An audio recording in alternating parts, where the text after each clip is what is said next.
Hello, everyone, and welcome to another edition of Mormon Stories Podcast. I'm your host, John DeLynn. It's March 13th, 2023, and today we are answering the question, how does a faithful, devout, believing Mormon mother and wife leave the church after trying mushrooms or psychedelics or psilocybin, and why in the world would a believing, active, faithful Mormon wife and mother be trying mushrooms to begin with? That is what we're talking about today. And joining us in studio to talk about it is Stephanie Brinkerhoff. Hey, Stephanie. Hi, how are you? Thanks for joining us. Thank you so much for having me. Our pleasure. We are also joined in studio by my partner in truth and righteousness, Margie. Hey, Margie. Hey. Thanks for coming. Yes, I'm happy to be here. And we're delighted to have in the studio back joining us again, the Samantha Shelley from Zelf on the Shelf. Hey, Samantha. Hello. Now, Samantha, tell us why we brought you on. John told me he brought me on because I was the only person he knew with a mushroom tattoo, which is humiliating. Okay, there it is. Okay. But it's a beauty. It's a choice I made. I don't want to be held to it. Okay. No, so let me give it just a few disclaimers. First of all, this is going to be just a normal Mormon story in the sense that Stephanie is a single mom living in Draper, Ogden, Utah. Okay, Ogden, Utah. You're a hairstylist. You're kind of a famous Utah hairstylist. I'm kind of a big deal. What can I say? I think you have 500,000 followers on Instagram. But that's not, people always complain, like, can't you just interview regular people? Do you feel like a regular person, Stephanie? Yeah, oh yeah. Okay. I mean, maybe amongst hairstylists, people would know who I am, but nobody else does. Hairstylists in Utah or around the world? Say that. Yeah, I mean, like, I don't know. It's a matter of opinion. What's your Instagram account? Hair and makeup by Steph. Okay. Yeah, anyway, hello to the 500,000 fans of Steph on Mormon Stories. But no, this is going to be a normal Mormon Stories interview about someone's faith journey. It just happens to involve psychedelics and specifically mushrooms or psilocybin. And I do want to give a disclaimer because I just want to acknowledge at the top, we are in no way condoning or promoting drug use as a part of this episode. Psilocybin and mushrooms, I believe, are still illegal in the state of Utah. So we don't want anyone to think we're encouraging anyone to do anything illegal. And I personally am, I'm still very cautious about all the kind of word of wisdom things. Having said that, I've probably met thousands of post-Mormons who have tried not only mushrooms or psilocybin, but LSD, ayahuasca, peyote, mescaline, DMT, like for years, probably at least for 10 years, I have heard weekly or daily post-Mormons or progressive Mormons tell me about their psychedelics use. So it's been referenced on Mormon Stories in the past as a part of people's stories. This is the first time we're kind of billing the episode as psychedelics being central to the story. And that's only because, Stephanie, you said this is one of the main themes for you. Is that right? Yeah, absolutely. Yeah. So I'm going to, at the top, recommend the book, How to Change Your Mind by Michael Pollan, or the Netflix documentary, which I believe is a 3-part documentary, How to Change Your Mind. Michael Pollan is a very reputable journalist who's written about food and diet historically, but for some reason, a few years back, he decided to focus on psychedelics. It's an amazing book, and it's an amazing resource if you are even interested in considering psychedelics. But again, I just want to be delicate about that because this is in no way trying to promote or glorify. To this date, I've never had a psychedelic experience, but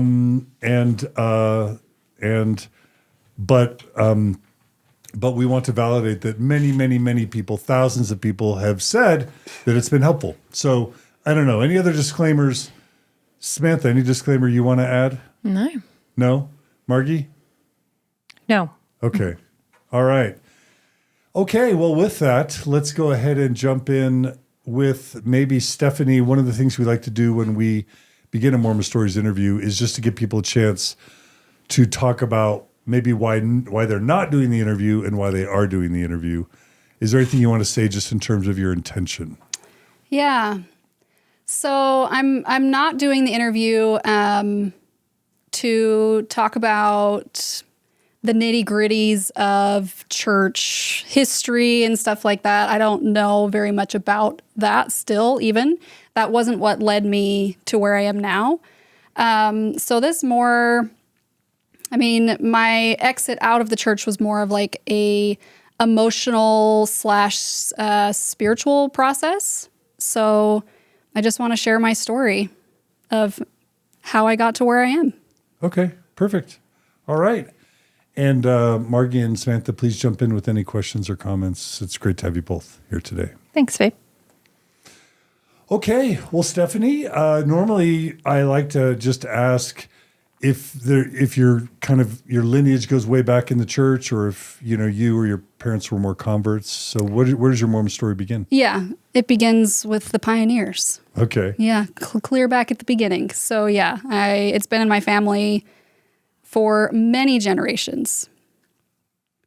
Okay. And like, was there family lore about who those ancestors were? Is that not a big part of your story? I mean, not really. It seems like there was one point when I was like in childhood that they were like, I think that we're, somehow related to Brigham Young or, stuff like that. But no, not really. Or vague. Worst flex ever. Yeah.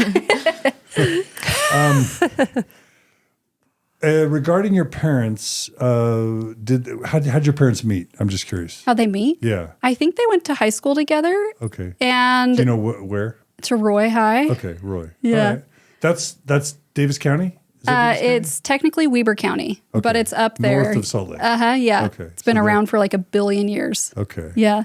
Okay. So they met there, and they didn't date or anything until after my dad came home from his mission. So your dad served a mission. Mm-hmm. Okay. And your parents got married. Uh-huh. How many kids did your parents have total? 4. 4. And where are you in the birth order? I'm the baby. You're the youngest of 4. Yes. Okay.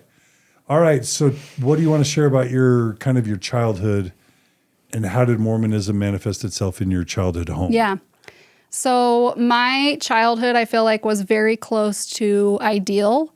My parents are incredible, like salt of the earth people. There's no hypocrisy in them at all. They're just genuinely incredible human beings.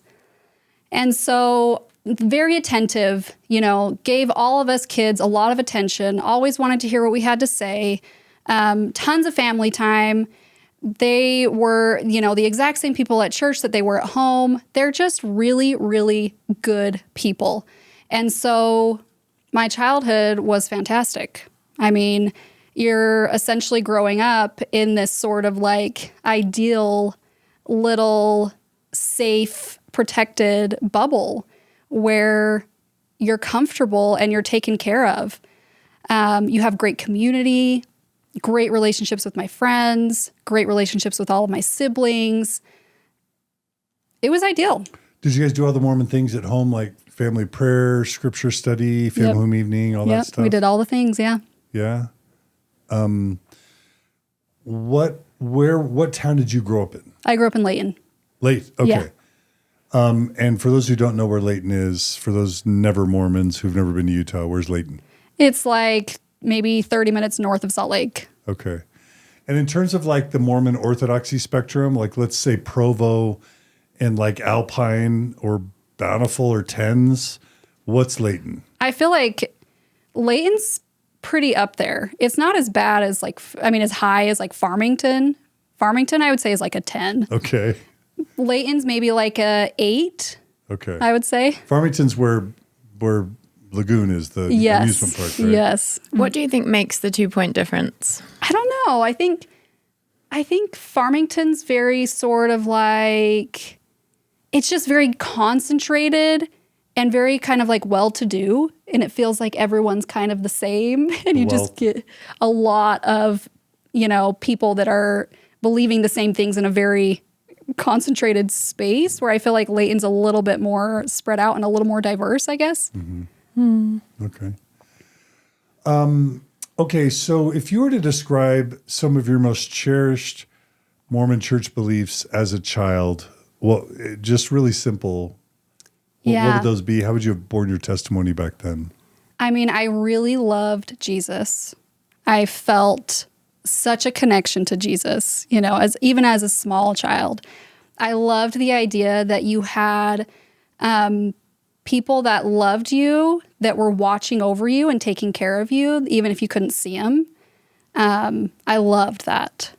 So, yeah, I mean, and I loved the idea that families were together forever. And it's like Mormonism is so nice because it's very comforting for like the mind, because the mind loves like order, you know, it loves to have the answers to things.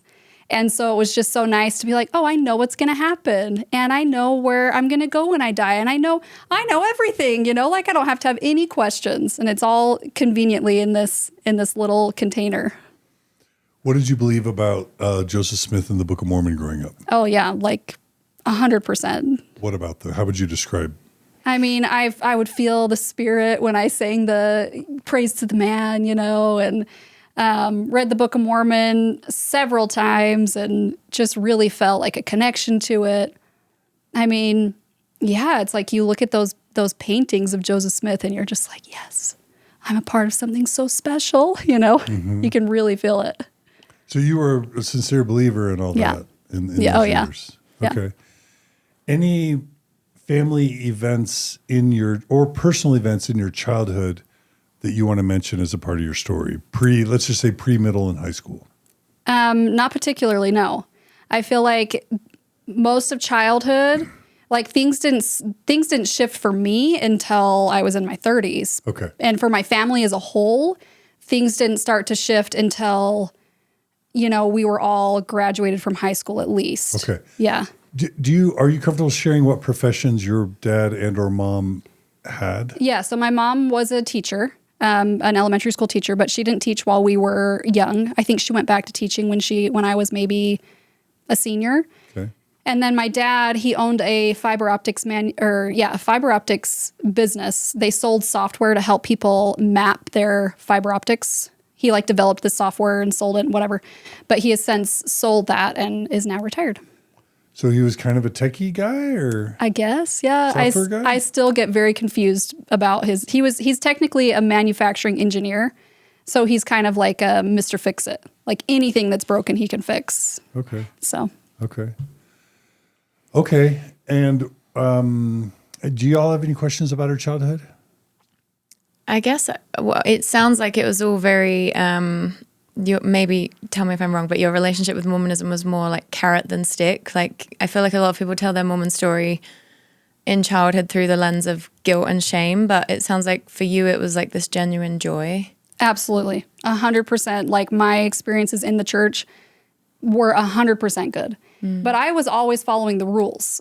And so it was easy for me to be like, oh, this is fantastic. All I have to do is like check off these things and like I'm good to go, you know? So I never felt that sort of like fear or shame or anything like that when I was a child, no. But it felt sort of natural to follow the rules. Yes. It felt like it fit me like a glove. I was like, oh, this place is perfect for me. Nice. Anything you want to say about what it was like going to church as a kid? I just loved it. I mean, I know this is probably not what you guys hear. No, I love it. I love different. So I loved it. I loved being a Mormon. What did you love about going to church as a Mormon kid? You have this like ideal community. Everybody thinks the exact same way. You don't ever have to question anything. You don't ever have to feel like, you know, literally all you have to do is follow the rules and you're set for eternity, you know? And so it was just so nice. And plus I've always been inherently like very spiritual. Like I would get made fun of even as a kid for being too spiritual. Meaning what? Meaning like I'd get called a Molly Mormon, or people would tell me I was like taking it too seriously, or, you know, whatever. I always felt like I stood out in that way. For our Never Mormons, what would it mean? What would someone be thinking when they called you a Molly Mormon? What would they be thinking? They'd be thinking, I mean, I think traditionally a Molly Mormon is someone who follows all the rules to a T. But for me, it was much more sincere than that. It wasn't necessarily just that I wanted to follow the rules. Like, oh, I don't want to break any rules because whatever. It felt very sincere for me. It was like, I truly believe that this is how you connect to spirituality and how you connect to God. And so I'm doing it as best as I can. Does that make sense? Mm-hmm. Mm. Yeah. It probably meant you didn't swear and you know.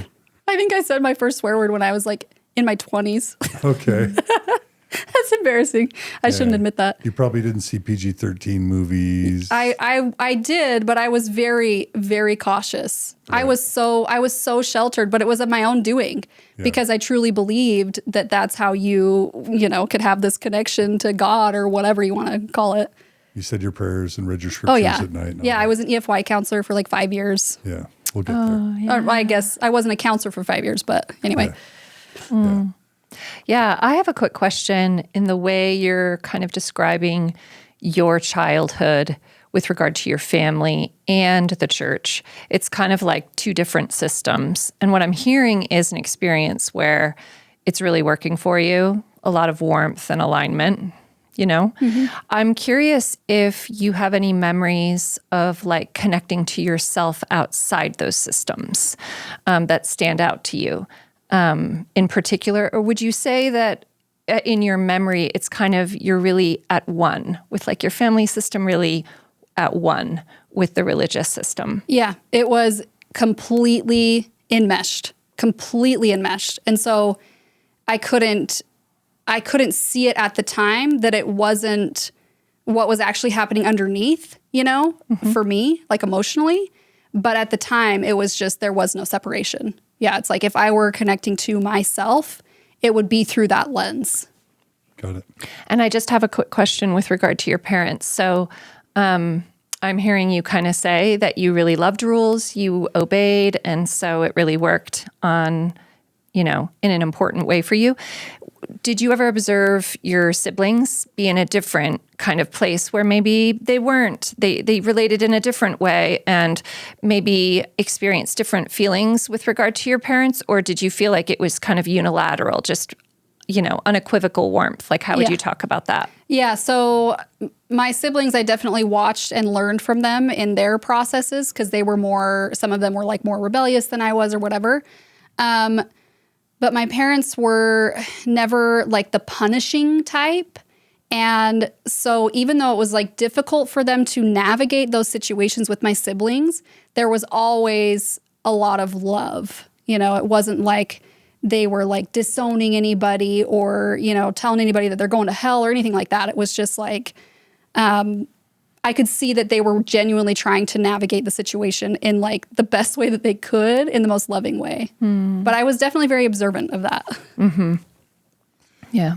Okay, so it sounds like the perfect Mormon childhood, would you say? The ideal Mormon childhood? Yeah, and it's like, I think it's like I get why people stay. Like if I'm pretty sure I would have stayed for my whole life. I mean, there's so many people where it's like the church doesn't work for them. Mm-hmm. In that way, but there's so many others, as you guys know, where it's like it is working for them, and I was one of those people. Was working for you. Yeah. Okay, switching to middle and high school, is there anything you would want to say about your story, or are you just going to say it was the perfect middle and high school? It was. It really was. It really was. I feel like it was. Yeah. I mean, I was just the same. I mean, I was just doing all the things. I loved seminary. I loved going to young women's stuff.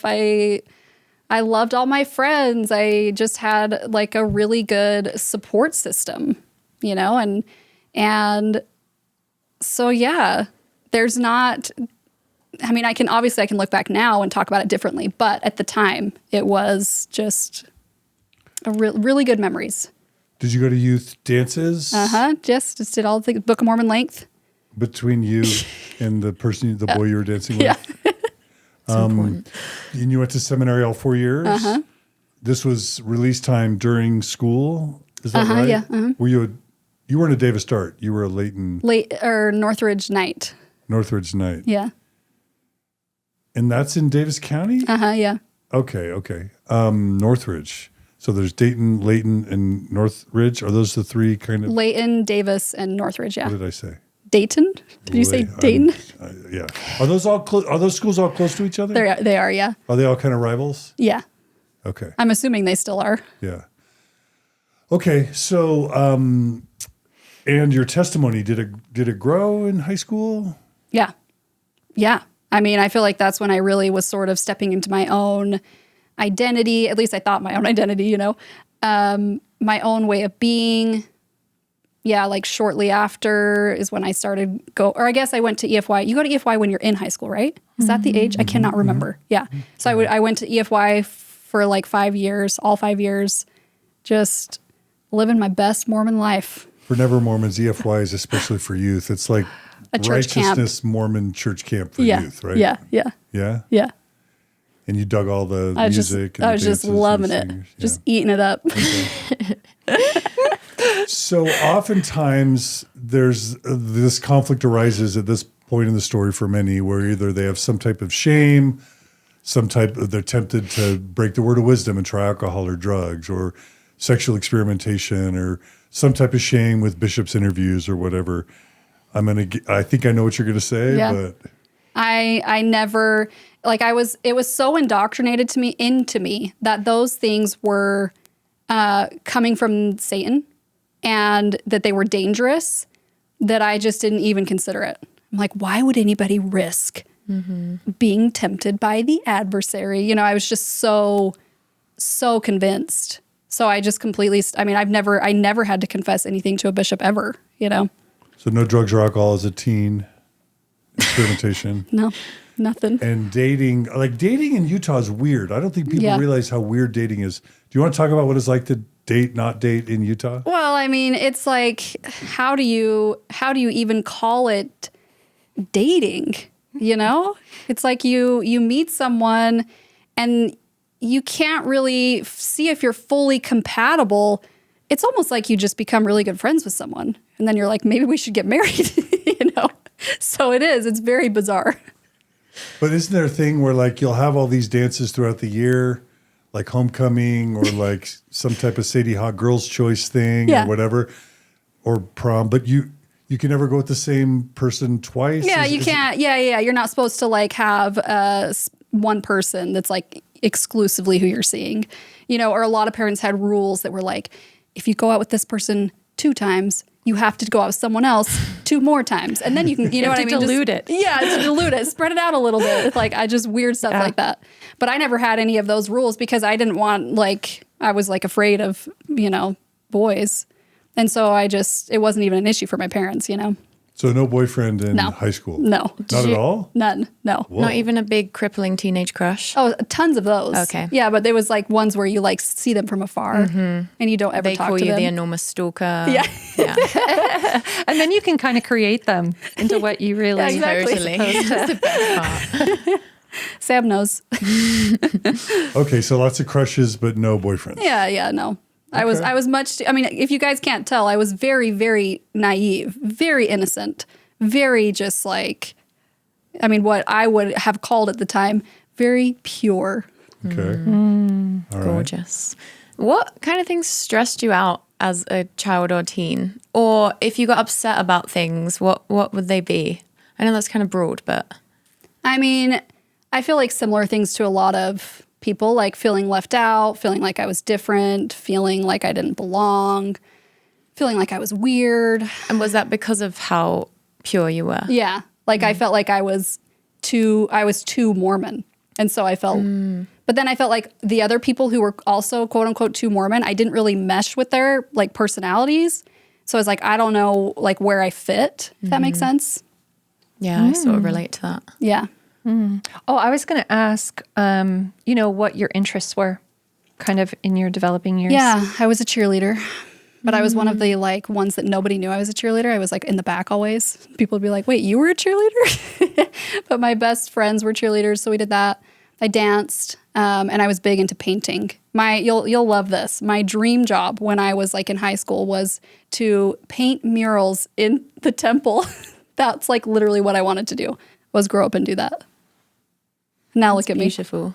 Look at me now. What do you mean? Look at you now. Falling off the path. I mean, into you the still mist of seem darkness. very wholesome. And I don't think psychedelics make a person less wholesome, you know? Yeah. So cheerleading, painting, and dancing, is that right? Yeah. What were you taught about education and career after high school as a Mormon young woman? I never thought it was something that I would have to even think about. I never planned on having a career. I just planned on being a stay-at-home mom, honestly. And my career sort of took off unintentionally and kind of like fell into my lap. And I was like, by the time that I had kids, I was like, oh, well, I can't just, like, this career works really well with also being a mom, you know? But I had never planned on it. So, like, were you taught, get all the education you can so that you No. can have a great career? Heavens no. What was it? It was that your husband will take care of you. So do what? So for me, it was just like, do whatever you want, I guess. I guess I'll go to hair school, you know? But I didn't plan on actually needing it. You know, it was like, oh, I'll just have my husband. He'll take care of me. And did that sound like a nice plan? Did you like the idea of being a stay-at-home I thought I did. Mm-hmm. I thought I did. But once again, it's one of those things that was so fed to you that you're like, this is what you want. This is what you need. It's a fairy tale in your mind. This is what's going to make you happy. Yeah. But in reality, like the true me. We'll get there. Yeah.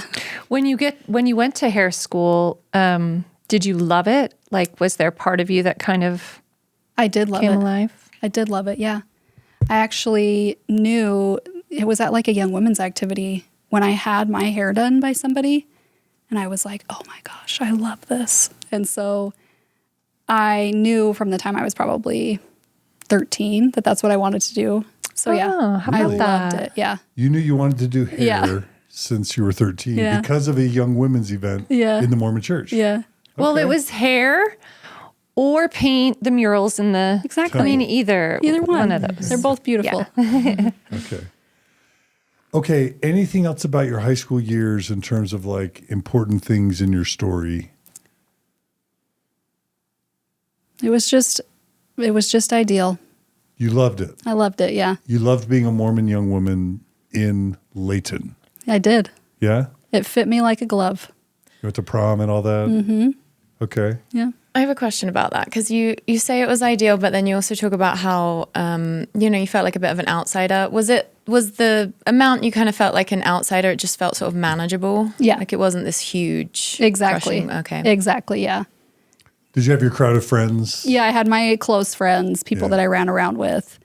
And so, yeah, it wasn't anything that I felt was like unbearable. Yeah. Did you have any type of superiority complex about just kind of being so pure? Especially given that other people. If you were to ask me at the time, I would say no. Of course, yeah. Of course. Because you're so humble. Yeah, exactly. Because Mormons are, I wasn't judgmental. Heavens no, you know. That's how I would have responded at the time. Definitely. Yeah. Oh. It's okay. Okay. Okay, so you graduate from high school having been a cheerleader, having had a great group of friends, kind of living the Mormon dream. No drama, no trauma that you would have identified at the time. No shame, none of the Mormon guilt and shame. You might be the first. Wait, You might be the first person I've ever interviewed that made it through high school with no Mormon guilt or shame. Yeah. Samantha, I think you were Mormon for like 12 minutes, but didn't you have guilt and shame? 5.5 years, okay, and I was a Relief No. Society teacher I and mean- endowed. No, I mean, what age did you convert? Yeah, I was like 16. I'm yeah. just saying, you would have only had a year or two in the church. You would have had guilt and shame. Not really. I Not too think bad. just because it wasn't planted in there as a child and because I felt like, well, I'm doing this freely of my own accord. So I already feel like people at church were so impressed with me almost. And You were celebrated. also I instantly got down with the rules anyway. And I also really enjoyed the structure of rules. And yeah, it's just like you plug in this formula, you get whatever. Got it.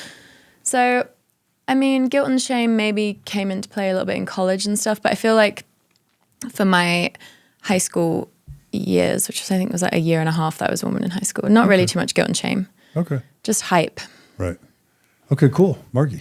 I was curious if, you have any memories about high expectations or ever feeling a bit of a crunch there in whatever way, or, what was your experience? And that would be like church expectations, family expectations, if you ever remember that feeling heavy or something other than effortless and a fit. Not at the time. Not at the time. I thought that whatever it was, whatever the expectations were, I could do it. Because my parents are genuinely very happy, and they have a really good life. And so I really trusted them, you know, and I love them. So I would look to them, and it was just like, okay, like if I follow this same formula, like I'll be happy and I'll be okay. Yes. Yep. I feel like this whole thing is really showing the power of not having early childhood trauma, because for the majority of people who are Mormon, you're growing up with early childhood trauma, and then the church is like mostly like interacting with that in a way that is not really helpful and is adding to the guilt and shame. But it seems like you described your parents as really warm and you always got enough attention. I just think it's interesting. And maybe if we have a brilliant 0 to 6 or, you know, just a good, a safe early childhood, the things don't impact us as negatively. Even though, as you said, there's more of a story to be told as you gain understanding as an adult, but still, you can't put a price on no trauma from 0 to 6. Yeah. It's so true. It's interesting. And I don't want to jump ahead, but it's interesting because I would almost say that the trauma was all there. It was just so repressed. Okay, well, I take back everything I say. Just kidding. You're a brilliant storyteller. And that's the thing, right? Like you don't know what you don't know. You don't know what you Yeah. don't know. Yeah, exactly. I can't wait to hear. But just your perception at the time was this Yes, is all perfect. exactly. I'm vibing with this. Yeah. So, graduating from high school, if you were to describe what your hopes were for your life, how would your life play out? What were all the milestones you were going to hit once you graduated? Take us all the way to your death in terms of milestones from 18 to death. Yeah. What were the Mormon milestones? Mormon milestones, you get married in your early 20s. You start having kids in your mid to late 20s. And then your life stays the same for the next 60 years. And all your kids just grow up and everyone loves each other and everyone's the same. And you just live the Mormon dream. And you marry who or what? Who did I marry? No. You're supposed to marry what type of man? A returned missionary, of course.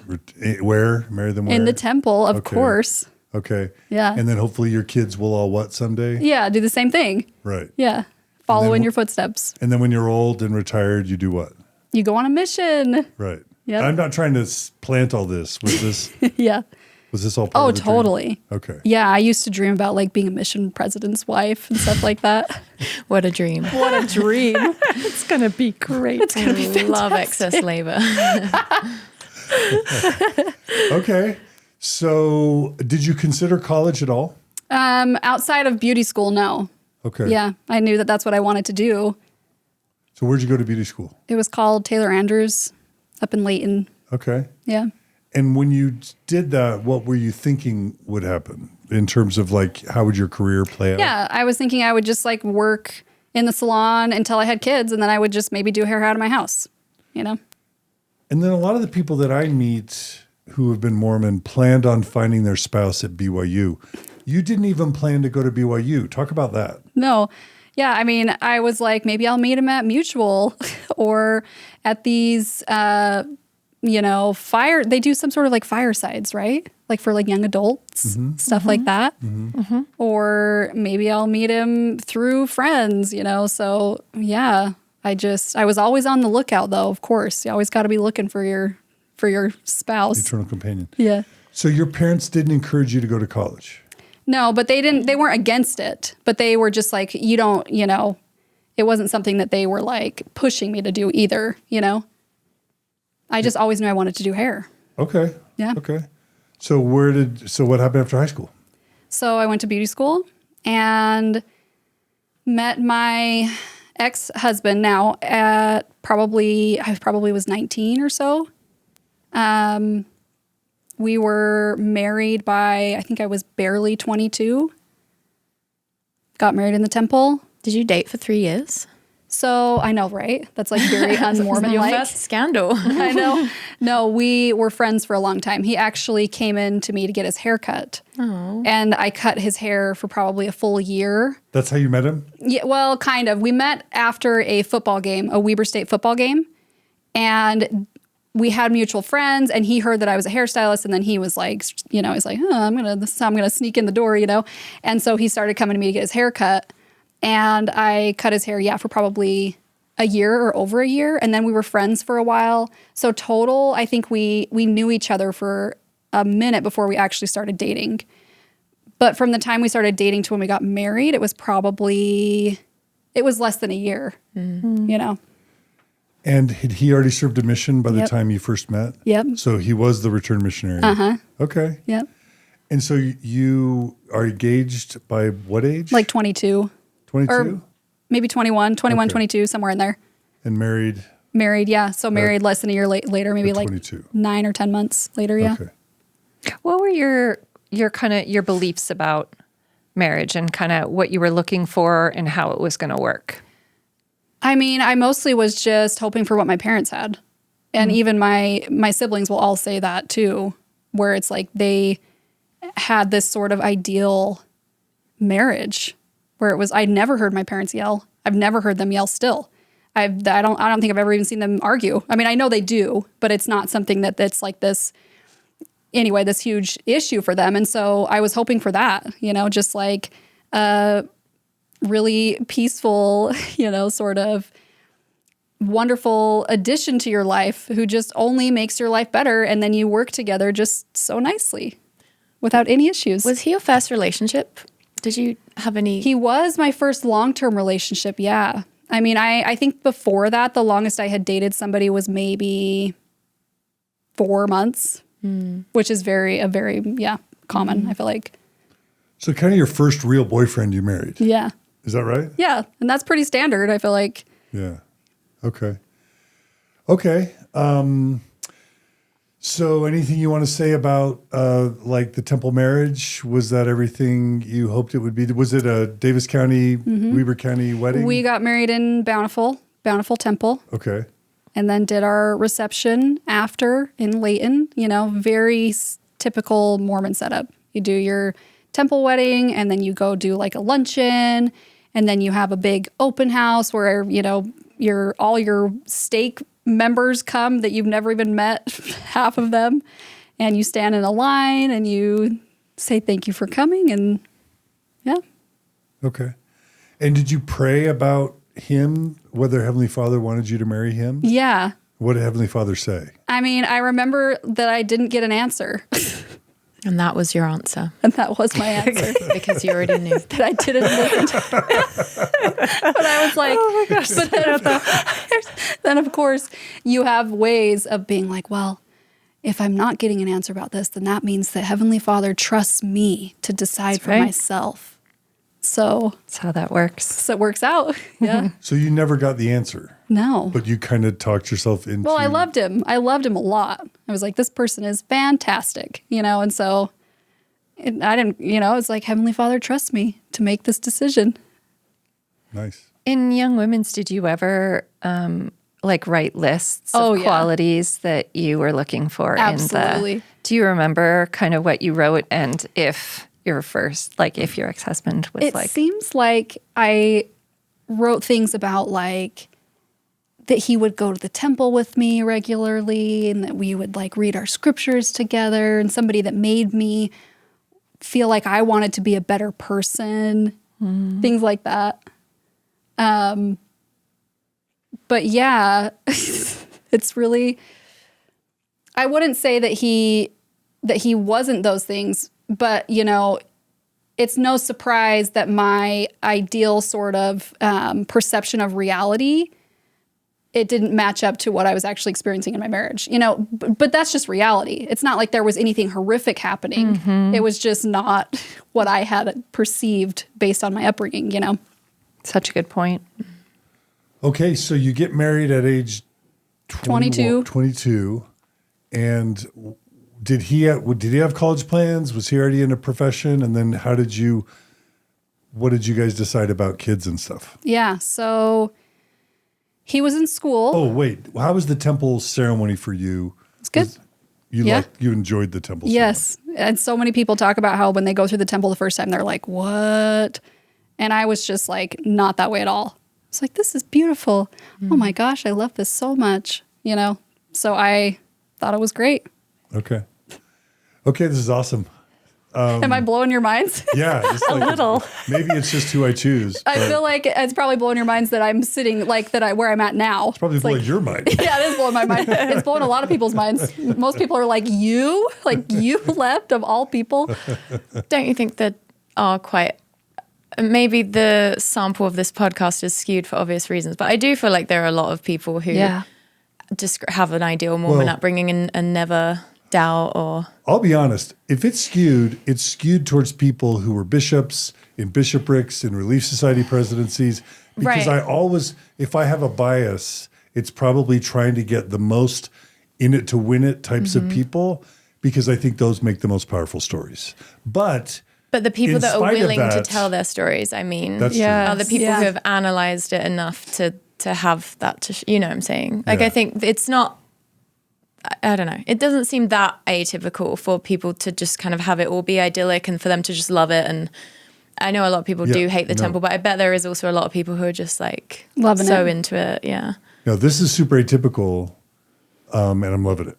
Well, it's atypical for our lens and for who may Right. end up here. Yeah. So I totally love that point, Yeah. Samantha, about this. Like, we may not see on the podcast here, you know, the people who did or continue to are still loving it, sure. and Yeah. where it still fits, and that's important to acknowledge. And also, I mean, your whole perception of what you love and what fits is like completely defined by that. So it's like so tough to say. But I Yeah. almost feel like we're amping up the idea that this is such a crazy niche story that no one else has. Obviously, like there are super unique aspects to it, but You're saying sampling bias. That's what you're saying, Samantha. I don't know really what I'm saying. I'm saying nothing, it seems.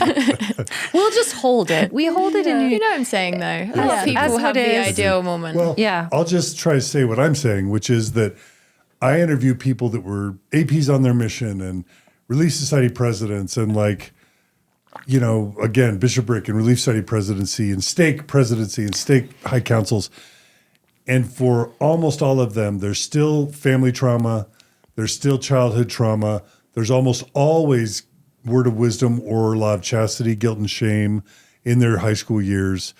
There's almost always some sort of problems on their mission and a lot of trauma along the way, even for the people that were super high performers. Yeah. So I'm just saying this, it was idyllic from start until marriage and Although even into marriage. Stephanie did say that she is going to talk us Yeah. retroactively I can't wait, through. yeah. But Yeah. the reason I felt like it's important to say that is I just don't want to give believers listening the idea that because I think more, believers would see Stephanie as like, yes, that's how it should be. Right. And there really are a lot of people that leave Mormonism who did have the perfect thing, who didn't do anything wrong sexually, who didn't, drink, they would never do drugs. And, a lot of Yeah. people who leave Mormonism were quote unquote perfect and did have the idyllic experience. And so I guess I'm bringing that up just because I don't want to make it seem to believers like, oh, there's never anyone who's super pure that goes a Mormon story. Because, it's that would gonna- be problematic. Yeah. All right. Yeah, that's good. Yeah. Okay. So let's talk about your marriage years. Yeah. Yeah. What Yeah. happened next? So after I had kids, was when I started developing pretty intense anxiety. When did you have your how many first kids child? and how fast? So I had my first. So my first were twins, and I was probably how old was I?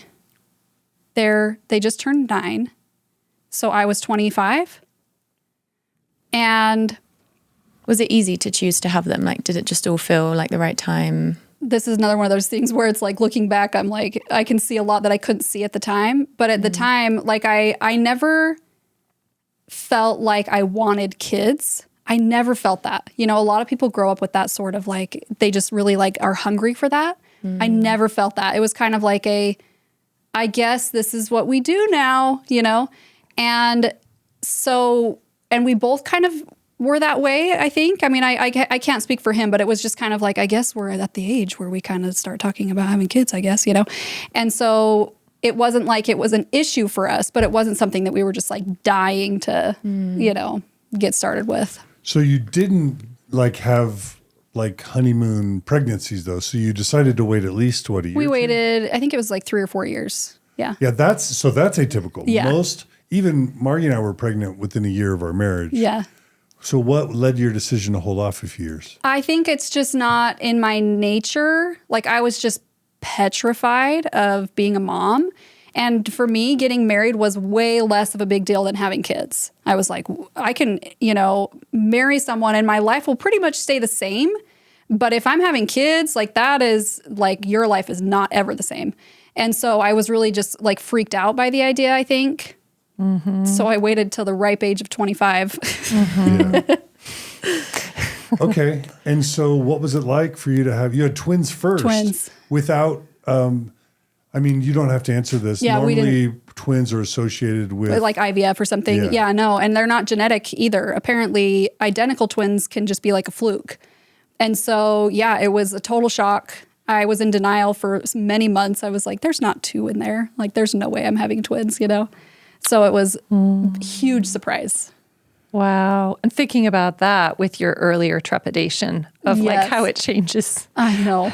Yes. Like, cool. Yeah. Two even more so, I would imagine. Yeah, exactly. Okay, but you had twins. Was everything okay up to that point, or did cracks start to develop? The only thing was, my relationship with my husband, we weren't it wasn't like as spiritual as I was hoping, which is so funny because it was such a big deal to me at the time. But he was he was a lot more balanced and like well-rounded, I feel like. I was the one that was very like hyper, I guess religious is the right word. And so, but it was mostly really good. Like we had a really good group of friends. Just, we traveled a ton, just living the life. Yeah.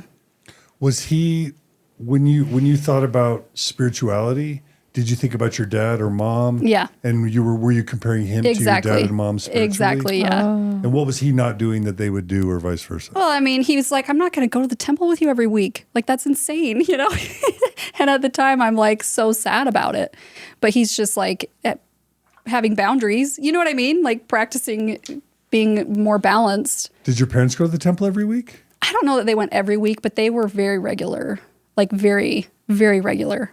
Okay. And so of course and that's what you do when I grew up, how I did at least. It was like, I'm comparing everything to what they had. Okay.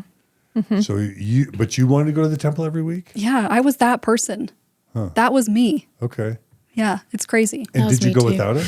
Wait, you did too? Yeah, for the short time that Yeah, okay. Yeah, I would go without him. Yeah. You would go weekly to the temple? I didn't, not all the time, but I'd go through phases where I was going regularly, yeah. As much as you could? Yeah. Okay. How else was he not living up to your Peter priesthood standards? That's pretty much it. Okay. It was what a bad boy. Yeah, he's such a rebel. So you did you have couples prayer? Did you do couples scripture study? Any of that? Sometimes we would, but it was another one of those things where like I was planning on doing that all the time. And he was just kind of like, a lot more grounded, I feel like, And did you do 3 hours of church every Sunday? Yeah. And serving your callings and all that? Yeah. With babies? With babies. Okay. So how did things progress? So yeah, after I had kids is when I started to get really bad anxiety.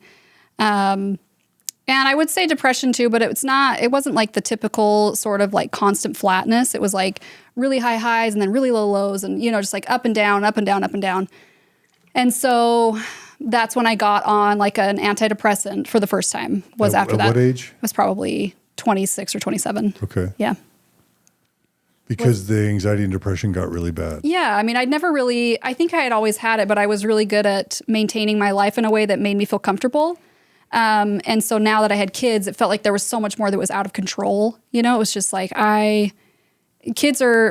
it's still really hard for me because it's something that you love so much that you can't necessarily protect, like you do your best, but you can't control that. Yes. And so it was like all of that was hitting for me. And it was really hard for me to, I don't know, I was essentially losing control of everything that I felt like I had control of, Yeah, that makes sense. So did you consider stopping with the twins? I think we could have had just 2 if they weren't twins, but because we had them at the same time, I was like, I feel like we should have at least one more. And so we had probably 4 years later, We had a little boy. But you waited 4. Now that's also, I'm going to Yeah. say, in my view, atypical. Yeah. Because normally it's like every 2 years. Yeah. You know. Yeah. Mormon couples are having kids. I had 2. So I was like, okay, we need to wait a minute before we introduce a third one, you know. You waited 4 years for your third child. Yeah. And then at what age you had your what age That's did it. you have your third? Oh, at what age? Yeah. How old was I then? 29? Okay. Or yeah, somewhere around there. And then did that make things better or worse? No, it was like from the time I had my twins until the time I did mushrooms, it was like my anxiety and depression was progressively getting more and more and more unmanageable slowly. So that was a 7-year period, I guess, Between your third child and between my first kids Okay. and the time I did mushrooms. It was so there were 3 years between your third child being born and trying mushrooms. probably, 2 or 3, somewhere in there. Yeah. Okay. So do you want to? I have a question about anxiety and depression during those years and how it showed up, what it felt like for you during that time. It felt like a constant state of like I was never content. I'm like, my whole life seems to be going exactly how it's supposed to. I have an amazing community. I'm very close with all of my friends. I have a good marriage. I love my husband. Like we were like best friends, you know. We have beautiful, healthy children. My career is wildly successful, way more than I ever anticipated. Can you talk about that really quick? Just like It was So just- how did your career? How did you do a career and have a successful career while you're raising 3 young kids with anxiety and depression? Yeah. Yeah, I know, right? Yeah. It was, so my career was a total fluke. Like it just exploded overnight without me ever intending. But because of that, we were able to, it opened up so many opportunities so I could work way less. When you say your career exploded, you're Yeah. cutting hair at a local salon. How does it Yeah, explode? so I exploded on Pinterest is what happened. You know how everyone goes to Pinterest for their hair inspo, right? Yeah. And in a matter of probably 2 months, I went from 6,000 followers to 5 million followers on Pinterest. And I Even just 6,000, I'm like, damn. that's me too. You said 5 million. 5 million. And I don't even know how. It was like I went viral on Pinterest. It was the weirdest thing. I still don't even know how it happened. You must have been taking good photos. I was posting things on there. Yeah. And you must have been ahead of the curve. I must have been. It was like the right place, the right time. Because now hairdressers will sort of, take before and afters, but you must have had enough quality in your photos. Yeah. And, impressive enough. It's something. hair. Yeah. Yeah. That's And then so there cool. was this magazine that's pretty big in the hair world that like found me and they put me on the cover of that. And then from there it was just like all of a sudden. And on there in that article they were like the most famous hairdresser you've never heard of. So it was like I was somebody who was just kind of like social media famous, and then all of a sudden I went to like being a big wig in the hair world, if that makes sense. So how does that work in terms of like you're cutting in a salon, then all of a sudden you become viral and famous? How does that change the types of clients you get, the types of engagements, the types of opportunities? Yeah. What is that? Is like magazines calling Yeah. you, rock stars, like actresses? How does that happen? Yeah. It was very much like I had been doing, so I specialize in doing wedding hair. That's what I do. And so I was doing like six weddings a week, I mean, and here in Utah, people get Wow. married every 5 minutes, and so it's like I was never running out of business. But then from there, I was able to move into a space of educating. So I stopped taking as many weddings and I started educating other stylists on how to do wedding hair. And then from there, I was able to move into online educating where I have like a subscription site and people pay to, for videos and whatnot. And so it really, it helped me to transition so that I could work a lot less, but still, help support financially. You have DVDs on Amazon, I and they do? call you the biggest star in social media updos. That is a hell of a tagline. Wow. Those DVDs are probably very dated now. These photos are so. Did you do like these high fashion? Oh, yeah. That's yeah. so cool. Yeah. Wow. So you would do wedding hair as your career exploded? Yeah. And then just like would more and more people, like prominent people, be asking you to Yeah, it was like I was getting a lot of requests for destination weddings, like come to Italy or come to Aruba or come to, whatever to do. Did you do those Yeah, things? oh yeah. It was fantastic. Would you take your husband and kids? Uh-huh. or- I would take my husband, yeah. So you'd get to take your husband on really fancy, swanky destination weddings, doing hair for fancy people. Yeah. That was my life. This sounds amazing. And somehow I was depressed.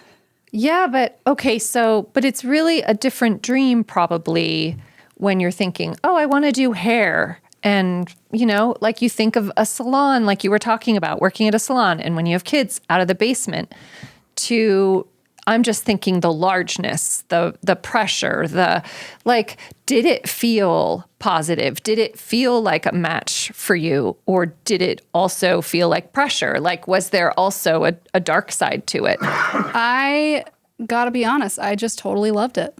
I was just eating it up. I was like, this is fantastic. So this plays into my original question. Can we go back to that? Yeah. Because I was asking kind of, okay, during those years, what did anxiety and depression look like? What did it feel like? And you were just starting to say, weren't you saying my external circumstances were... Yeah. Perfect marriage, perfect Mormon church, faith, perfect, not just a great career. I've never heard of a career like that. Yeah, it was, So and you're doing destination weddings to Aruba, Yeah. Without even trying. Yeah. Without even having that as the goal. That just sounds it's just true. like, sure, I'll go there. But here's the thing. Do you feel like you seem, well, the way you described your Mormon upbringing was kind of, you sound like a perfectionist, but also like we're naturally drawn to being that way. Anyway, do you think that perfectionism is what gave you those skills with hair? Because it does look like you really would have had to put in some learning time to get that highly skilled. Yes. So even though the career sort of, you weren't trying to have that exact career, I'm like, you really must have put in some time to get that good. I feel like it was a combination of that. And also, weirdly, for some reason, I feel like it's something that I was like born with. Like it immediately made sense to me. Like I'd look at something and be like, I know how I would do that.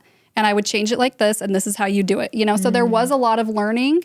But also it was just something that I was like, I don't know why this is in me, but it just is. Yeah, that makes sense because you said as soon as you saw at 13. Yeah. So, yeah. Yeah. I love this. Okay, so to Margie's question, Yeah. you're living like every Utah Mormon girl's dream life. How could you be feeling anxiety and depression? Exactly. Yeah. And that was my question. And how did it manifest? So it manifested as just this constant state of feeling uncontent, feeling like no matter what was happening, I was not happy.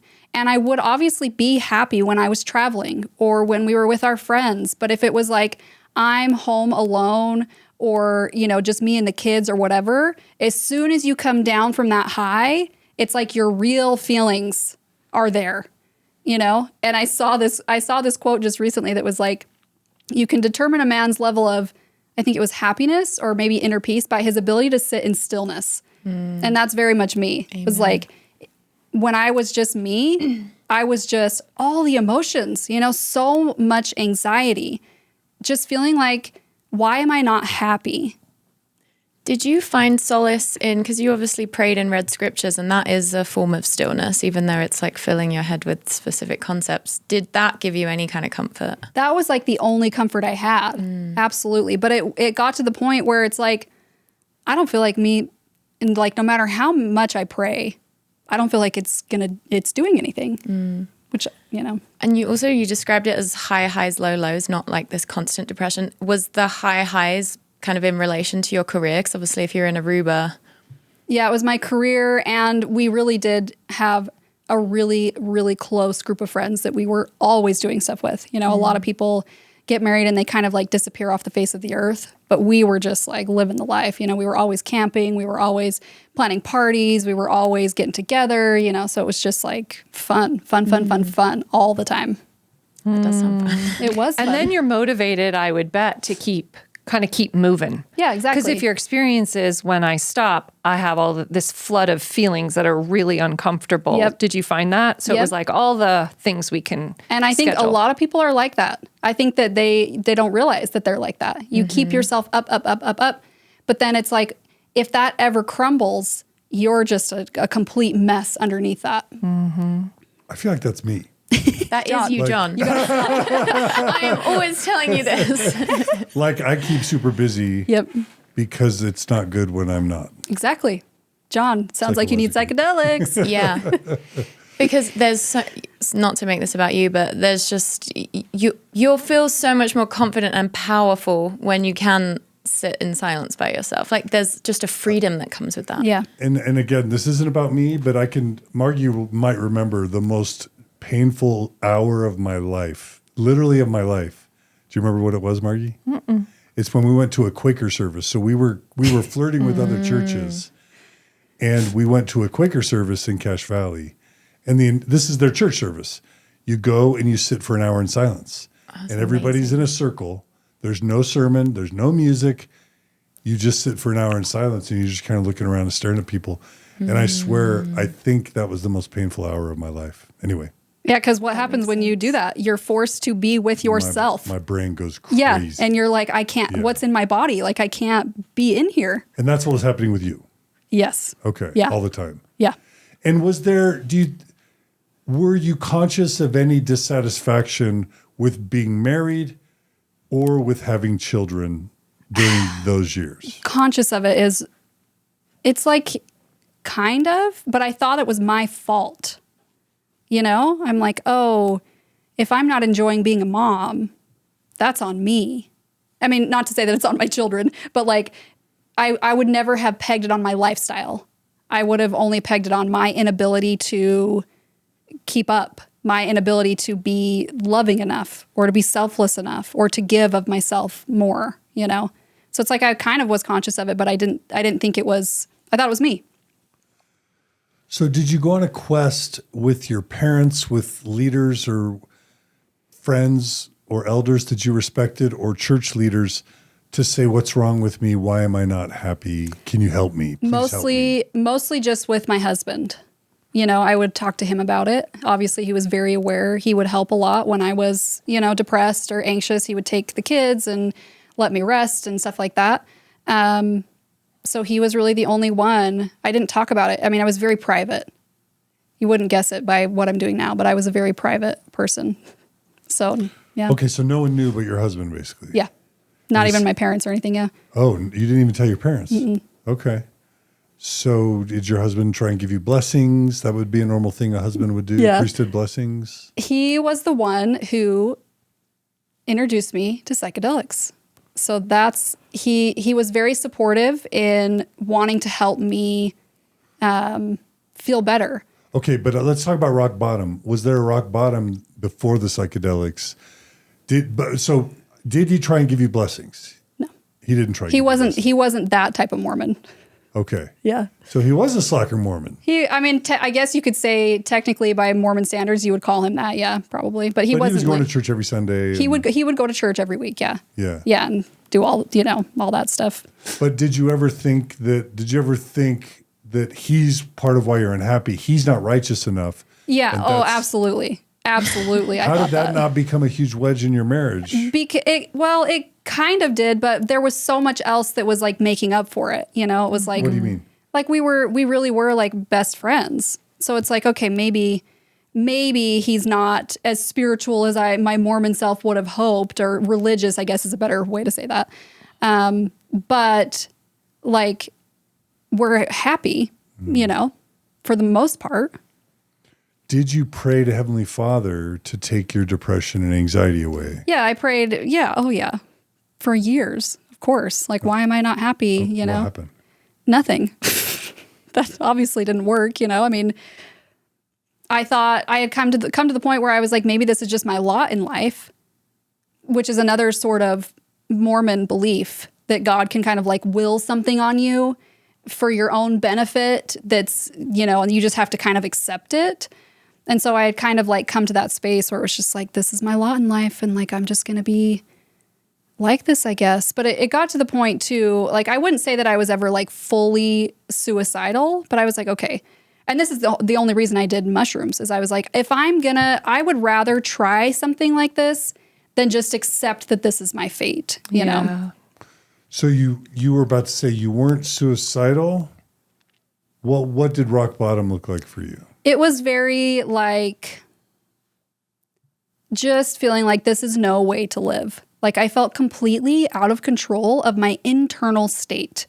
It's like, why can't I just relax? Why can't I just be happy? Why can't I just function like everyone else is functioning?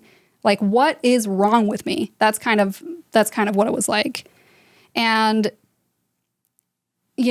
rock bottom just looked like just feeling like I couldn't function. I mean, I was still working and I was still taking care of my kids, but it's behind closed doors. I was just a mess,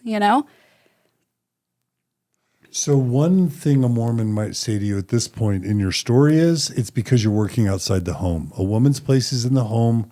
You should be home with your kids. You shouldn't be working. And that's why you're anxious and depressed. Did that ever happen? No, because by that point, my job was so, it had been set up so well that I was barely working out of the home at all. I mean, I was mostly teaching classes and doing stuff online. And so people kind of like, praised me for finding such a good way to be with my kids, but also still work. It's just like, oh, wow, that works out so nicely, So it was your successful career was requiring minimal time. Yeah. Taking you minimally away from Yep. your duties of mom and wife. Yep. And my husband was also self-employed. So anytime I was gone, they were with him. And so it was like one or the other. We never had babysitters or nannies or anything like that. Wow. Yeah. Oh, yeah. Okay. And did you ever, so you were on SSRIs for Yeah. how long? Yeah. I was on Prozac for probably 7 or 8 years. And this still got worse and worse. Yeah. Did you ever do talk therapy Yes. before the mushrooms? Yes. And that, Was it an LDS Yes. therapist? Yes. okay, go ahead. Sorry, I was just wondering if you wrestled with the decision to get on SSRIs. No, actually, not at the time. Cool. I didn't have any issues with it. I think there was kind of a stigma there, there kind of is, but I also knew enough people that were on them Yeah, that I they was were kind of somewhat like, mainstream. yeah. So what didn't work about a therapist? What did they try, and what was your experience consulting a therapist for your Yeah. anxiety and depression? Talk therapy is such a blanket term for what therapy can actually be. Totally. It totally depends on your therapist. It depends on the type of therapy that they do. And a lot of it does depend on their own personal projections, like stuff that they're bringing in from their own perceptions and projecting onto you, So the one that I went to, she was super nice, but it was essentially just, let me sit here and talk to you about how I feel. And then she validates everything that you say, it's just like, and a lot of times, validation isn't what you need to actually heal, And so it was like, sure, this is nice, but like if I want to talk to somebody about how I feel, I can go talk to my girlfriends or I can go, talk to my husband or whatever. And it seems like a lot of the time talk therapy happens at the level of the ego, which can be great, and helpful, but I feel like I have a sense of where you're maybe going to go based on your psychedelic experiences, and it's just a different thing that you needed, it sounds like. Yeah. I mean, there is so much that can be helpful about talk therapy, but there's so much more that happens with anxiety and depression outside of what your brain's doing. There's so much going on. And so just talking about it was like just keeping me in my head. And even sort of just having the goal that therapy will take away your anxiety. I don't know. Yeah. It's tough. Yeah, exactly. Like even just the idea, that it's something that is wrong with you. Like that was very much the perspective that I had. Like something's wrong with my brain.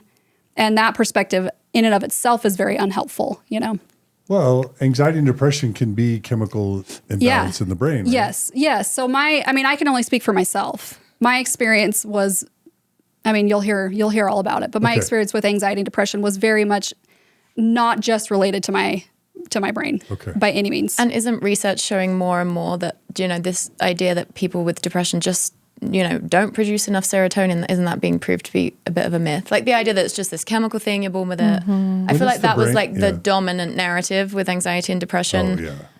Until quite recently. And now they're kind of saying like, there's no, that's a myth. Yeah. Yeah, with the human brain, there's always going to be so many factors. Totally. To Yeah. reduce it to one thing is just never going to work. Exactly. Okay, so your therapist tried mostly empathetic listening and validation, Yeah. and that just wasn't No. having any major Yeah. impact. I'm like, thank you. Okay. I feel the same. Yes. Sorry if I don't know if I'm rehashing anything here, but did your anxiety and depression, you describe it as just like sort of not being content and feeling that you sort of should be. But were there specific stories it would tie itself to, like specific things you obsessively were anxious about? Specific things I was anxious about, not necessarily, but there was the story of if you don't feel good, something is wrong. If you don't feel happy or content or at peace, something about you or something about your life is wrong. And when you say wrong, do you mean sin I guess or unrighteousness? I don't know. I don't know that I necessarily felt like I was sinning, but I felt like there's this narrative of like, if you're doing what's right, you will be happy, you know? And I'm like, it's not adding up. That happiness, in Mormonism, that happiness is righteousness. Exactly. Yeah. Happiness is like you're on the right path. You're doing what God wants. And if you follow all that, you will be happy. And it's like there's this idea that things might happen, you know, maybe you'll get like a terminal illness or maybe you'll get in a car wreck. But internally, if you're following the gospel, you will feel good internally. Yeah. We're taught it's called the great plan of happiness. Exactly. Right? Exactly. I mean, that's another name for the plan of salvation within Mormonism, the great plan of happiness. Yeah. So if you're not happy, you're doing it wrong. Exactly. And I was like, I am definitely not doing it wrong. You can tell from my story, I'm not doing it wrong. So why am I not happy? This is so interesting because it reminds me of what you were saying before, Samantha, this idea of having perceptually, even if it's age of perception, a really positive experience for years and years and years where, you know, I feel like in some way you're feeling like your emotions you're experiencing them in a rather simplistic way, but also it's one thing. You're having kind of a consistent experience. And it sounds like you hit a place in your life where that is no longer the case, where all of a sudden, you know, you're doing the same things, you're following the same formula, and now your emotions are not following in line. You're not happy, you're not peaceful. Whereas in contrast, someone who has a really difficult childhood, that hits you really early, you know? Exactly. Yeah. Well, and also if you had sort of healthy attachment as a kid, then you're held in the things that are uncontrollable. There's still that safe container. Yeah. And you really thrived with like, you know exactly what to do and it will produce these results.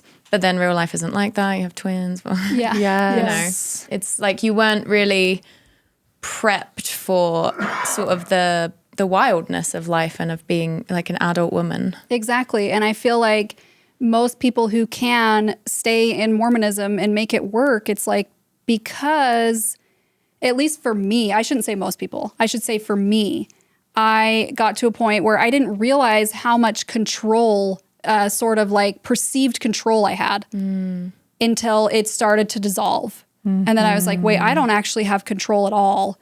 Like, why isn't this working? You know, I'm doing the same things and I'm not getting the same results. Like, what's happening? And Mormonism isn't a type of spirituality that encourages you to make peace with the lack of control and find freedom and surrender. So it's like you had almost the complete opposite type of spirituality of religion that would be helpful. Exactly. Yeah. Absolutely. Okay, so you tried talk therapy, you tried SSRIs.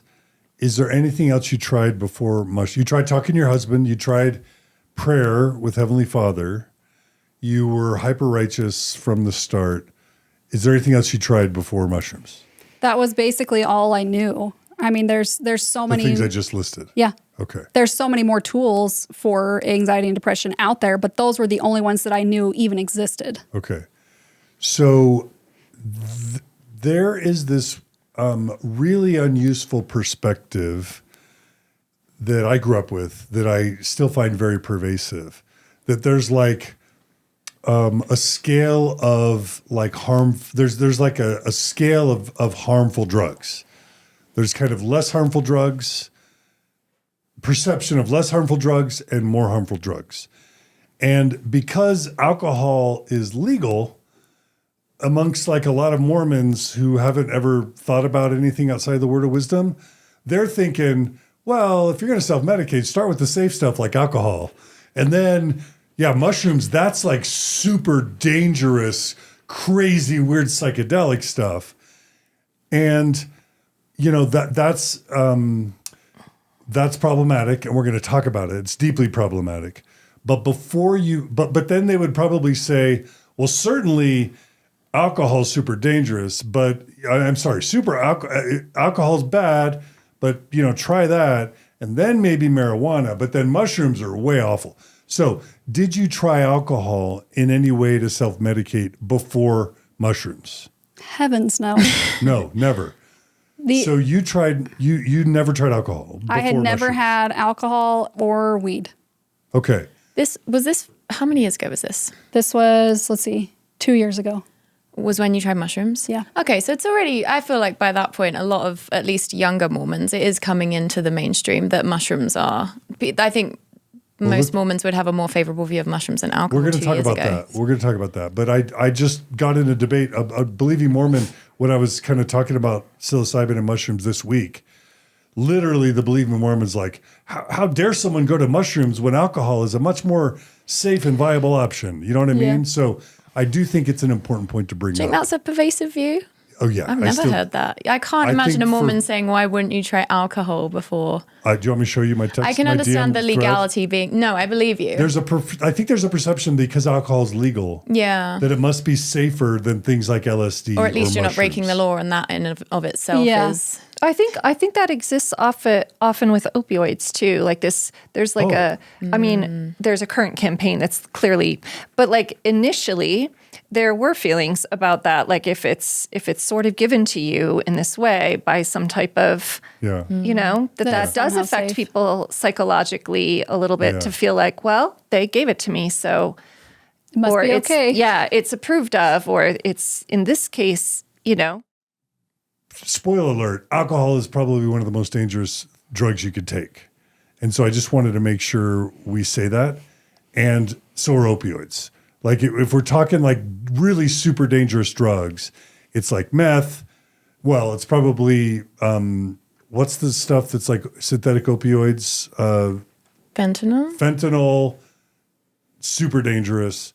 Meth, heroin, opioids, stay away from all that stuff. But alcohol is usually in those categories of dangerous. Am I wrong? Well, not the category you just said. I think the thing with alcohol is big. Yeah, it's obviously bumping up against does a lot of things. damage. But alcohol is kind of a weird one because it's like, yes, there's no amount of alcohol consumption that is considered like fully safe, obviously. But it is a tough one because it's like people who become alcoholics will drink a lot of it, and it is, what I'm trying to say is that it is possible for people to have a decently healthy, like have alcohol be a small part of their life, and with a balanced life everywhere else. It doesn't have to be, whereas you wouldn't just do a little bit of fentanyl with dinner, Right. That's like a whole different ballgame. I'm not saying that there are not people in the world who have healthy relationships with alcohol.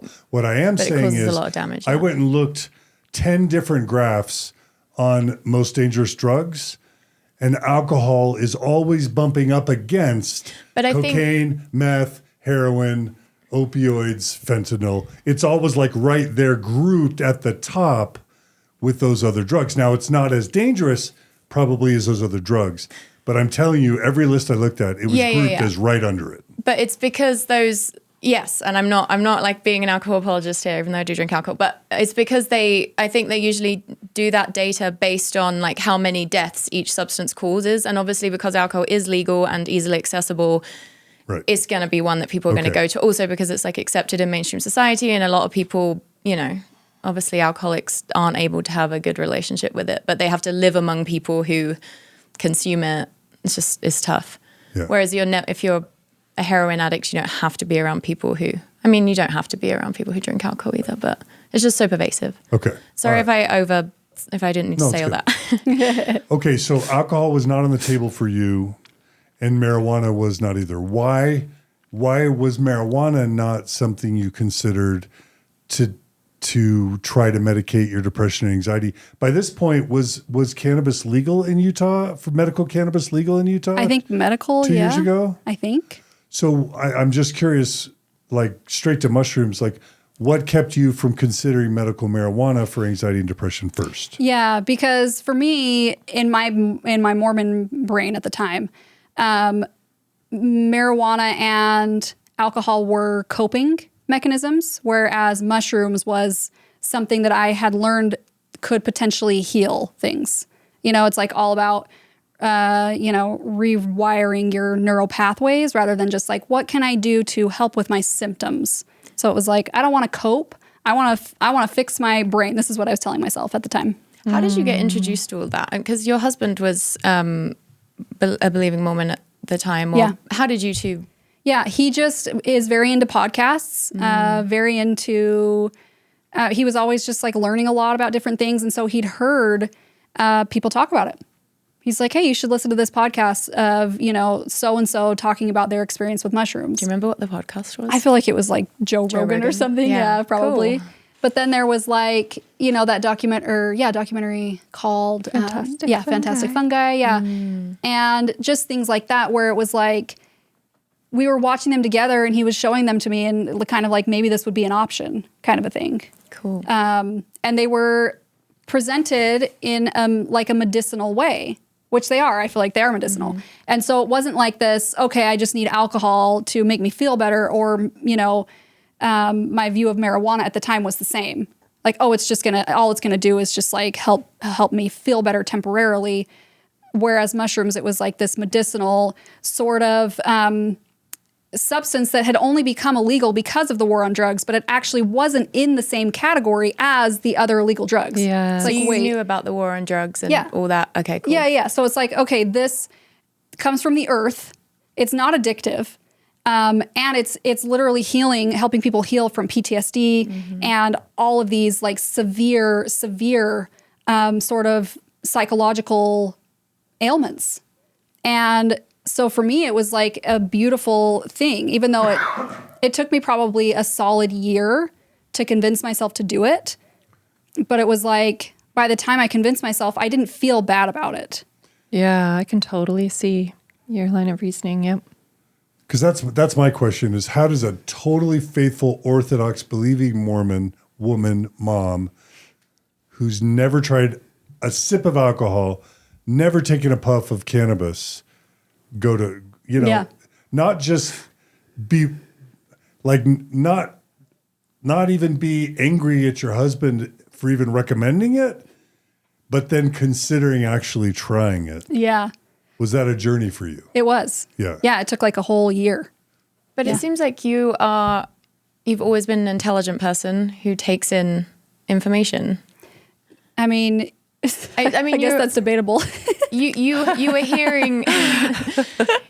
hearing intelligent arguments for it, and I feel like well, this is just my perception, I guess, but I feel like the younger generation of Mormons are more open, if things like, I have a Mormon friend who's done ketamine therapy, and I think like that super like never a single drug, don't even like entertain the idea that they can be healing. I feel like that is becoming more and more dated and less mainstream. Yeah, and psilocybin's being legalized. Right. And so it's like people aren't even really viewing it as a drug anymore. And Mormons have been having to confront the ways that the opioid crisis has touched them because they did put their trust in, these legal substances. Yeah. And there is quite a lot of distrust of big pharma in the Mormon community. I know a lot of Thanks Mormons. to doTERRA. I know a ton of Mormons who have done mushrooms. A ton. Yeah. Yeah. Like still active Mormons. Yeah. Joseph Smith might have done them. I believe it. Yeah. Okay, so you spent a year. Did you read Michael Pollan's book, How to Change Your Mind? Did it come out? I think it might have come out after that. Okay. Or I didn't know about it until after that, at But least. you saw the movie Fantastic Fungi. Yep. You listened to podcasts. Had the Mormons on Mushrooms podcast come out yet? Yes. Before? Yes, but I was like, oh, maybe this would be interesting. But it's like an ex-Mormon podcast. So as an active Mormon, I was like, oh, I'm not going to listen to that because, of course, And in that year leading up, had you heard about problems with church history, like challenges to the church's truth claims? Did any of that play a role? Yeah, did anything bother you about the church? Like, any social issues or church This is history? why I feel LGBT like stuff, women's oh stuff. yeah, and my brother's gay. So it's like you would think that would have like gotten me out of the church. Did you feel like he was sinning by acting on being gay? I mean, it's one of those things at the time where I didn't feel like it was a sin. I didn't think that he was like, I didn't have those beliefs where I was like, oh, he's doing something wrong, or oh, he's just, this is a choice that he made or something like that.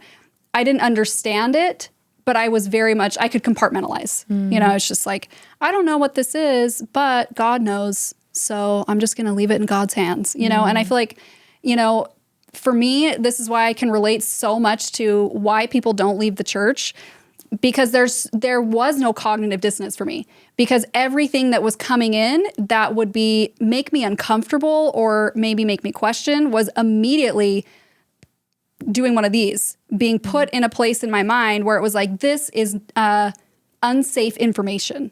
This is either coming from the adversary or this is coming from people who don't know what I know. And so there was no cognitive dissonance. It was just like, these people don't know. They don't know what we know in the church. And so if it's making me uncomfortable, it's because that's a sign that I should stay away from it, because that's the adversary or it's anti-Mormon doctrine or whatever. So yeah, none of that. So did you consider asking your dad or your bishop or, getting Mormon approval somehow? I think I might have, actually. Now that you mention this, I feel like, well, my parents knew about it. I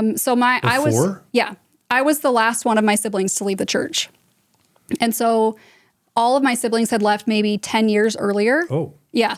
And I was the one who was still Mormon. And so and my brother actually had already done mushrooms. So he was kind of already in that world. And so for me to come to my parents and be like, hey, like, I think I want to try this. Like, they were like, okay, and they watched Fantastic Fungi and, so they were very much like, kind of like intrigued by the science of it, and like the psychology aspect of it and stuff like that. And so it wasn't really a big issue for them. So your parents were semi-affirming to your decision. Yeah, they're very like, I think they've probably had enough experience with their other kids by that point to just be like, we just want our kids to be happy. Whatever they're going to do, that's going to bring them to that place is what we want for them, which is very atypical, I feel like, here in Utah. A lot of people get shunned and disowned and all of that, but it's just kind of one of those things where they're like, they probably just learn from experience. Like, no matter what we say, our kids aren't going to listen to us. So we might as well just make them feel safe to be who they are, kind of a thing. Was it hard for you that all your other siblings are out the church? Is it hard now or was it? Was it hard? I feel like it wasn't super hard on our relationships because we were all pretty good at having boundaries, Did you worry that they weren't going to be with you in the next life or? No. And what's so interesting is I don't know that my parents necessarily hold that belief either. Like maybe they do. I don't know. But I feel like they're very much like, they believe that God is a loving God and that they're trying to be good people. And so it's all going to work out in the next life. I feel like is kind of the perspective that they hold, It's quite high up there on how healthy Mormon beliefs can be. Yeah, exactly. Which is like why I just never questioned anything, Seems like for having faithful, devout parents, your parents are like more open-minded. 99th percentile of cool. They are very cool. You would like my parents. They're very cool, yeah. Yeah. Okay. So you spent a year, your parents kind of got on board. Your husband was encouraging. You didn't talk to the bishop, didn't ask the bishop permission. Did you ask Heavenly Father how he felt about you trying mushrooms? It was one of those things where I was just like, I remember praying like literally on the way there. I was like, if I'm doing something wrong, I am sorry. I am just trying to help myself. And I didn't feel bad about it. It felt like it was resonating with me. I really loved the fact that it was something natural, something that came from the earth. So it was like, okay, this isn't some sort of, it just felt safer to me, I guess. And then I was really on board with the fact that they were helping people heal from, like they were medicinal, so I didn't feel bad about it. So I prayed and I was like, I'm sorry if I'm doing something wrong, but I don't feel like this is a bad thing. And that was pretty much it. Do you want to share whether or not your ex-husband had tried mushrooms before you? He hadn't. He had not. No, he just So he was encouraging you to try mushrooms when he had not tried them yet. Just based on everything that we were reading and learning and hearing. Wow. Yeah. Fantastic Fungi is very compelling. It is very Martin compelling. tried. And Very I did. proud of I thought it doesn't was. seem that crazy when you're hearing from, therapists and scientists and Exactly, yeah. expert, it's not like this wild card thing to be encouraging even though you haven't tried them. It might have been maybe 10 years ago. Yeah. But now I feel like Yeah. it's much more accessible and people understand. Because you more. two were coming at it from such a sort of mature, sensible way. Yeah. It was like, this is medicinal. It's not like I'm doing, a party drug or something like that. So how did you decide the way that you were going to do mushrooms? Because you did a big guided trip, right? Yeah.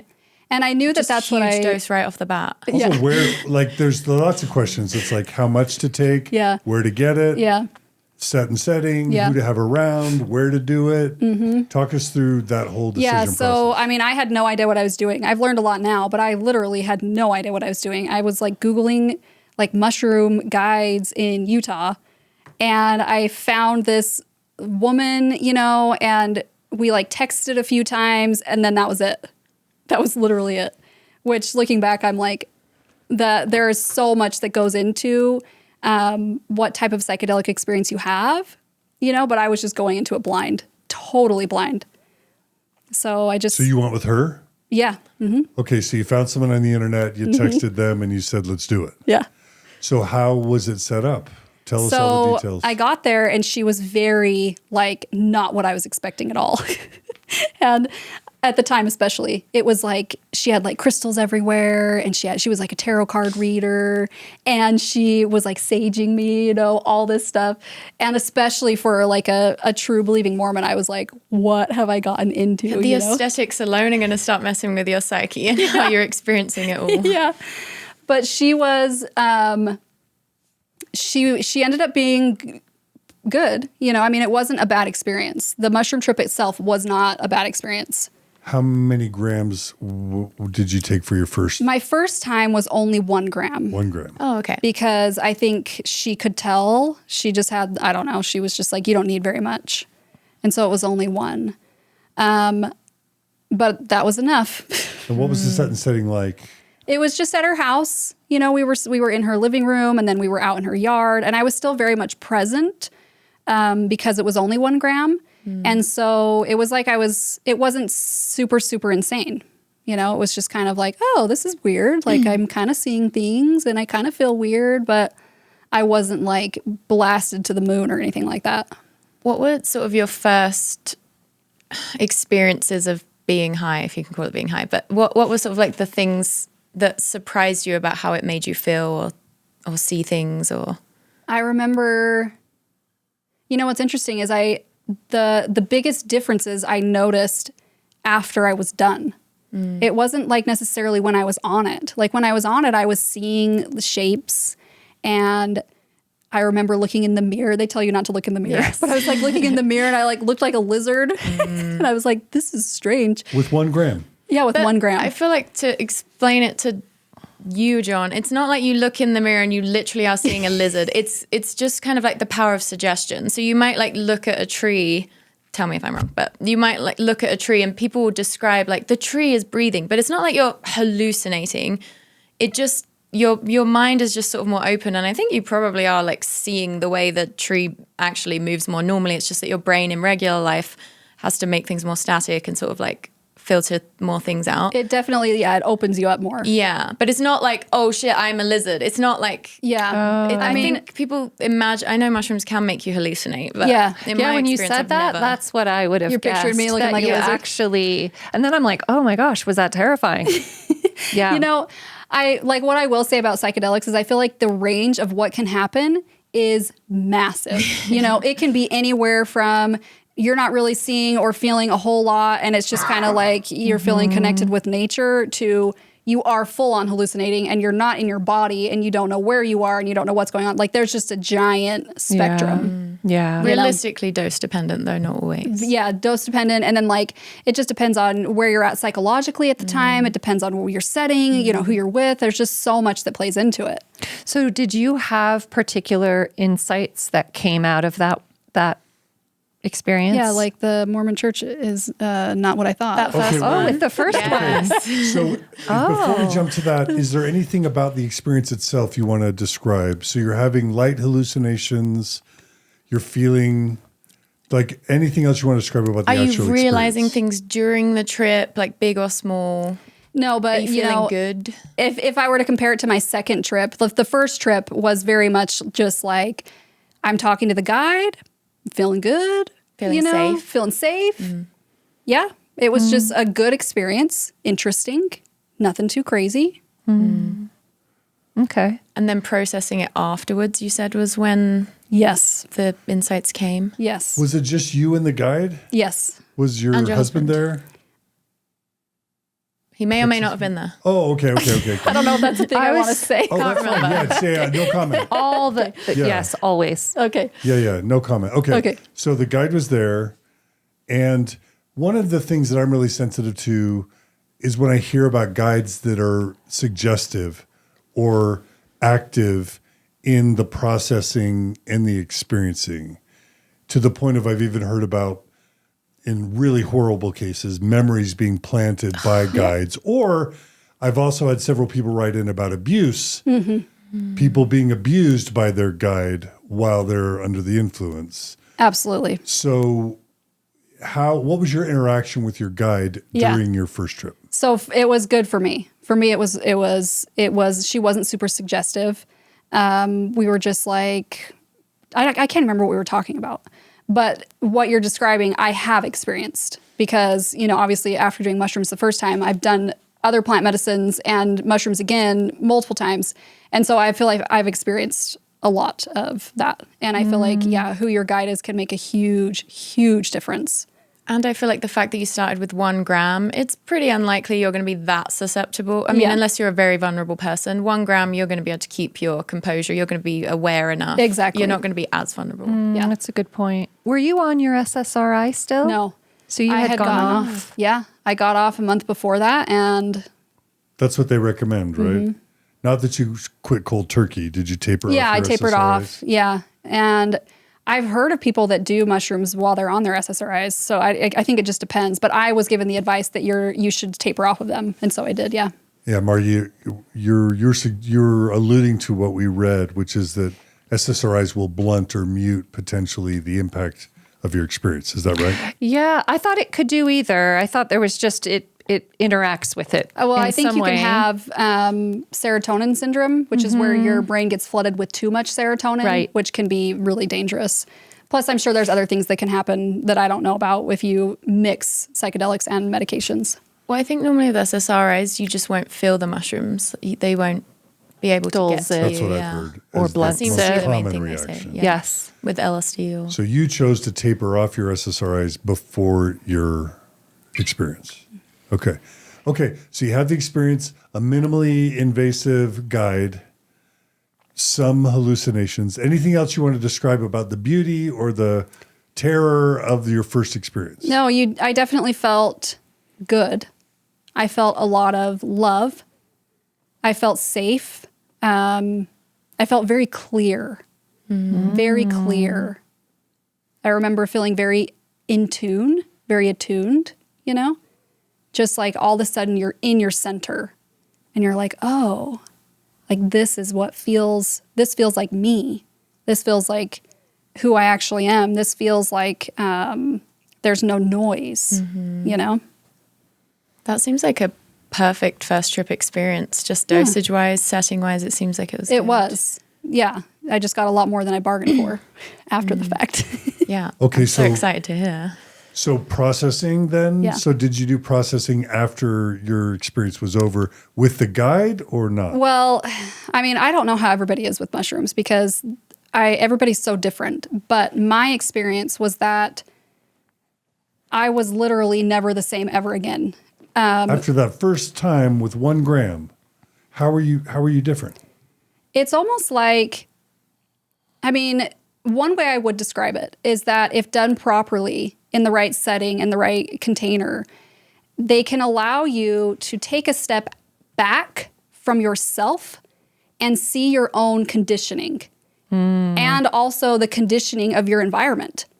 And so it was like all of a sudden I had this different lens for myself and for, I would say it's almost like my sense of discernment was greatly heightened, where all of a sudden I was like, I could feel when something felt off. I could feel when something wasn't adding up. And whereas before I was so disconnected from all of that because I was told, I mean, that's how I was raised, right?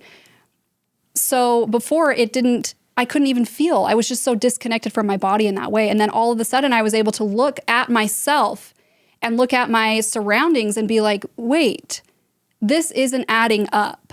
Like what, not just logically or cognitively, like these facts don't add up, but like how it's making me feel is not adding up. You know, they're telling me that this is love, but I can feel that it's not, you know? Who was telling you that what The was church. love?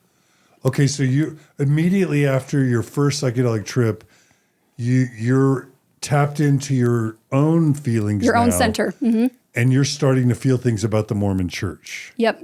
I remember it was General Conference and I was like listening and President Nelson said, he was like saying all these beautiful things that were like, the church is progressive or the church is evolving is what he said. And we're always open to new ideas. You know how they throw in these things, you know, and we're always going to be changing. And the Lord's church is continually unfolding and all this stuff. And then the very next sentence was like, if you want to be with your family forever, or no, it was simply wishing to be with your family forever will not be enough. So it was like, I could see clear as day the separation between what they were feeding people versus what they were actually saying. Were you watching him give this talk after you'd come down from your trip, or?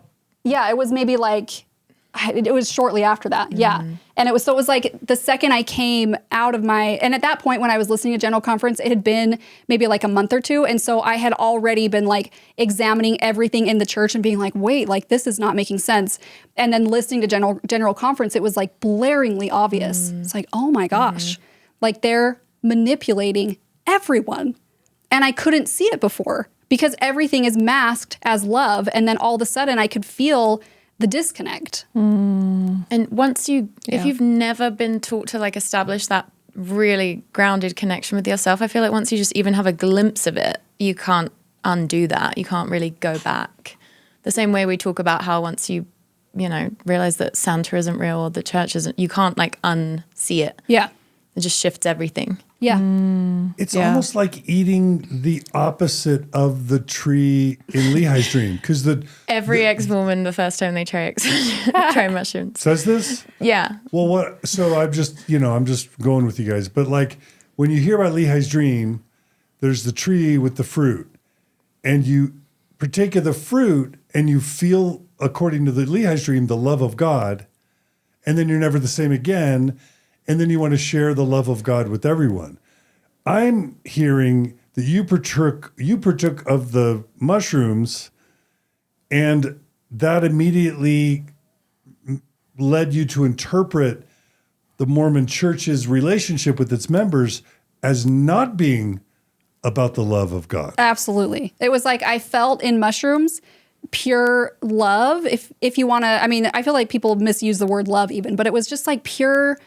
It felt like pure truth, and not even that truth that was being told to me, but like I could feel it in my body. It was just this centeredness of like, oh, this is reality. Like this is what's true and real, and this is what's not. And so when like immediately I was looking at the church and I'm like, they're saying all this stuff in love, supposedly out of love, and it's not at all. And so that's exactly what it was, where I was like, this is love. Like this is love, not what the church is doing. It was very eye-opening, to say the least. So mushrooms gave you a baseline of self-awareness and knowledge and of love that then you could compare to what the church was doing. What the church was teaching. And I feel like I like to interchange the word love with nonviolence, because I could see how I feel like pure love is nonviolence. And I could see how the church was doing things that were inherently violent, like using shame and fear to basically get people to obey. I'm like, that is violence. That's like a violation of autonomy. And that's control. That's not love. That's not freedom. That's not what they're telling you that it is. I'm also hearing a connection to self, but even more to body. Yeah. As well. What do you mean which by that? That feels really notable. What Yes. do you mean, Margie? Well, I hear you making references to like how it felt and knowing what it felt like, and this sense of groundedness or feeling more expansive and connecting back to feelings now that you're having that just feel like it's much more. There's a connection there that I'm hearing that, and this makes so much sense actually when you think of PTSD or some of the things that really mushrooms are really particularly beneficial for bringing back to body. Is that true? Is that really what I'm hearing, or what would you say? Yeah. I mean, it's tricky with Mormonism because, at least for me, I was having a mixture of connection to myself, but it was like in the church, you're kind of, at least for me, I was having a real connection to myself, but it was being like sold back to me.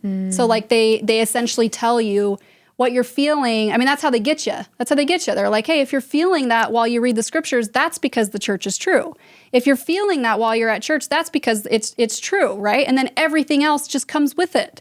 It's not like I wasn't having this connection to self. It's that they were telling me it was theirs. And then selling it back to me, like taking monopoly on it. And so it was like all of a sudden after mushrooms, I could see, wait, like that connection that I'm feeling not only does it not come from them, but it's not dependent on my behavior. It's not dependent on my belief system. It's not dependent, and no one has access to it more than I do. And so it was like it took out the middleman, and all of a sudden I could see the middleman was actually the bad guy, and that they weren't actually giving me anything that I didn't already have access to. All they were doing was telling me that I needed them for it.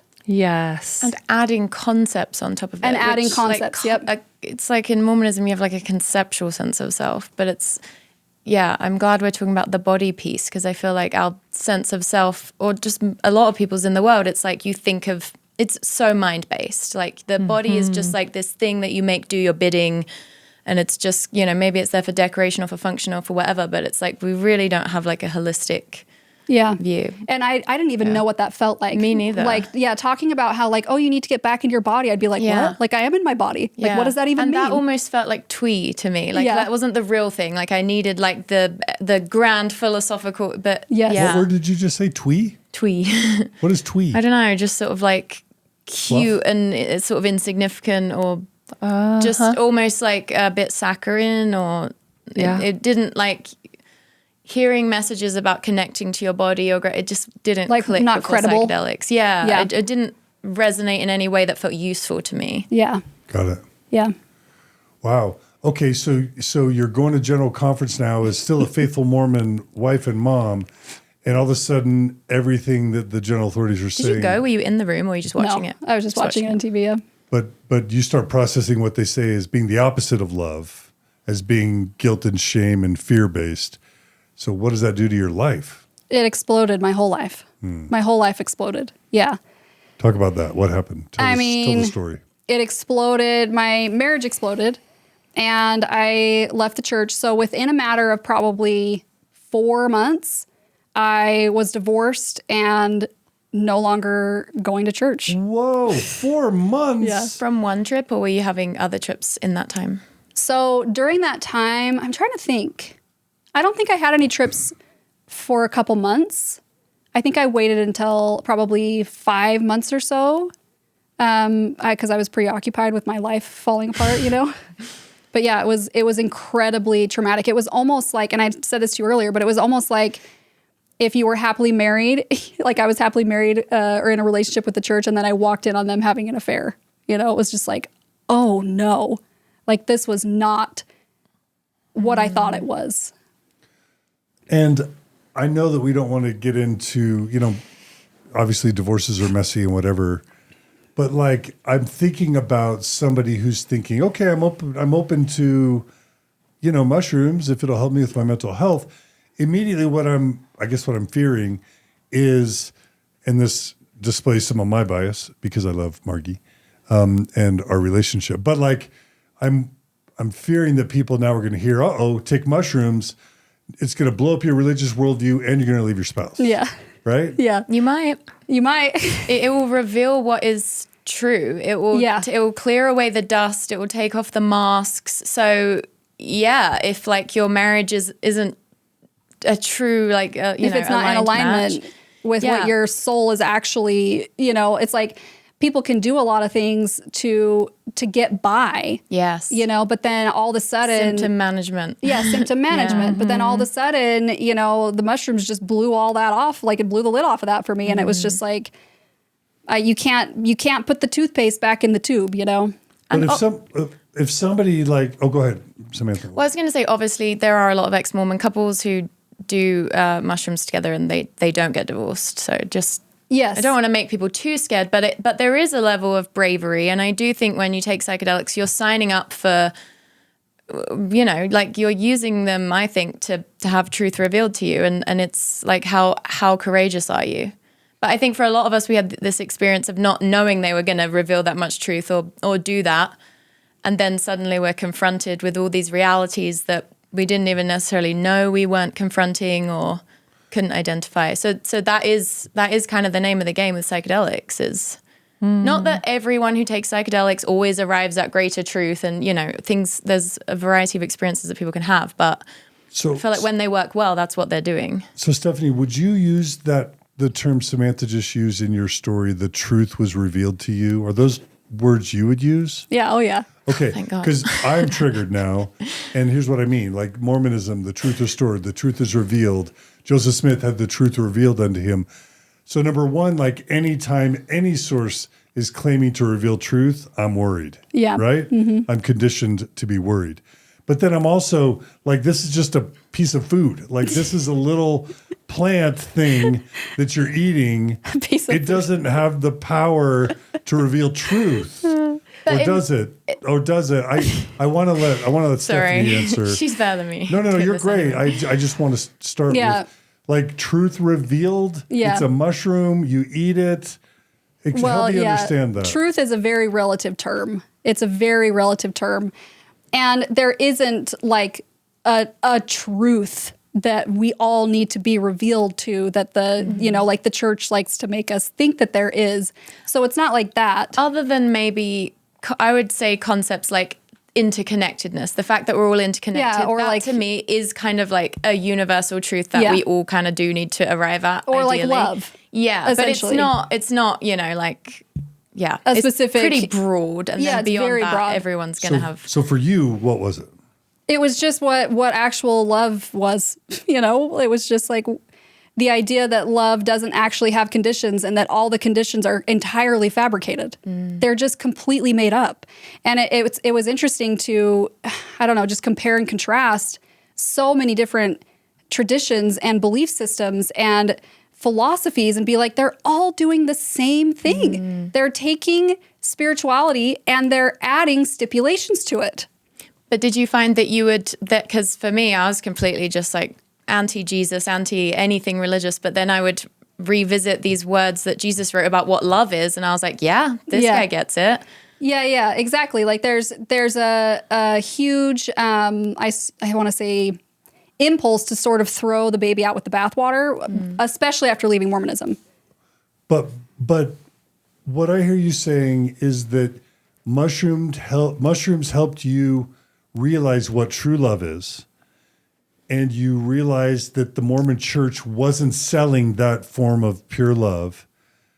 And then I think I'm also hearing you say, although we're not going to get into it, that you must have discovered that while you would have gone into the mushroom experience feeling like you had a happy and a healthy marriage, you must have concluded that that wasn't the marriage that you want, or the love that you wanted and needed after the experience. Yeah. And I want to add too that, like, you know, looking back on it, I would say at the time that there was always something in the back of my mind, not necessarily about him, where I was like, there was something in the back of my mind, but something in the back of my mind with our relationship that I was kind of like pushing away, you know? And so I don't want people to think that if they're just like deeply in love with their partner, that they're going to go in and all of a sudden just, you know, it was kind of always there. I was just very, very disconnected from it, you know?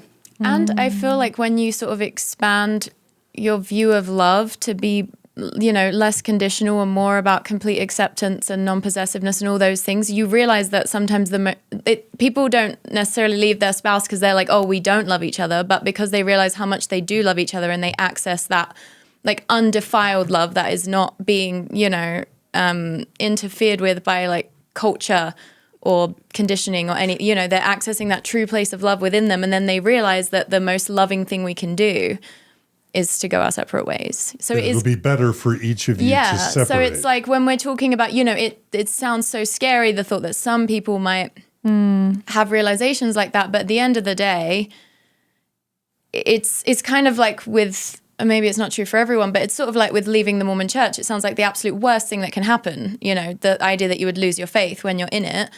But you don't realize all the good things that, you know, you don't realize that it's going to come from such an expanded place that is going to, for a lot of people, though not everyone, is going to feel so much better. And like, you don't know how that's going to feel until you're there.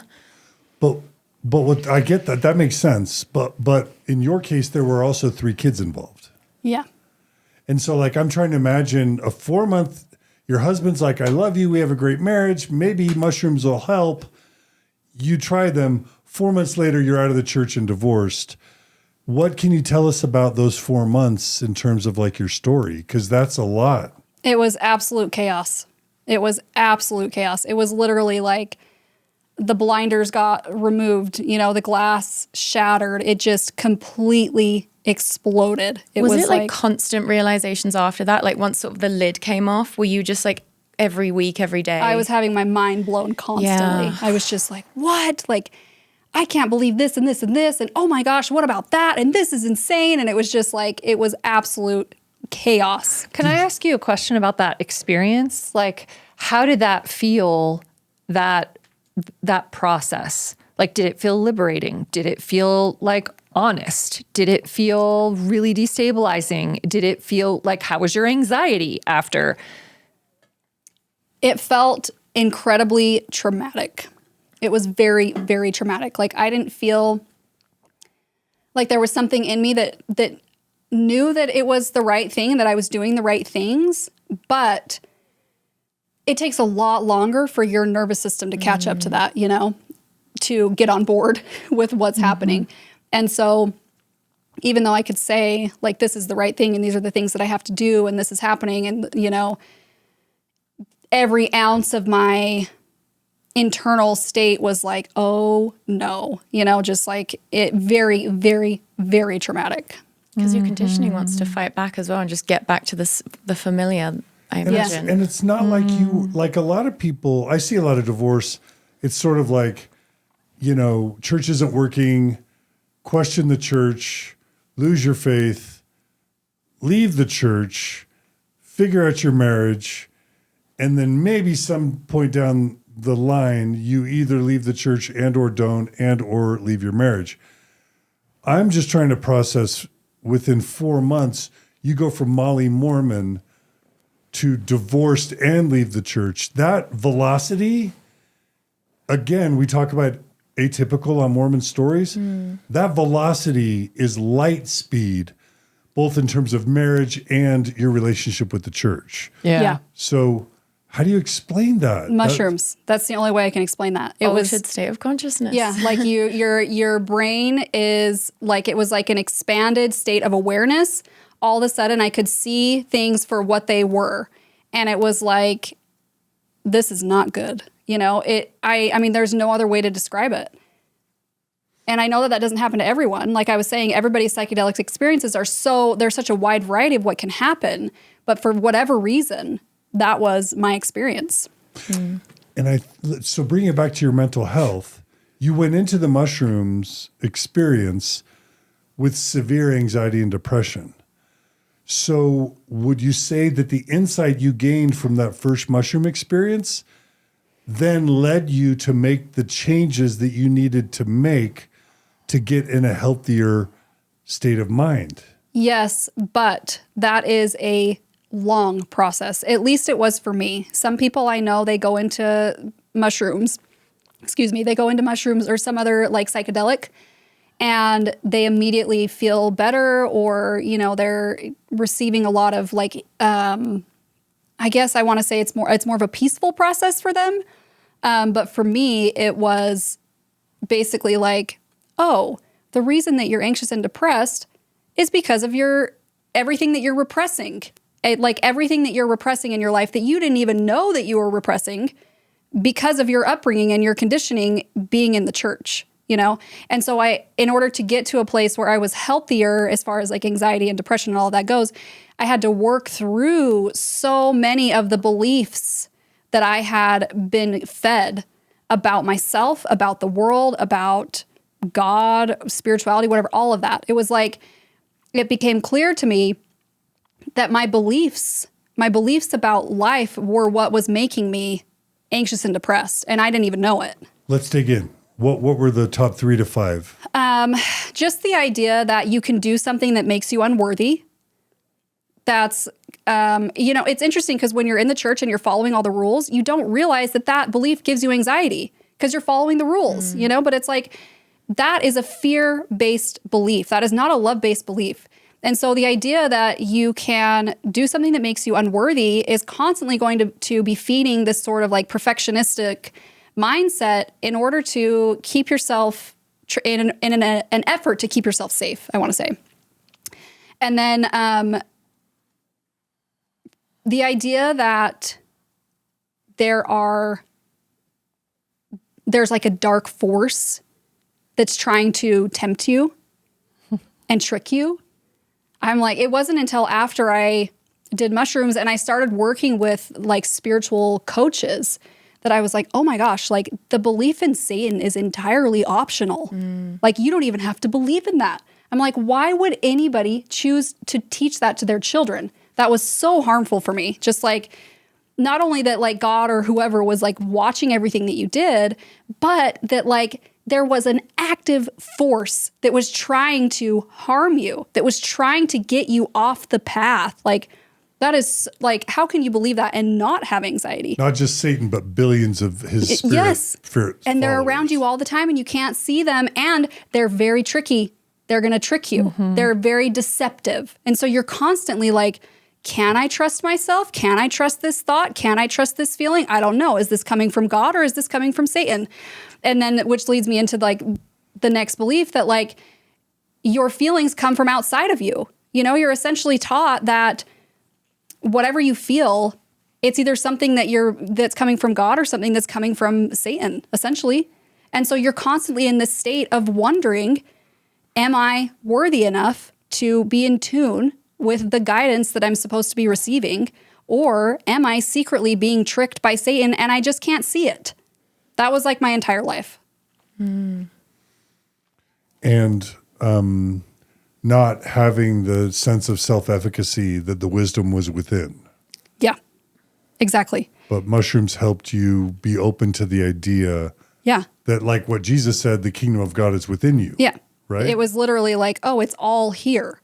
And so what is the church doing? They're literally not giving me anything. They're just making me think that they are. Well, they're kind of blocking you from yourself, taking. aren't they? They're taking, yeah. And when you grow up Mormon, like you're in a constant state, especially as Mormon as I did, you're in a constant state of dissociation because like you're being fed these beliefs from the time that you're a child, but you don't even realize that those beliefs aren't, at least for me, I didn't realize that they weren't in alignment for me because they were so enmeshed with my identity and they were making me happy and all this stuff. But it's not the actual reality. The actual reality is that I was very, very dissociated from my true sense of, you know, being my embodied self in order to maintain this belief system that I had been told was true. It's like indoctrination. You know, there's kind of this idea that like, especially people that leave the church, they get told a lot like, well, how are you going to know what to teach your kids? And how are you going to know how to tell them about the truth and stuff like that? And how are they going to lead a good lifestyle? And it's like, kids actually being told what to believe is way more harmful than being given the freedom to feel into their body, to feel what resonates with them, you know, because then when you're told essentially what is truth, you never get the chance to develop that connection with yourself, to develop like, this is what I want. This is who I want to be. This is what feels true to me, because you're given something else that you are told you have to accept. And you don't even realize that that's what's happening. Especially if you grow up in an environment like I did, where I loved my parents and I saw that they were happy. It's just like you take everything that they're saying and you're just like, this is truth. This is what it's got to be. Also, human moods are like not supposed to be one thing anyway, but don't you think it's kind of easy in Mormonism to be sort of conceptually happy because you are like, everything is how it should be. It's almost like happiness is a concept rather than a feeling, which happiness as a feeling isn't really going to be constant no matter who you are. Yeah, and there's also this idea in the church that like, and we kind of already talked about this, but it's like, if you're not happy, then you're doing something wrong, or something is wrong. Or if you're not doing something wrong, then there's just something wrong with your brain and there's not really anything you can do about it, you know, or except for maybe take medication. And so, you know, since leaving, I've been able to develop a much more healthy approach to emotion in general, where it's like, emotion is, this is how it is. You know, people are just going to be doing this because we live in like an emotional world, you know, and that's just the nature of reality.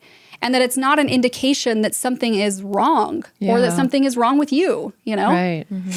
And constantly analyzing your thoughts and feelings, again, through the God-Satan lens, is really not conducive to just like allowing them all to pass through you. Yeah. Okay, so really quickly, I just want to capture the main ones. So we've got the harmful Mormon beliefs that I've heard listed so far are that our worthiness, our worth is tied to our behavior. You didn't like that. That was harmful, right? That there's Satan and dark spirits all around us trying to tempt us and hurt us, and that our thoughts and feelings might be us, might be the Holy Ghost and God, or might be Satan and the dark spirits. And how do you know the difference? Is that right? Okay, the third is that basically Mormon conditioning, that we shouldn't really listen to our true selves and our thoughts and feelings, that we kind of suppress that, mute it, disassociate, and pay attention to some external authority as our source for wisdom and truth and guidance, which is the church, right? Yep. Okay, and that feelings come from external sources versus from within. Okay. Any other top 5, top 10 harmful teachings or feelings that came to you? There's so many. I feel like what's so interesting about it too is like, I would never, like if I was a Mormon, if I was an active Mormon right now and I was hearing you say those things, I would literally say, that's not what the church teaches. That's not what the church tells you, because the way they use their language is very manipulative. So they'll say, so for example, the belief that you can, okay, so here's a good example. Like, what a blessing that we have temples and that we can be with our families forever because of temples. So you hear that as a member and you're just like, oh, we are so blessed. This is so fantastic. When underneath that, what they're actually saying is, if you don't go to the temple and give us your money and follow these other things, you can't be with your family. You know, so it's like, as a member, you can't even see that that's what they're actually saying, because they're not coming out and saying it, you know? And so I feel like the entire church is just filled with harmful teachings that I'm like, that they can't even see that that's what they're being fed, you know? I mean, just like the concept that we're fallen, that we're naturally bad, like the natural man is an enemy to God, that we're naturally going to want to do bad things, and that we need the idea that we need to be saved, that you have to do certain things in order to be saved, you know, stuff like that. So, but that's touching on Jesus. And that's probably the most sacred Mormon belief, the atonement, that Jesus died for us, that Jesus suffered for our sins to make our sins right, and that through Jesus' suffering, we'll be able to live with Heavenly Father again. Mushrooms made you feel what about all that? Mushrooms made me feel that Jesus is just as misinterpreted as any other. Like, I feel like you can, for me personally, love Jesus and then be like, what is Christianity doing? That's my own opinion. Could not agree more. Yeah. So I feel like I had a very close affinity with Jesus, like very much just like I told you in my childhood, very loved Jesus. And then after mushrooms, I was like, I think that these people are wrong about Jesus. I think that whatever they're saying or doing about, whatever they've done with Jesus is very much rooted in fear and shame and control. And I don't think that's Jesus. I think that's humans making Christianity, So mushrooms didn't make you dislike Jesus. No. It made you realize that people were misinterpreting or misusing Jesus's teachings for harmful or self-interested motives. Yeah. Yeah. Same? Psychedelics made me appreciate Jesus again. Or, start caring about him at all. Yeah. But the pure kind of Jesus's own teachings versus filtered through Mormonism. Yeah, and I think, and obviously, it's hard to pin down like what I don't know enough about the history of like the actual Jesus, but someone wrote down things that at some point that feel true to me. Yeah. Whether or not it was like exactly what we think of as Jesus. But outside of like, people are using his teachings to like manipulate and all those things, like, yes, but I also just feel like it's the nature of the human ego to just like want a blueprint, to want the like plug and play, to, do this and you'll get this outcome. And it's like, I feel like awakening isn't like that. Yeah. But we can't really, we don't know what we don't know. And we're not very good at handling that because the ego wants like a surefire way to get to salvation or whatever it is. Yeah. And it is so interesting how like the more you learn about different belief systems and theologies and stuff, it's like they really all are kind of saying the same thing. Mm-hmm. And it's you can see the patterns of how the mind really does want a blueprint, like you're saying. But then you can kind of look at it and at all as a whole and be like, no one actually really knows, and we're all just deeply struggling with the fact that we don't know, Whereas sitting in that sort of unknown is actually like where the most growth happens, yes. Yeah. Okay, Stephanie, so while we're on the topic of sort of core themes of Mormonism that you deconstructed, I want to ask you just a couple more core Mormon doctrines and ask how your psychedelic experiences impacted those teachings. Is that okay? Yeah. Okay, so we talked about this idea of Jesus and as a savior and that we're broken and fallen and needing to be saved. And that kind of fell away for you. Yeah. What about just the idea of a God or a heavenly father or a supreme being?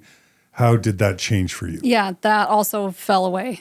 But it was kind of one of those things where it happened. That one happened a little more gradually, but still very, very quickly, like maybe over the course of 6 months. But it was kind of one of those things where I realized that it didn't matter what you thought, quote unquote, God was. So it was like, it's not that I was like, anybody who believes that God is a being is wrong. It was kind of like, that no longer resonates with me.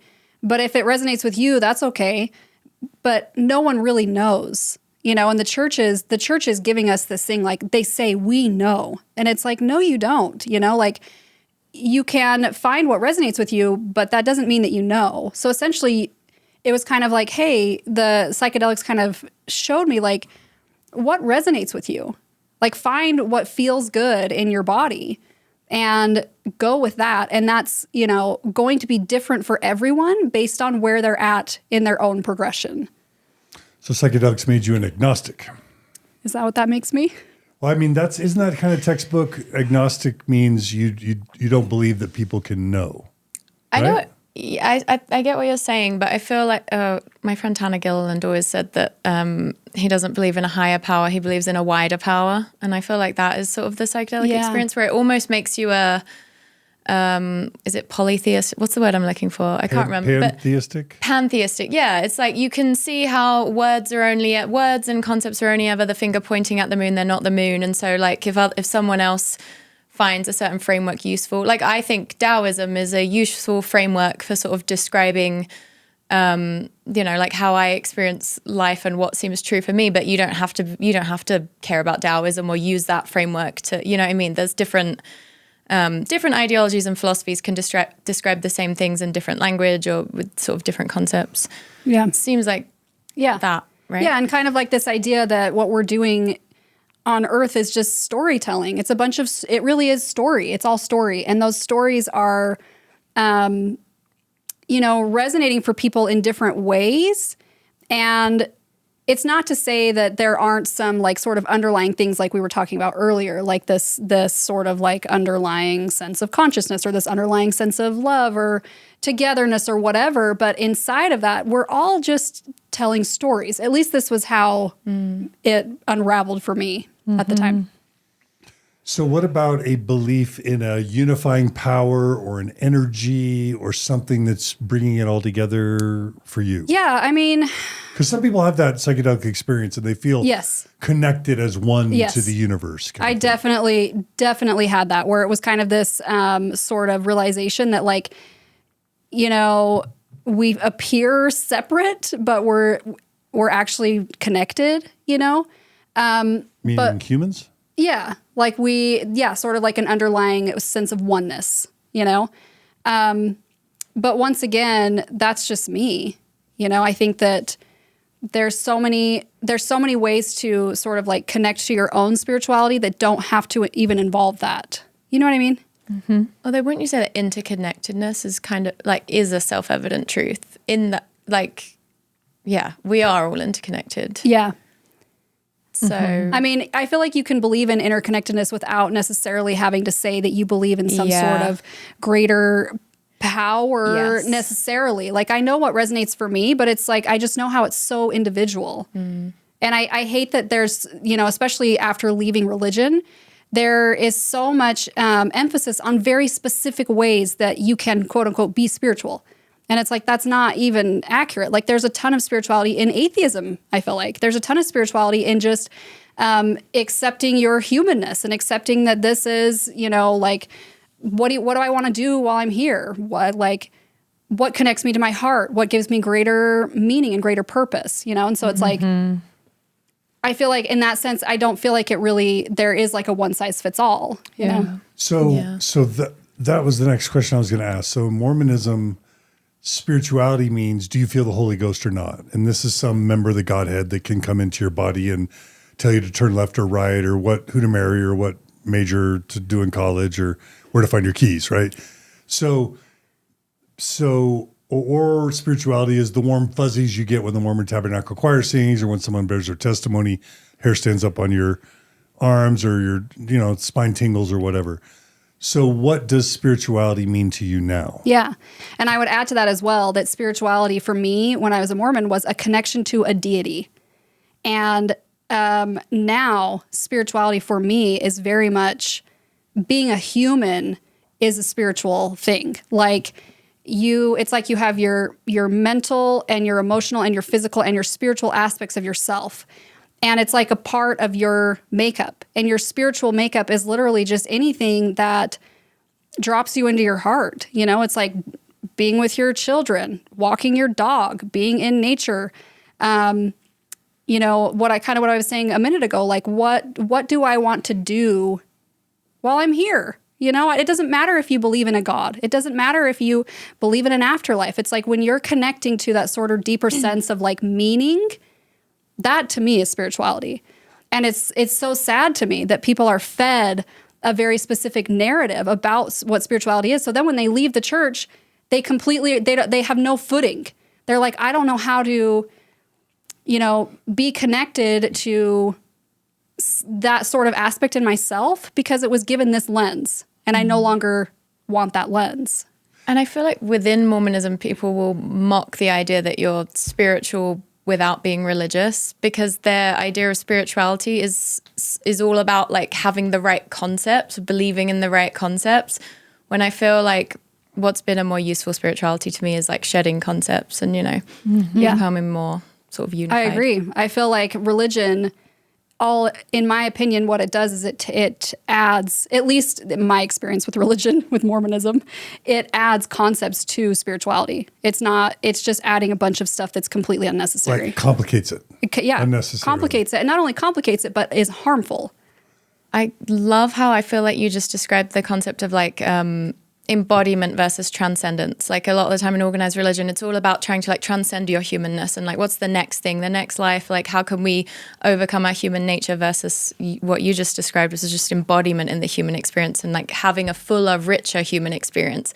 Yes. And it's interesting that will be belittled by people who are, you know, like diehard believers in certain organized religions, because it's what could be better than having a richer, fuller, more dynamic human experience. Yeah. So, Margie, I want to get to your question, but I don't want to leave this one topic of what religion adds to spirituality. So you've already talked about shame, you've talked about guilt, you've talked about external sources of authority, muting your own inner voice. What else does Mormonism put on top of spirituality that not only isn't helpful, but that is harmful to you? I mean, it's a lot of exclusion. You know, What do you mean by that? It's like they talk about the church being such a great community, but it's like, you know, before religious community, we had the village, you know? And so it's like, what is religion? All they've done is drawn a line in the sand where there didn't need to be a line in the sand. So it's like, you know, we have all these stipulations, and if you follow these stipulations, you can belong here. But it's like belonging, you belong because you're a human, you know? Not because you got baptized or got your endowment or served a mission or got married in the temple. Yeah, so Believe the right things. they offer you, you know, they offer, and it's tricky because when you're a like an active believing Mormon, you're very comfortable. At least I was. And so of course people are like, I love it here. Like this community is so great for me. But then you have to really look at like, but at what cost, you know, like look at how much harm it's doing to the people who can't belong, which is, a whole other topic that I could talk about, just how they're promoting, you know, sort of like belonging and inclusivity, but actually they're the ones that created the exclusivity in the first place. How can you have conditions for belonging and not have people fall outside of it? Exactly. That not belong. Like, so the system almost requires people to not belong to continue functioning. I mean, in that way, it feels more Christ-like, your path, just because you think about God, an all-loving God in Jesus, if you're going to believe in God in Jesus, who's not invited? Yeah. Right? Yeah, exactly. Yeah. And that was the weirdest part, is when I was like, just like deconstructing church stuff, it was all based in love. And so I would, you know, it was so weird to feel the same on the inside. Like my whole life I had been trying to do what felt loving and felt right. And then all of a sudden what I was doing that felt loving and right wasn't lining up with what anybody else was saying. And so all of a sudden people were like, oh, I don't want to hear that. I don't want to talk about that. I don't want, you know, but I'm like, but wait, this is coming from the same place. It's coming from that place of I'm doing the right thing. And then all of a sudden everyone was perceiving it as something that was wrong, which is a weird shift. You know, because when you're Mormon, if you have spiritual experiences, you can go to anybody and talk about them. You can share them in sacrament meeting, and everybody's just like, oh my gosh, like it's so beautiful, you know? And then all of a sudden I'm like, these experiences like were so life-changing, and people are like, oh, I don't know about that. I guess there's all the rules, like, you know, don't drink coffee, don't drink tea, don't try mushrooms. I imagine those things you might now view as being anathema to spirituality, like rules. Yes. I mean, like I feel like what Mormonism adds to spirituality, it's like, of course, there's the fear and the shame and the control. It's just a whole bunch of conditions that are unnecessary. You know, it's like they don't have monopoly on anything. And they're just leveraging people's connection to their own soul and adding a bunch of stipulations to it that are taking away from it.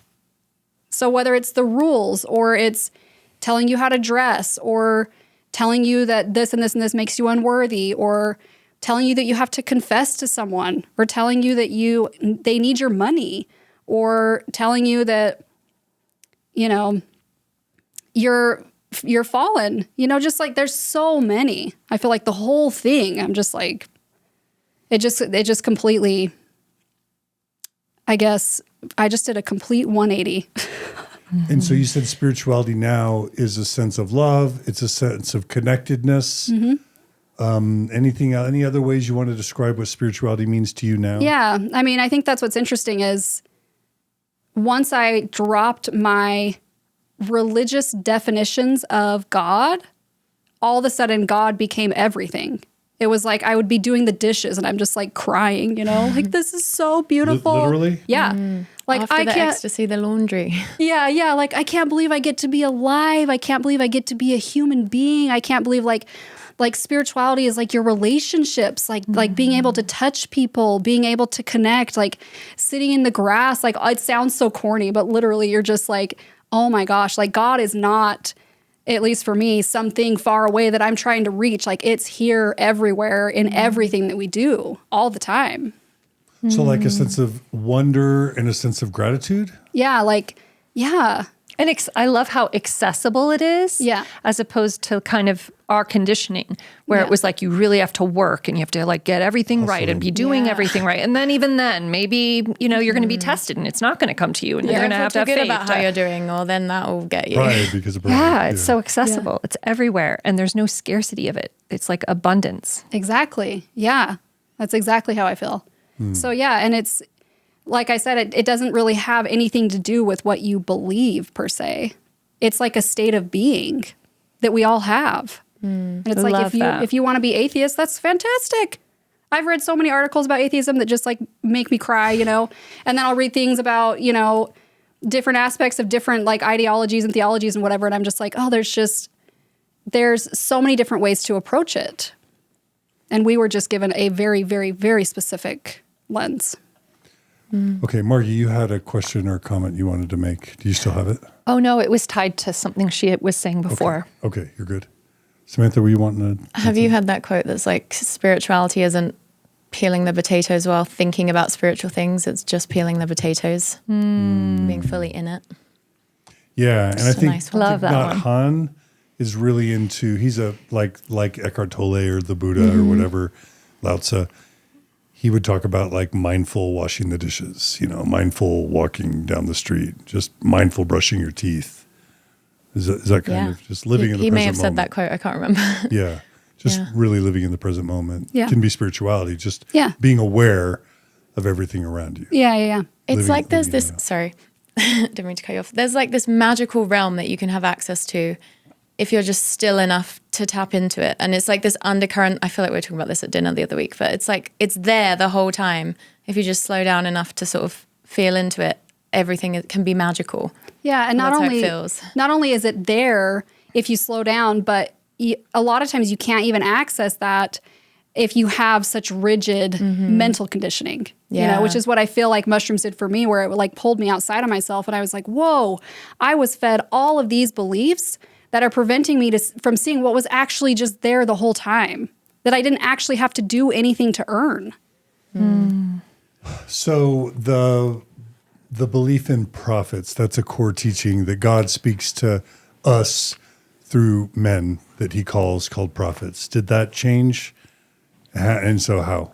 Just that they're like, first of all, that there's no hierarchy, that everyone is equal, truly equal, like horizontally relating. And also that there is no need for a middleman ever. And that there's no way that God would have like secrets like that, like reveal things to one person about you or that you need to know, but not just tell you directly. Okay. What about, so the idea of bishops, prophets and bishops probably became problematic? Yeah, all at once. And I'm guessing another key thing with Mormonism is authority, that it's this church, the Mormon church, has authority. All other churches don't have authority. And you have to have the right ordinances, baptism, confirmation, temple marriage, temple endowments. Not only do you have to be in the right church with the right authority, but have the right ordinances from the right church with the right authority. Yeah. And? Yeah, I mean, it literally is like it all felt like mythology to me. I was like looking at it and I'm like, it just felt so made up, which is kind of like how it is, you know? Yeah. And I'm like, I don't know what they're doing, but it's getting in the way. Whatever they're doing is some weird sort of mental construct that they've developed that they think that they need, but they actually don't. It's exactly what you would imagine a person in the 19th century coming up with a religion would turn into, if you know what I mean. Yeah. Like it's exactly that. And what's extra tricky about Mormonism, I feel like, is that it is such a loving space on the surface. So it's not like, which I think Joseph Smith probably really recognized that people were hungry for that, you know? It's probably like, you know, all these churches that are like, God's going to ban you to hell. And then all of a sudden Joseph Smith's like, wait a minute, God's actually loving. You know, and he comes in and and people are like, oh, I love this idea, you know? And so he focused so much on, like, I feel like my experience with the church is they focus so much on that, on the love, that you somehow miss all the other stuff that they're actually saying underneath that, you know? Okay. So let's see. I'm trying to think of, scripture. So speaking of mythology, Bible, Book of Mormon, that we need holy books, Christian, Mormon holy books, scripture to guide us. I feel like a sacred text could literally be anything. You know, I've had spiritual experiences with so many books since leaving the church that are not quote unquote sacred texts. And it's all by Mormon evaluation. Yeah. I mean, just regular books on, you know, all sorts of things. And so, yeah, it's not that, like, I very much connected with the Book of Mormon, which I think a lot of people do, obviously, when they're in the church. And it's not that I look at that and think that was all pretend or made up, my experiences per se, but it just made me realize, like, oh, that's not because it's the Book of Mormon. It's just because I was sitting down with an intentional mindset and trying to connect with God. Of course, you're going to feel whatever you're going to, you know, some sort of connection, but that doesn't mean that it's true, you know? What about, so this is a derivative, but what about how did you come to interpret past spiritual experiences? Because I'm guessing pre-mushrooms, you would have said, oh, I've had a ton of spiritual experiences. Yeah. How do you now look back on them? And I feel like, I don't know what other people say who you have talked to, but I feel like for me personally, looking back on all my experiences in the church, they were 100% real spiritual experiences. The problem is that those spiritual experiences are being filtered through your conditioning. So it was interesting to me how after I left the church, I would see the same thing happen in these sort of like plant medicine circles or these groups of people being like, oh, I'm having these spiritual experiences. But it was very clear that there was like mental distortion happening because everything that you're experiencing spiritually is still getting filtered through your ego construct, right? And so looking back in the church, it's like, yeah, I had so many spiritual experiences there, but that's just because we're inherently spiritual beings. And then those spiritual experiences were being taken and filtered through this lens that I had that made me attach them to the scriptures, to the temple, to the prophet, you know, to the doctrine. Yeah, that makes sense. I'm curious how you would describe what counts as a spiritual experience, like thinking about how you say people can have spiritual experiences, but they're being filtered. Like what differentiates in your mind a spiritual experience from just like heightened emotion? Yeah. Or is heightened emotion, can that alone be? I'm just curious. I feel like I was going to say that as well. I think there is confusion a lot between like feeling peace and love and comfort and joy as emotional states that people are like, oh, this is a spiritual experience or this is a sign of something, you know? I feel like for me, you know, a spirituality or like a spiritual experience is sort of like a deep, deep connection to what feels like the soul to me.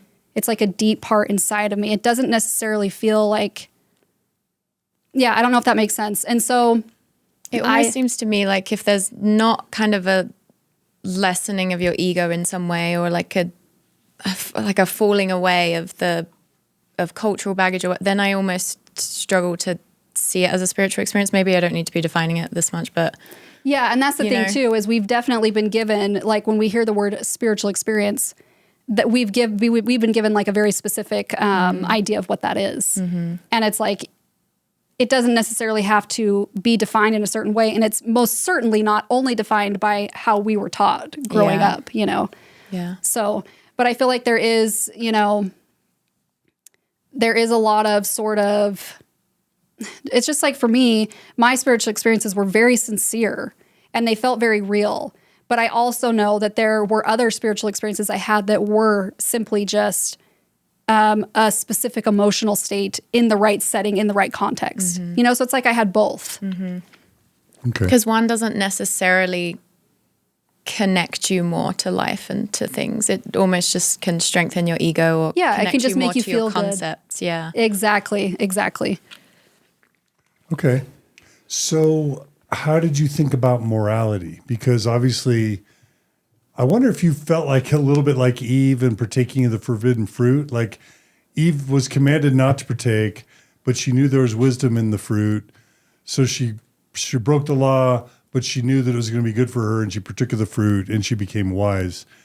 Like, so that's kind of a question about morality. Yeah. Did your views on morality change? Oh, yeah. And if so, how? I mean, morality, meaning you're talking about like sexual morality or like having good morals? Period. Sex, yes, but also drugs and Just morality. And what is? How do you have a moral compass now? And if so, what is it? And Yeah. Are there things that you thought were bad that now you don't think they're bad, or Yeah, things that you used to not care about that now you think are bad? You know, what I mean? feel like morals, once again, is a very a matter of opinion for a lot of people. It's like, unless it's harming yourself, harming the planet, or harming another person, then it is not immoral. Like there's no morals beyond that, in my opinion. So when people, you know, sort of moralize things where they're like, your shoulders are immoral, or, you know, having sex before marriage is immoral, that to me is more just a sort of like, it's almost like it's imposed for a sense of righteousness per se, you know, like a feeling of wanting to feel righteous, to feel good, to feel like you're a good, righteous person. But in actuality, they're not harmful, you know? And so it's like, when I think of morals, the thing that comes to mind is just like, is it harmful? Then don't do it. You know, we don't want violence. We don't want violence. Aside from that, it's all just made up. People just make up their rules that they want to make up. Okay. That's my opinion. Okay. All right. Okay. Any other questions from Margie or Samantha about kind of deconstructing Mormonism? I guess I should say, you never read the CES letter or like learned about Joseph Smith and his polygamy and the Book of Abraham and the Kinderhook plates and the stone in the hat. Even if all of that, even if I would have known all that in the church, it would have just gone either in one ear and out the other, or it would have been like, I don't understand, but God does. And so you can just... Like with your gay brother, basically. Yeah, exactly. It's like I didn't even have a shelf. It's not like I was putting things on the shelf. It was just like, I don't get it, but that's okay. God understands and I don't, and that's okay, you know? Okay. I suppose I'm curious a little bit about whether anything relating to you being a woman came up in your trips, because I feel like psychedelics and my femininity or womanness have been like, you know, there's stuff that's there. Yeah. And the alternative to that is patriarchy. Yeah. Thoughts on, Oh, absolutely. So did it kind of, I don't know, did you have any sort of realizations or like a shift in how you viewed Yes. yourself because of that? Well, first of all, there was this whole idea that a woman's job is to have children.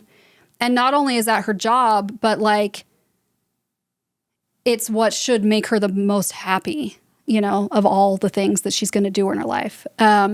So the idea that I was just a baby maker, immediately I was like, oh, like when I realized that was like so freeing for me. I was like, I don't have to feel bad for not wanting children. You know, I mean, obviously I want them now, but like at the time I didn't, you know? So that was like a huge one for me. It made me realize like that the view of women in the church is just a role. It's not an actual human being, which I'm sure you guys have talked about a ton. But it's like, I didn't even realize that I wasn't allowed to be who I actually was or to be a whole person. All I was essentially I was like an asset. That's what it felt like. You know, hey, you're here because we need you to fulfill these roles. We need you to do these things for us.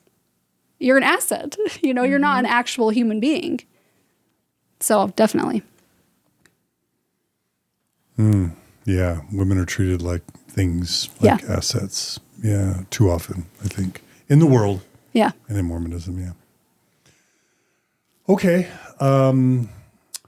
Did it change your views on LGBT stuff?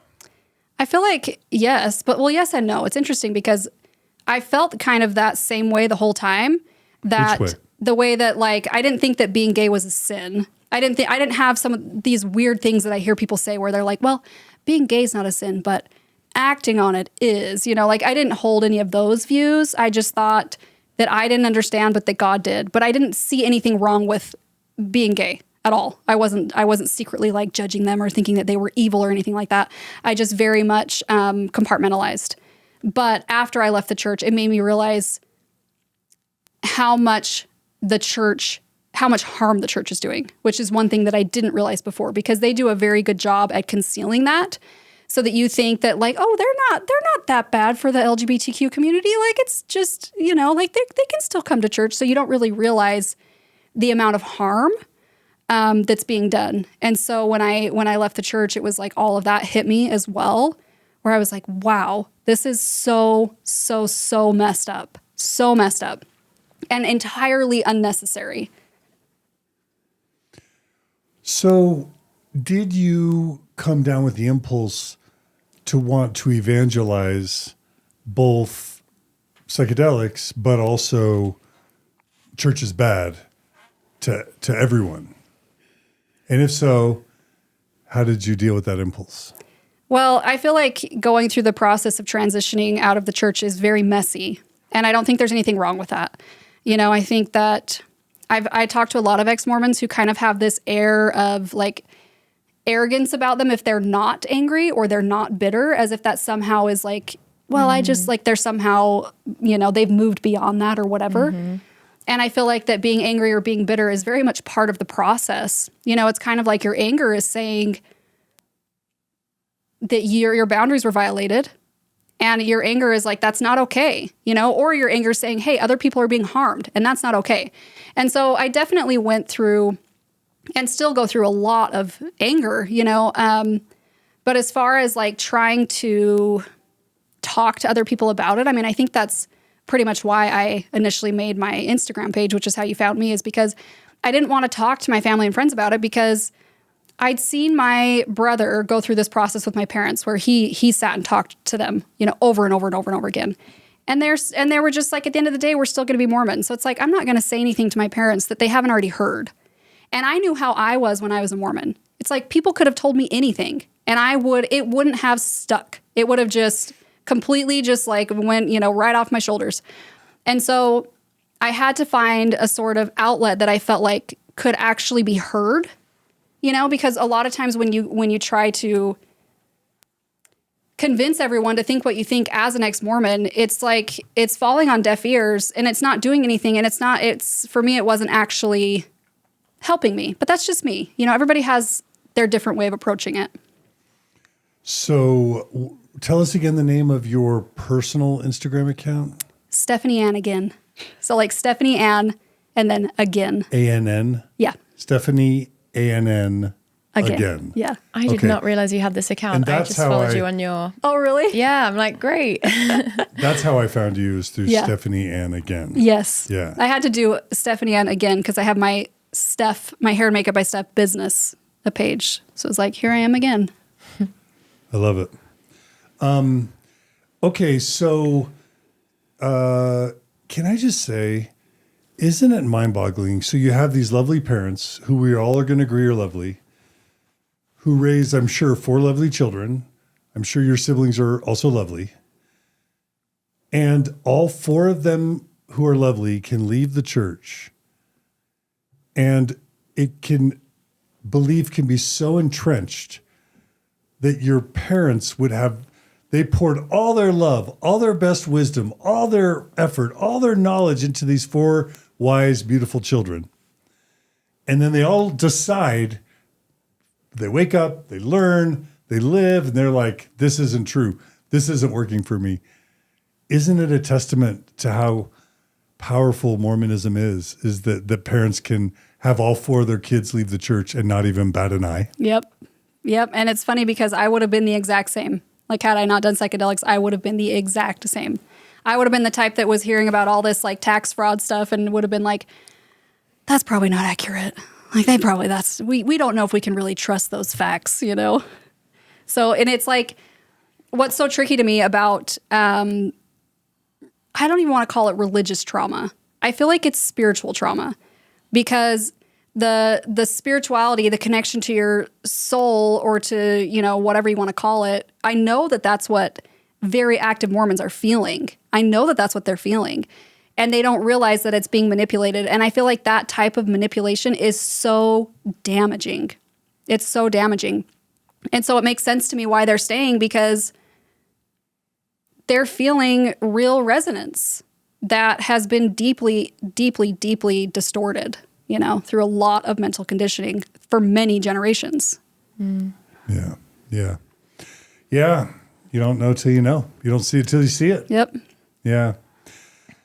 I want to be delicate about how I say this, because the way we kind of set up this, where you said within 4 months you were divorced and out of the church, it almost made it sound like the divorce was just the mushrooms. And while none of us have any interest in trying to excavate the marriage per se, it is fair to say that maybe in some, definitely for you, but maybe your experiences led to some experiences with your ex-husband to where maybe you realized things that you hadn't considered before, or saw things differently that you hadn't seen before, or learned things that you didn't know before about yourself or about your relationship, where the mushrooms were a part of that journey, but it wasn't like just you woke up and the mushrooms said, leave your husband today. Yeah. You know what I'm saying? Exactly, yeah. Yeah, I mean, when you have such a rigid construct of how you've lived your entire life, and then you do psychedelics, it's like you realize how that construct is affecting everything in your life, not just your belief system, but it's like your relationship with yourself, your relationship with your spouse, your relationship with your children. And so, yeah, it was like, it wasn't, like it just told me you need to leave your husband. It was like I was realizing all of these dynamics that had been informed by this belief system that actually weren't in alignment for who I actually was. Yeah. Okay. So we talked about the whirlwind, the 4 months from believing faithful, active Mormon mom and wife to out of the church and divorced. You talked about how that was, what was the word you used? Chaos. Yeah. So let's talk about, I guess there's 2 things I want to talk about, is rebuilding your life, but also you didn't stop with one psychedelic experience. Yeah. So let's talk about the other psychedelic experiences. Yeah. And then talk about rebuilding your life. Yeah. So that year I did, do you just want to know what I did or when, how much? And why? Why? Oh, you had one great experience. Why didn't you just stop there? Yeah. I mean, you definitely can have these sort of heightened states of awareness on psychedelics that make you feel really, really, really good. And I have always considered myself a very spiritual person anyway. And so when the psychedelics were the most spiritual experiences I had ever had. And so I was like, I need more. It was just, I felt like I was just hungry for it in a way. And so I tried several, over the next probably 6 months. But it was one of those things where I had to learn the hard way that it's not something that you mess around with. And it's not necessarily how it's being marketed in sort of Western society as this like it can be too much. It can be too much too quickly for your brain and for your nervous system. And it can be potentially very traumatic, you know, if you're not cautious about it. At least that was my experience. Yeah, and this is something that I'm not an expert to even be talking about. And Samantha, I don't know if you'll be able to talk about this better than me, or you, Stephanie. There's a traditional addictive property to things like cocaine and alcohol and meth and heroin, where you develop a tolerance, you need more and more to get the same high. And it also changes your neuroreceptors in a way to where it almost kind of numbs your ability to just feel happy and healthy normally, so that you need the drugs to actually just feel normal after a while. So there's all these elements to addictiveness that my understanding with psychedelics generally do not apply. In other words, there's never in the world been a mushroom addict. Yeah. There's never been, as I understand it, an LSD addict or a ayahuasca addict. And in some ways, I've even heard the term anti-addictive in the sense that, well, there's some people who have one or two experiences and they're done for life. They don't want any more, even though they may say it was either a great experience or it was a terrifying experience, but I learned a ton. But they don't leave feeling, I got to have it all the time. Now, there's going to be other people that microdose, which is taking small amounts to treat anxiety or depression with psilocybin specifically. And there's going to be some people that kind of use it recreationally or that integrate it into kind of a longer term set of health and or psychological and or spiritual practices. But generally speaking, I think it's important to stop and make the point that if you're worried about getting addicted to drugs, and when I talked about that sort of gradients of danger or harm, what makes opiates, meth, fentanyl, alcohol, even tobacco so dangerous for many is the addictive quality. And I think it's important to say that that's not a problem, generally speaking, with psychedelics. Now, that's my understanding. Do either of you want to comment on that? No, that's 100% true. Okay. Yeah. And Samantha, do you want to? Yeah, outside of the fact that obviously you can get addicted to anything. I mean, it's not chemically addictive, but, you can be addicted to behaviors, or you can, Okay. and people can get addicted. I don't know what the textbook psychological definition of addiction is, but you can become addicted to the high of excavating your own mind with psychedelics, and you could get use it as an into escape. them potentially. But yeah. Okay. Well said, John. Okay. So you were just looking for further light knowledge in your additional psychedelic experiences? Yeah, I mean, I had spent so much of my life just having anxiety and depression, and then all of a sudden I was feeling good, and not good in a way of good how you feel when you smoke weed or when you get drunk, but good in a way where I felt like I was more centered and connected to myself, and so I just was hungry for more of that. Okay. And so I think this is a good point to say that there are dangers and risks with psychedelic experiences. In addition to just some people having a bad chemical reaction, you hear about bad trips with LSD. I had people write in and say they had, I think, Margie, when we were doing research ahead of time, if you have schizophrenia, a history of schizophrenia in your family, consider not taking psychedelics or being very, very careful if you do. That's one thing we read. There were several people who wrote in and said they were terrified. They had a horrible experience. That was rare, probably a ratio of 300 to 1, in terms of, but it does happen.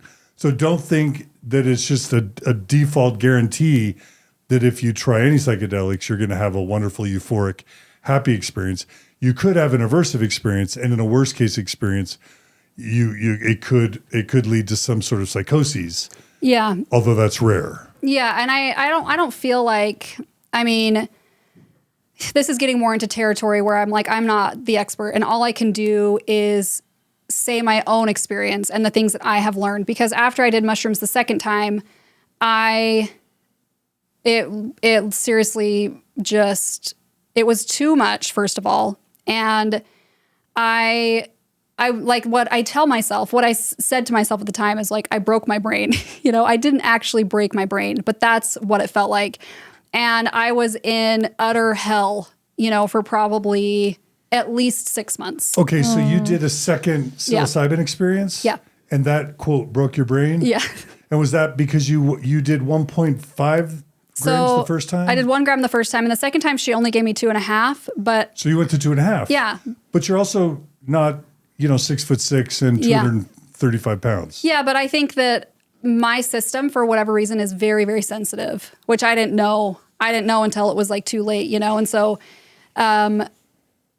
it's one of those things where I feel like psychedelics, in my own opinion, can be very unpredictable. And there's a lot of things that you can do to like make sure you, like if I would have had the proper support beforehand and the proper support after, I think I would have been a lot better off.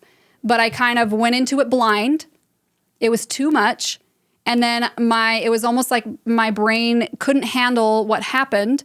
And then I didn't have the proper support after until probably maybe 6 months later or so when I finally found someone who could help me figure out what happened to me, kind of a thing. So integration is huge. And when you say integration, for those who have no idea what we're talking about, what does that mean? Yeah, there's like integration coaches. It's like people who are very well-versed and trained in psychedelics, and they specialize in getting you prepared for a psychedelic experience and helping you process afterwards.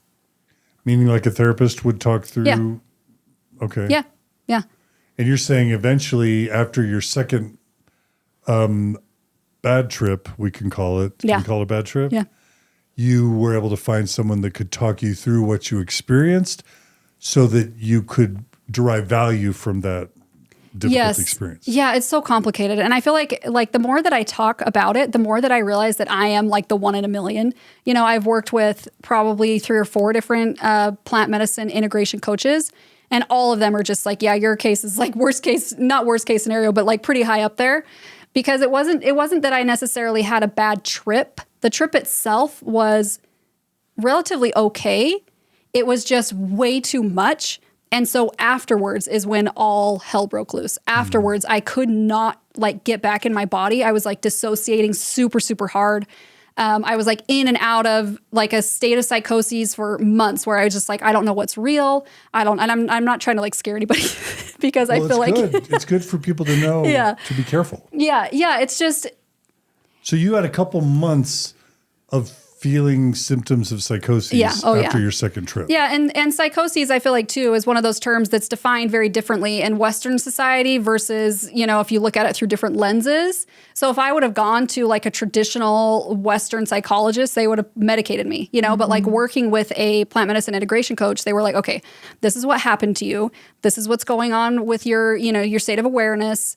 This is what you need to do. Like this will integrate. It's just going to take time, so that I didn't feel like I'd actually messed up my brain, because I don't believe that happened. I don't believe that mushrooms messed up my brain. It was just like, it was too much for my nervous system to process, if that makes sense. Yeah. Like I have a friend that tried to do what they call the hero's dose or the heroic dose, which is 5 grams or more. He said that there was like at least 30 minutes where he wanted to die every single minute. And every minute he would say, okay, I'll just try and make it through this minute. And then the minute would go by, and then it would be like, okay, I'll just try and make it through this next minute. Like, I can't imagine anything more horrific than wanting to die on a minute by minute basis for an hour. It's interesting because when people have like really difficult journeys like that, sometimes they can be very, very transformative. But it's just a matter of making sure you have the right containment. It's like, if you're in a good place, psychologically, but also like with your container, like your setting, and all of that, like you can go have a bad trip and you can be very transformed by it, even though it sucks and you're like, oh, this is hell, I want to die.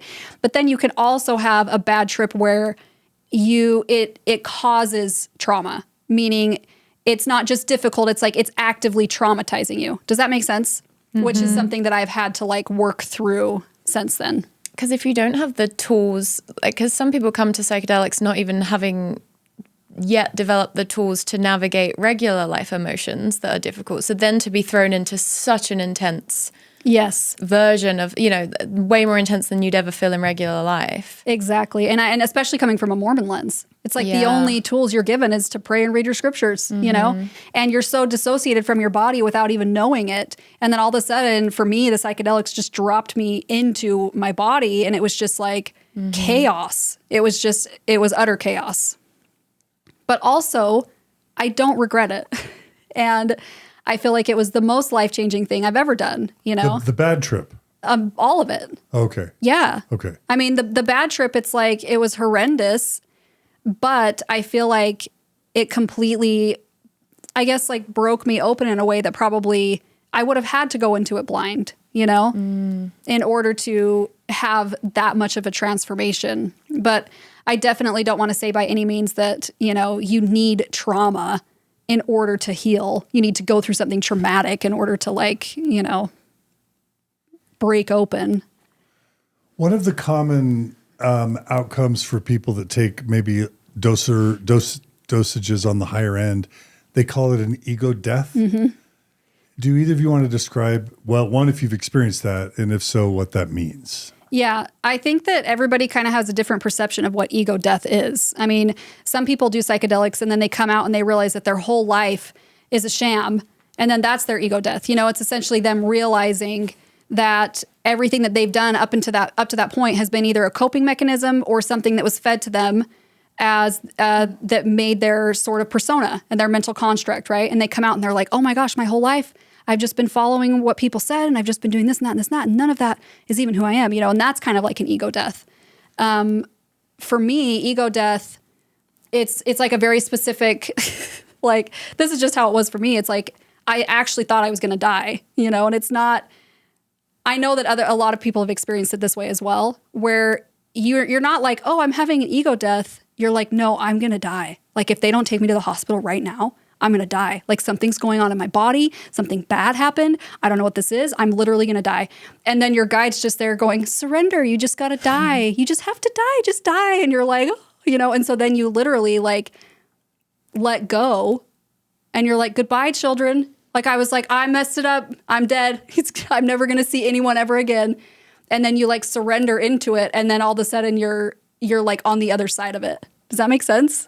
Like floating in nothingness? No, you just realize that like the only thing that was holding on was your mind, and that there is no sort of like, I don't know, that type of death was just simply a death of your ego, a death of your constructs, but I don't know. Have you ever experienced it? Yeah. And sort of like along a spectrum, like, with smaller doses, just kind of a lessening of, buying into the false sense of self, or just the masks you wear, or just like concepts about yourself generally, just like a lessening of concepts about yourself. And yeah, I can relate to the thinking like you're going to die. Yeah.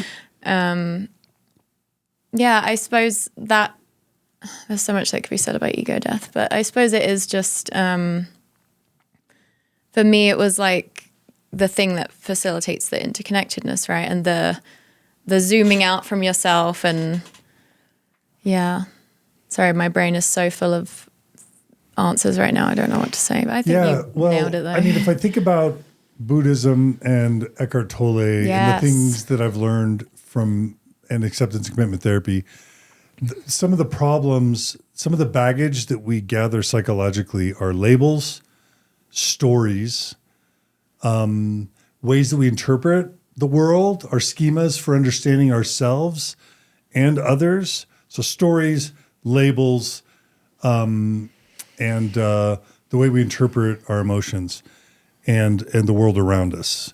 And I envision ego death as all of those things falling to the floor and taking away our tendency to evaluate, to name things, good, bad. I'm this, I'm a parent, I'm a dad, I'm a Mormon, and letting all the labels and stories and schemas fall to the ground, and just kind of radical experiencing of oneness or connectedness with something much bigger Yeah. once all that falls. And the getting to the point of where you're able to let go of that, like have the ego death, can be very scary for people if they're not used to that. Like if you're someone who, which is like me, like why I actually thought I was going to die, because if you're not used to surrender and you're kind of someone who lives in a place of a lot of control, you know, you have to let go of control in order to get to that place. And that's very scary for people a lot of the time. Yeah, because so many of us like only ever experienced ourselves as the ego from when we were young, and we had to like cultivate that to sort of get by. And so it does feel like you're dying because that's the only you that you've known. But then there's like this massive like freedom and bliss and, you know, beauty on the other side of it. And it is like as simple as surrendering, but your brain will fight so hard. Yeah, to and resist it will try really hard to protect you from that, Yeah. because the ego wants to stay alive. You know, it's like, no, this Yeah. is who we are. Yeah, to the point where, for me, it was like, oh no, I'm actually going to die. Yeah, and any sort of bad trip I've had has been because of that tension where I'm coming up against that, you know, my mind is like wanting to surrender, or a part of me is because of the psychedelics, but then I'm clinging on because it seems so scary. But I got into psychedelics in tangent with getting into Eckhart Tolle, which I do think helped a lot. And like having a bit of a foundation of meditation also did help a lot for bad trips, because you kind of know you can. Because you calm know the yourself goal down is a to bit let go better. a lot of that junk. Yeah. And so maybe you're a little bit primed Yeah. to be willing to let go. Yeah, I think the two work well. It also together for seems sure. like the body connection of meditation might be helpful because actually, I would imagine amidst the ego death as you guys are describing it, like a nervous system reaction, like your body is having actually an experience. And I would think like breathing, like knowing that you have calmed yourself down before, or how you regulate your nervous system, I would think would be really helpful. Is it? Yeah. Yes. And I didn't have any of that. Yeah. Yeah. Which I could have used. Yeah. Okay, so after a second experience that was more aversive, you didn't stop there either. So I had my second psychedelic. Let me think. So I did my first trip, which was the one that kind of blew the lid off of everything. But the trip itself was pleasant, but it blew the lid off of my life. Then from there, I did a couple more with different plant medicines. There's one called Bufo, and then there's another one called Combo that I did both of those as well. And then after, and those were not anything super insane, you know, they were both good experiences. They weren't like, nothing crazy happened. And then was my second mushroom trip. But after my second mushroom trip, I waited probably almost a year, and then I did ayahuasca. And like for those who don't know anything about that, why ayahuasca? So they And what was your say experience? the mushrooms are like the niños, and the ayahuasca is the grandmother, you know? So grandchildren versus grandma? Yeah, or maybe, isn't that what they say? I think the mushrooms are the don't know. niños. At least that's what I've heard. Children? Okay. And so it's basically a way of saying like the mushrooms are very gentle, and the grandmother is like a stern grandmother that's going to like whip you into shape, you know? And so I wanted to try ayahuasca because, I don't know, it's one of those things where you kind of, at least for me, I was feeling really called to it, and I was really petrified. But I was like, I don't know why, I just feel like I need to do this, even though I was scared to death. And so then that's why I did it, yeah. And when I think about ayahuasca, I think of South America, Peru, or Costa Rica, and I think of throwing up. Those are the Yes. things that I think of. Yeah. Is that right? I mean, they have ayahuasca, or they do, I know they have like retreat centers and stuff in Mexico as well. And I'm sure lots of other places. I mean, I went to Texas, you know, and there's an ayahuasca church here in Utah too. And yes, I did But throw kind up, of originating in, Yeah. Yeah. as far as I know, but I'm not an expert. Yeah. And what would you say you did? Throw up. Oh, you did throw up. Yeah. And so again, someone would say, why would you ever want to do anything that would make you throw up? Yeah, it's one of those things that's really hard to describe until you've done it. You know, it's like the most beautiful and painful thing that you can ever experience. You know, if it's done the right way and in the right container and you have the right support, it's so difficult, but you come out feeling like you're just like never the same. you know, it's really hard to explain. It's very transformative. And it's healing people and helping people for a reason, you know? Yeah. Okay, let's go there, because this isn't my biggest critique. It's my biggest question about psychedelics, having never had a psychedelic experience. One time when I was feeling clever, because I've met thousands of people that say it changed their life. But if you knew these people before and then you know them during and then you know them after, sometimes you can go, wow, they really are different. And sometimes you can go, I really don't notice any difference. And sometimes you can say, wow, their life's a big mess, right?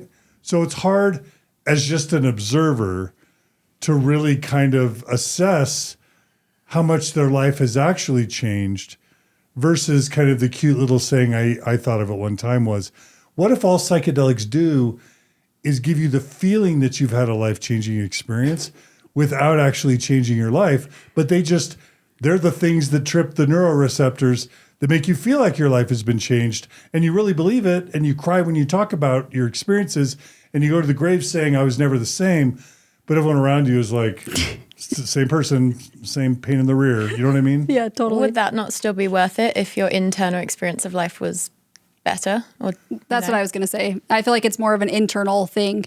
I mean, a lot of people can make really huge, profound changes externally as well. But, and I want to add too, that it's not like the psychedelics are, in my opinion, this sort of like fix all. You know, you can do psychedelics and be a terrible human being. You know, it's not like this thing that's going to make you some sort of, and it can still be life-changing and transformative for you internally, but then you can still be a horrible person, you know? So, yeah, I mean, I think regardless of where your life goes, I don't think I've met anybody who would say that they weren't the same after, you know, no matter what that looks like externally. Yeah. Because I'm thinking about, like, let's just say I want to try psychedelics someday, right? Well, if I could feel better all the time and it could have a lasting impact on just how I feel about myself and how I feel about the world and make me more emotionally connected, and it's just about me feeling better, well, that's worth it. Absolutely. If I could just feel better in the long term, that's good. What's more important to me is I would do it if I could know I'd come out a better husband to Margie, a better parent to my kids, a better boss. Like, I have a friend who I worked with who once they tried psychedelics, they said, I don't want you as a boss anymore because I don't want to have any boss who hasn't had a psychedelic experience. And I felt discriminated against, you know? But I think the point was it'll make you compassionate and connected and loving and empathetic in a way you're not, but in a way that would make me want to work with you much more. Mm-hmm. And so I guess I'm saying, yes, if I can be a better husband, dad, boss, podcaster, human, then I totally want to do it. Right? Yeah. And I think the fact that you have those intentions probably makes it highly likely that will be the case. But it's not perfectly controllable. Like, you might do psychedelics and then realize, like, you don't want to do a podcast anymore, but you're better at all the other things. Like, what, you know, maybe the podcast one doesn't happen. I'm just like theorizing. Like, you can't perfectly predict. But I think, like, if you're the sort of baseline things that you want of just becoming more compassionate and connected to the people in your life, I feel like that's reasonable to think that, like, that probably will happen for you, or at least it won't do a disservice. It won't, you know, it won't Couldn't get lower much you. worse is what's meant to say. I think in terms of, like, connecting to the people you love, it seems highly likely that it would improve it. But I think when you're talking about things that are maybe not as fundamental, like the podcast, like that's quite different from, like, your children, for example, you know, because that is not as essential as, like, you are a dad through and through, whatever happens. You are not a podcaster through and, you know, you might have awakenings on psychedelics that make you think, you know, you want to take 5 years off work, you know, who knows? Okay. I think too, it's such a personal decision, you know, like me going to psychedelics for my anxiety. It's like I got way more than I bargained for But, you know, I guess what I'm saying is even though we want a formula of like, this is what I'm going to get out of it, or this is what's going to happen. That's what they did to Jesus, and look what happened. Now you have this podcast 20 years. Yeah. There's really no way of knowing. And so it's like, if you feel like you want to, then you gotta follow that, you know, even if there are no guarantees of anything. Yeah, it is a leap of faith. Like, there is a bit of bravery involved. But it's also like, you don't know what future John is so what to you might seem horrifying. Like, let's just go with this one. Let's just say you have an experience that tells you, like, stop working. That to you right now might seem terrible because you don't know what the John that has felt the need for that will feel like. And so you're never going to be able to accurately predict. Like, things that, again, like with, you know, to me, finding out that Mormonism wasn't true was the absolute worst thing I could possibly imagine. And now I'm like, it was the best thing that could have possibly happened, you know? Yeah. You don't know till you know. But I think sorry. No, you go ahead. Just in general, if your intentions are good and you're a good person naturally, then I just think with that foundation, it will probably be good. Yeah. You know? And I just want to add too that me and Sam are literally just speaking from our own personal experiences. Yeah. Like, we're not integration coaches. I don't know things. I feel like I shouldn't be speaking for plant medicine at all, because I'm like, all I know is what I know. And so it's one of those things where it's like, research it for yourself, see how you feel, you know, and, you know, follow that. I'm so glad you said that. I do think that's so important. I was going to ask you, Bring, because I feel like now we're on something that I have read a bit about with regard to intention. How would you talk about the role of intention in your process, maybe with each, and how you think about, like, I feel like, Samantha, you did a really great job of talking about that a minute ago too, but if you have anything more to say. But like, what is the role of intention and how did it play out for you, and how do you hold it kind of now? Yeah. I have mixed feelings about this too, because I know people who have done psychedelics recreationally with no intention at all, who come out and they're completely changed. Me. Yeah. Yeah. So I think there's some things that are just out of our control, honestly, but I also feel like having good intentions, I feel like definitely does help, because you're already trying to connect with yourself. You're already trying to connect with something of value and of importance, you know, and something real. And it's like, that's not going to hurt by any means. But I don't know that it necessarily has to be that way. Yeah. I think if there's something you're stuck on, you could just bring that, you know, like they say, to bring your questions to general conference. You could bring that with you, and it, you know, there's a chance, or a decent chance, that zooming out from your ego a bit is going to help you maybe evaluate things more objectively. And it doesn't hurt to set an intention, as it might not go that way. You might be taken on a different sort of journey, but So I'm hearing like hold it loosely. yeah, and especially if you're doing, because I like to just do microdoses. I feel like a little microdose with a question you're wondering about in your life or something you're stuck on, I feel like that can pair really nicely. For you, how many grams? 0.3, let's just say. Okay. So Stephanie, go back to your experience. So you were no longer a wife, but you still had your relationship with yourself, and then you still had 3 children, and then you were still a daughter and a sister and a human and a hairstylist. How, if you had to guess how the people around you have experienced you since your psychedelic experiences, have they given you feedback? Would they say you've changed?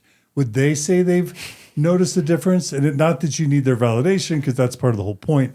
But would you say that those around you have observed differeces?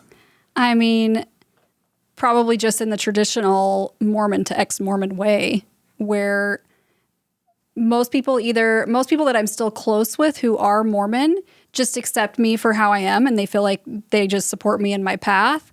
And those who I'm not super close with probably think I'm absolutely insane. So a bunch of people around you are like, she's on drugs, she's gone crazy. I'm sure. I mean, I don't know really. I know a few people that think that, but I'm not sure how many, probably more than are saying. Well, are you saying there's no one around you that's like, wow, I've really noticed a difference. You're kinder, you're more gentle, you're more loving, you're less anxious, you're less depressed. Like, only with the people who I know who are ex-Mormons. I think that Mormons, it's not that I have bad relationships with them, but we don't really, I probably just seem the same. I probably just seem the same to them. You seem like you've been very nice always, based on what I know about you. Well, like you thank don't seem like someone who had to do psychedelics to develop empathy. Yeah. No, I feel like my relationships in that way have kind of, stayed the same. And people ask, like, how are you feeling? Like, how's your anxiety? How's this and how's that? But I don't know that it's something that they would notice, at least yet on the surface. But I have had people, in the ex-Mormon community and people like mentors and stuff that I've worked with that have noticed. Well, how have your anxiety and depressive symptoms been? Because that was the main reason you went on this journey. It's like your relationship with yourself. Yeah. How is that?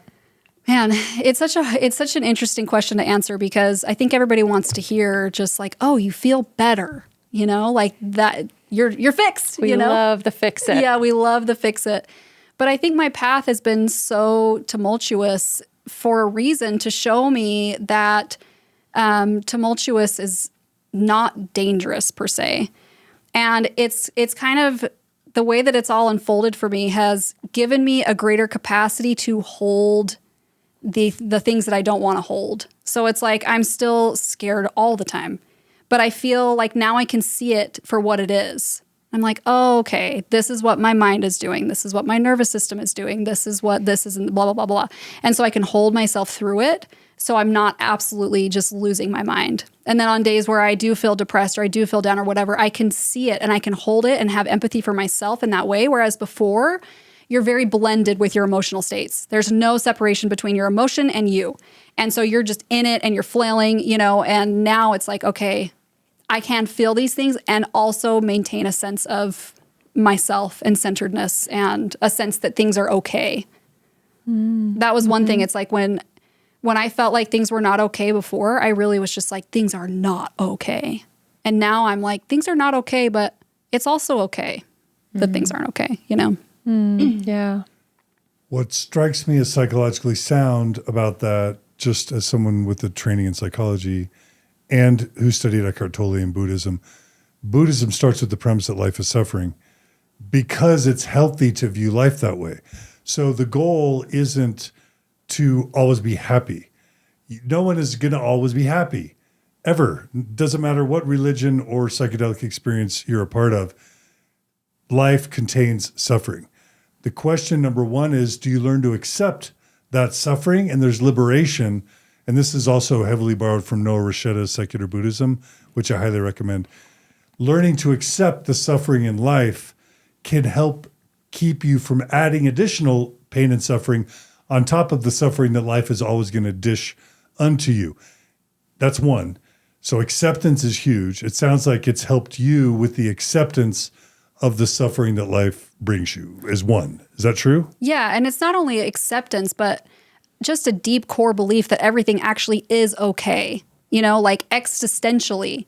I think Mormonism really kind of freaked me out that existentially you could be unsafe. Like there's a chance that you might die and experience eternal damnation, or torment or whatever. And so it's like, not only am I now able to accept the low moments, but I don't fear that something's actually wrong.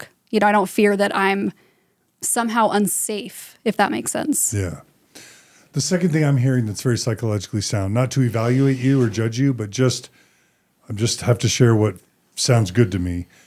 It's learning to separate your awareness from the thoughts and the feelings and the emotions and the stories and the labels that surround you, because that's also suffering.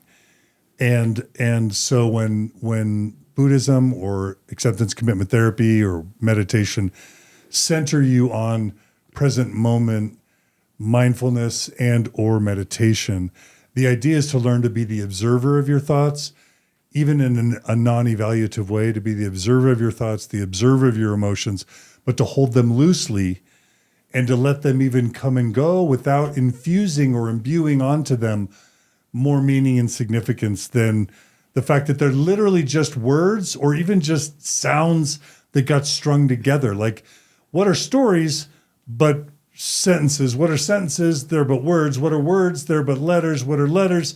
They're but sounds. And we imbue all this meaning when reality, it's all story, like you said. Yeah. And so It sounds like that's another huge healthy takeaway Yeah. from your psychedelic experience. Yes, and you know what's so interesting is I feel like Mormonism is kind of like this idea of like, at least for me, holding myself up in these states of only feeling how I want to feel. But then as I've, gone into like absolute just chaos and torment and hell and all of this other stuff that I was avoiding for so long, it's given me the ability to accept those things. And then when that happens, when you realize that there's not actually anything to be afraid of in that way, that you can hold both. You can hold the happiness and the joy and the depression and the anxiety. Like you can do that.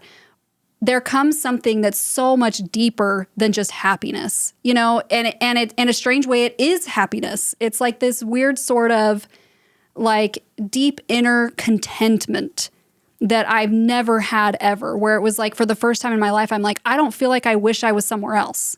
I don't feel like I wish I was doing something else. I don't feel like something's missing.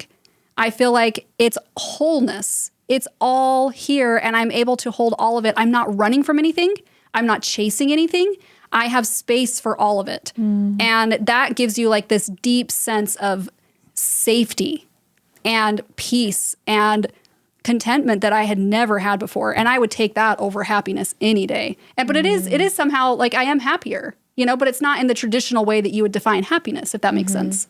Yes. I love the way you're describing it because it's reminding me almost of like what you're saying on, I don't know, are you saying kind of you're larger, you now have a large enough container and you kind of now have experience of that terrain enough to know I can hold it. Exactly. I can hold it. And that where the contentment comes of this. Yeah. It's almost like from those experiences now of like, I know what it means. I know what it means to suffer and I can hold that with the joy. Yeah. And that like I'd always been running from something, when you're trying to hold yourself in a very specific emotional state, like when you're in the church, you're always avoiding either yourself and the things that make you feel shame, or you're avoiding the things that you're afraid of, and now it was just like, I felt so much more expanded, like you were saying. It's like, okay, like this is all okay.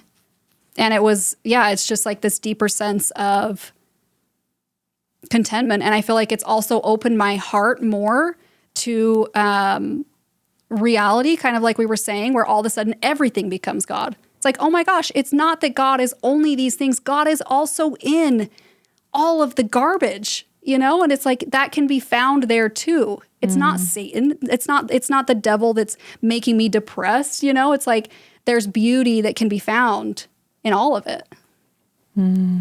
Yeah. Okay. So that sounds sound from a psychological standpoint, the lessons you seem to have derived. So I'm loving hearing that. You mentioned something interesting during our lunch break, which was that so you had your first psychedelic experience as an Orthodox, active, believing Mormon. So first of all, apparently active, faithful, believing Mormons are doing psychedelics. It's not just you, it's kind of a thing. Can you talk about that? Because you would not think, I know, in my upbringing, that along the Utah Wasatch Front, Mormon moms and dads who are believing and faithful are going on psychedelic trips. So talk about that. I know, it kind of is mind-blowing. Is that true? Yeah.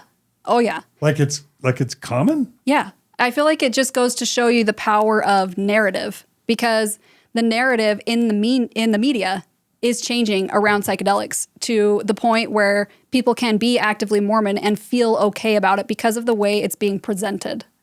And that's the difference. It's like before it was like, this is an illegal drug. This is dangerous. It's going to scramble your brain and whatnot. And so people were completely closed off to it. But now it's being presented as medicinal, as healing, as something that can be helpful in your psychological health, And so that narrative has shifted so much in a way that people are like, okay, I want to try this. But this is a little bit hard for my brain to wrap around because I'm 53. one of the world's most infamous ex-Mormons, and I still haven't tried beer. And what I mean is, like, when I was Mormon, I really wasn't trying beer because the church said not to. So, like, in my brand of Mormonism that's still obviously impacting me, if the church says don't, you just don't.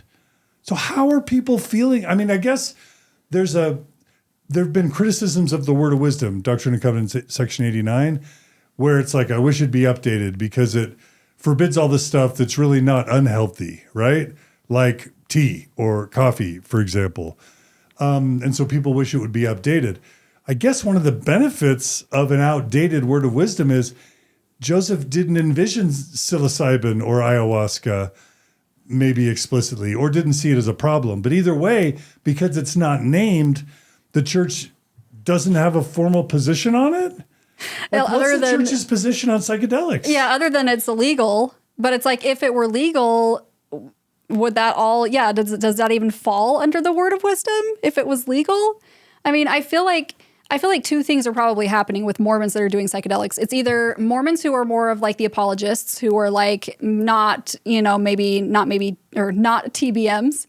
and that are a little bit more relaxed about things. They're probably trying psychedelics. And then I think it's people who are desperate, which is where I was at, where they're like severely struggling with whatever it may be. They've tried all the medications, they've tried all the things, and they're hearing about this now. And so they're going to it for that reason. Because it's a known thing that there's an opiate addiction problem in Utah along the Wasatch Front. Some of that's probably chronic pain. Some of it's probably just the numbing of psychological distress and perfectionism and pain. And if that's the case, and the church knows that there's an opiate addiction problem along the Wasatch Front, it is incumbent upon them to say there are better alternatives to opiates that you should try. And by the way, SSRIs can be fine. They can really be helpful to people, but there's some people who they don't help, or they sometimes make things worse, or the side effects are so awful. Like part of my motivation for wanting to do this story and to talk about this stuff is because we need to try new things, because there's a mental health crisis right now, not just with adults, but with youth. Depression and anxiety and even suicidality are kind of out of control. And we need to become more creative and open to things that might be solutions, right? Yeah, I agree. I mean, I would be shocked if the church doesn't come out with some sort of stance about psychedelics eventually, if they continue to grow in popularity. Though I could also see them just not, because then they don't have to specifically okay it, or Yeah, Exactly. I wonder like how they're scaling back the Strength of Youth pamphlet to be like, we're not saying you can get tattoos, but like we're not We're saying not you gonna say can't. Yeah. I think it would be I wonder if they knew, the ratio of people who did psychedelics and then left the church, if they would make a stance. Right. Yeah.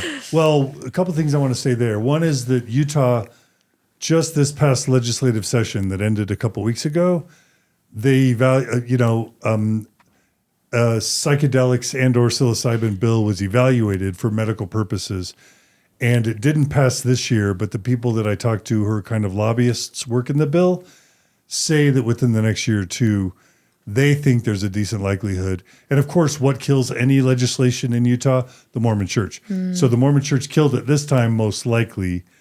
But they're saying that in a year or two, there might be a decent chance of medicinal psilocybin being approved in Utah. Yeah. goody. And as there is a federal kind of movement kind of going on with more research and more within mental health, right? Yeah. So when you watch Fantastic Fungi or read How to Change Your Mind by Michael Pollan, you'll learn that the Johns Hopkins University and other major R1 Division I universities are in advanced trials of various forms of psychedelics, whether it's MDMA, psilocybin, LSD, all of these different types for things like anxiety, depression, PTSD, etc. Worked in conjunction with a therapist is what I understand kind of right now. Yeah. But I imagine that might help things along eventually if it starts becoming accepted kind of. Well, once it gets widely. decriminalized on a right. federal level,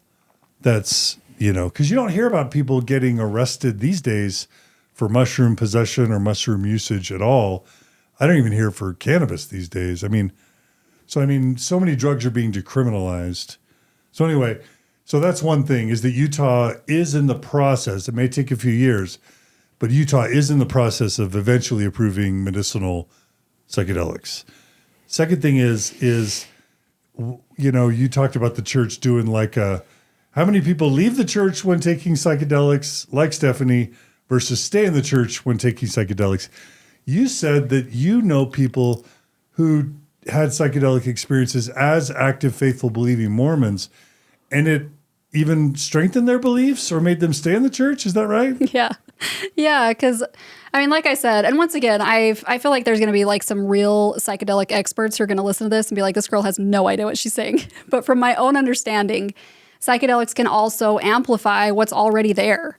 So it can sort of cause an ego inflation where you become more solidified in your ego rather than peeling things away, And I don't feel like that happens often, at least from what I understand. And most people I know who have been Mormon and done psychedelics have since sort of deconstructed and looked at things. And overall, I feel like the narrative that I've heard has been mostly really healing in that way. But it's one of those things, again, where it's anything is possible, Mm-hmm. Okay. Yeah, so I guess the church is going to have to do one of its studies. Hey, members who are active and faithful, have you tried psychedelics? If so, did it strengthen your faith or weaken your faith? And that's probably how the prophets will decide how to implement psychedelics policy. That seems like a very strange conversation for Rusty Nelson to be having. I guarantee they're doing that. Yeah. I'm sure they are. Or if they aren't, they will be soon. I'm sure. Okay. So, one, talking about religion, there is one criticism I have a little bit. I probably have two criticisms of all the people that I've interacted with around psychedelics. One is that they can become as zealous, kind of as missionary-like, as the most amped up, Adderall taking Mormon missionary I've ever met. This is feeling personal on many levels. So, and I don't mean it in a mean-spirited way, but most of my friends who have had psychedelic experiences, that's all they want to talk about. They want to talk about it with you. They want to find out why you haven't done it yet. They want to encourage you to do it. And it's just oh my gosh, this must be what it's like to have a Mormon missionary knock at your door. You know what I mean? So you don't, either of you need to answer that, other than I just assume that when you've experienced something really wonderful, you want to share it. Yeah. Is that right? Yeah, I think everybody kind of goes through that phase initially where they're oh my gosh, this is wild, and they kind of want to you want to spread the joy to, but I think that, if you maintain a healthy perspective, you always hold the belief that you don't ever know what somebody else needs, and that there's definitely not a one size fits all, even with psychedelics. Especially with psychedelics, it's something that I would never push on someone else because I know firsthand how the experiences can be so varied. Mm-hmm. That's so important. Okay. The only other criticism that I think I have is when I talk to friends who talk about psychedelic use, sometimes there's a very strong religious flavor to how they talk about it. They talk about the plant medicine. They talk about the wisdom of the plant medicine, and they'll say things like the plant knows you. The plant will give you what you need. And they start to almost imbue into a mushroom or some cactus juice or whatever it is, divine powers of knowledge and omniscience and the ability to not only diagnose what your challenges are, but then arrive in its chemicals in just the right form to heal you. And I'm just this feels a lot like church. Yeah. And, is it sacred, wisdom, or is it food? Yeah. You know what I'm saying? I feel like it totally depends. Well, first of all, I want you to ask this question again after you've done psychedelics. And I feel like it depends on once again, the lens you're using. Because, having the perspective that the plants contain wisdom or their own intelligence, that could be considered very new age, but it's also very indigenous, which is the type of sort of lineage and the wisdom that's been around for thousands and thousands and thousands of years, but it's not something that has to resonate with you. It's like if you love the idea that you're connecting with the plant and that it's teaching you things and whatever, then that's beautiful. Like hold that narrative. But if you hate that idea, then fully take like a psychological sort of like approach to your own consciousness, your own psyche. What am I opening up to in myself? How is this, affecting my relationship with the self rather than necessarily having to take that more spiritual lens to it, which I feel like I could see how a lot of ex-Mormons would be really put off by that idea. And also sometimes it's just language. Like that there's language that people will use that to an outsider might sound really woo-woo, that maybe if you actually ask this person to sort of break it down, it maybe isn't as woo-woo as you think. Like they've shown that mushrooms do possess various kinds of intelligence that is, surprising. And I don't know, I just think... the mycelium. Yeah, but I'm saying just you don't need to get too hung up on...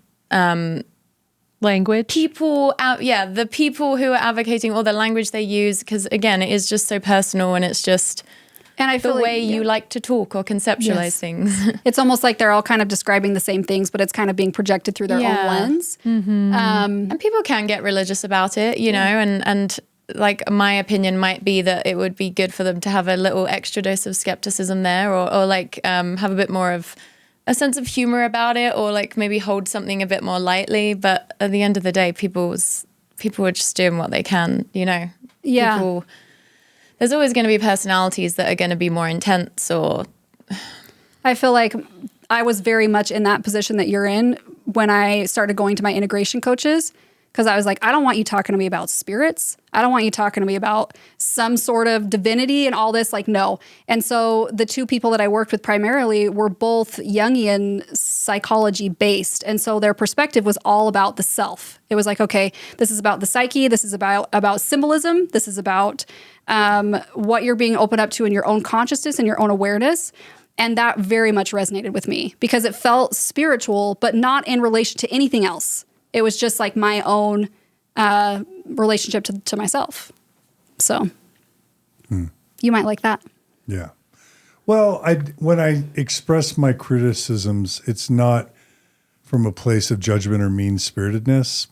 It's just to say some things. I guess I think if I have any trauma, I think I probably have some religious trauma or some trauma coming out of my religious experience with Mormonism. As much as I love and have loved and am grateful for so much of my experiences, I think I have some spiritual or religious trauma. And so anything that even smells a little bit like that kind of triggers me. Some people don't like that trigger language, but it's just like it's a no. It's an immediate no. Yeah. As soon as I feel anything superstitious or woo, that's exactly how I felt. Yeah. Getting into psychedelics. Yeah. And I don't think there's anything like necessarily wrong with that. It's just like, I feel like your skepticism is a part of your intuition. It's like, that doesn't feel good. There was abuse there before. I'm going to stay away from that. But I do think it's nice that you can choose a different lens or a different narrative around the psychedelics, one that feels more in alignment with you. You don't have to go find someone who's going to like, put some crystals on you and stuff like that and connect you with Jesus. You can find someone who's going to be like, okay, let's take a look at your psyche and see what's showing up for you symbolically. Yeah. And it's a healthy foundation on which to do psychedelics potentially, like that skepticism, I agree with that. Mm-hmm. Okay, now I'm dying to know, you talked to us about your idyllic childhood and adolescence and even young adulthood, and that now looking back, you see problems with it. Now, of course, you love your parents and still value them, but now I'm dying to know, like, now that you're looking back with new eyes, what was problematic about your upbringing that now you've kind of teased out? Yeah. So what I can see now is, from my own perspective, a healthy way to raise a child is to give them a safe container to explore who they are and explore the world. So they need to, like, this is how I'm with my own kids now. It's like, give them the freedom to think and feel and be whatever they are, and to be able to have a safe space to come back to you and process and develop healthy coping skills with whatever it is that they're experiencing. Because when you feed specific beliefs to your children about the world, when you're a child, you can't conceptualize what that means. It becomes truth to you. It becomes truth immediately. And because you're trusting your caregivers, I mean, that's literally how you're orienting yourself to the world. Okay, this must be truth. Yeah, this is truth. And so that literally just goes straight into your like unconscious. It goes into your like nervous system. And so you never are given the opportunity to, like, you're never asked, well, what do you think? What do you feel? What do you feel in your body? What feels right to you? So it's like when my kids will ask me about spirituality now, I'll be like, well, this is what I think, but other people say this. Some people say that. Some people say this. What do you think? And they'll be very curious. Well, I don't know. That doesn't make sense because of this. And I feel this way and that and that. And then it's just very fluid and flexible so that they have the opportunity to connect to their own innate knowing because they're being taught how to feel what feels right and what they're connecting with and what they're not connecting with. And that's my biggest thing with Mormonism is just the complete disconnection from your body, complete disconnection from your own trust in yourself. You know, it's just like everything comes from outside of you. All your answers come from outside of you. And you disconnect from your center. And it's like, no wonder people have so much anxiety and depression in Utah. You know, they have been fed this information that they've been told is truth that has completely dissociated them from their actual core centered self. And they can't even see it. And so it's manifesting in all of these psychological ailments. That was a long answer. So well said. Are you going to make that a TikTok? It's red, bold, and underlined in my notes. So that was one. I mean, that was a huge one. That's a big one. Yeah. To name one. But that fundamentally underlies all of Mormonism. You know, just the idea that you need to give your children the truth. And how people don't even realize how harmful that is. You know, and kids are growing up feeling like they can't verbalize, but something is not feeling right inside of them.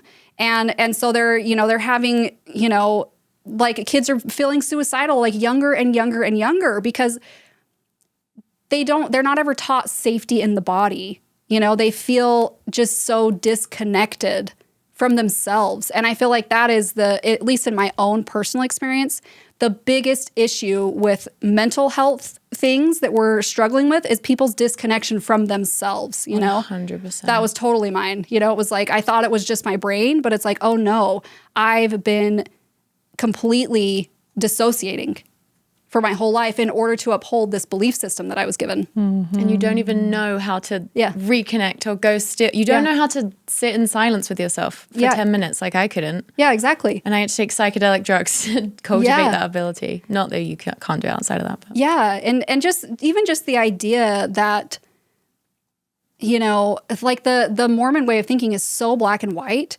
And they feed you these truths that you can really, really hold on to because they feed them to you as things that they know are true. You know, that's a big thing in testimony meeting. Like, no, I know that this is true. I know that whatever. And how it feels so good at the time. It feels so good to know, to have answers.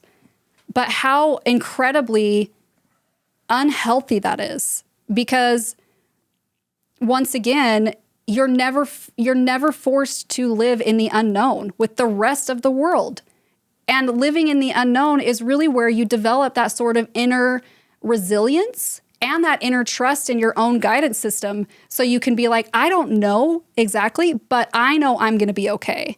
You know, instead you're fed all these things and you're like, I can hold on to these for dear life so that I don't have to hold on to myself.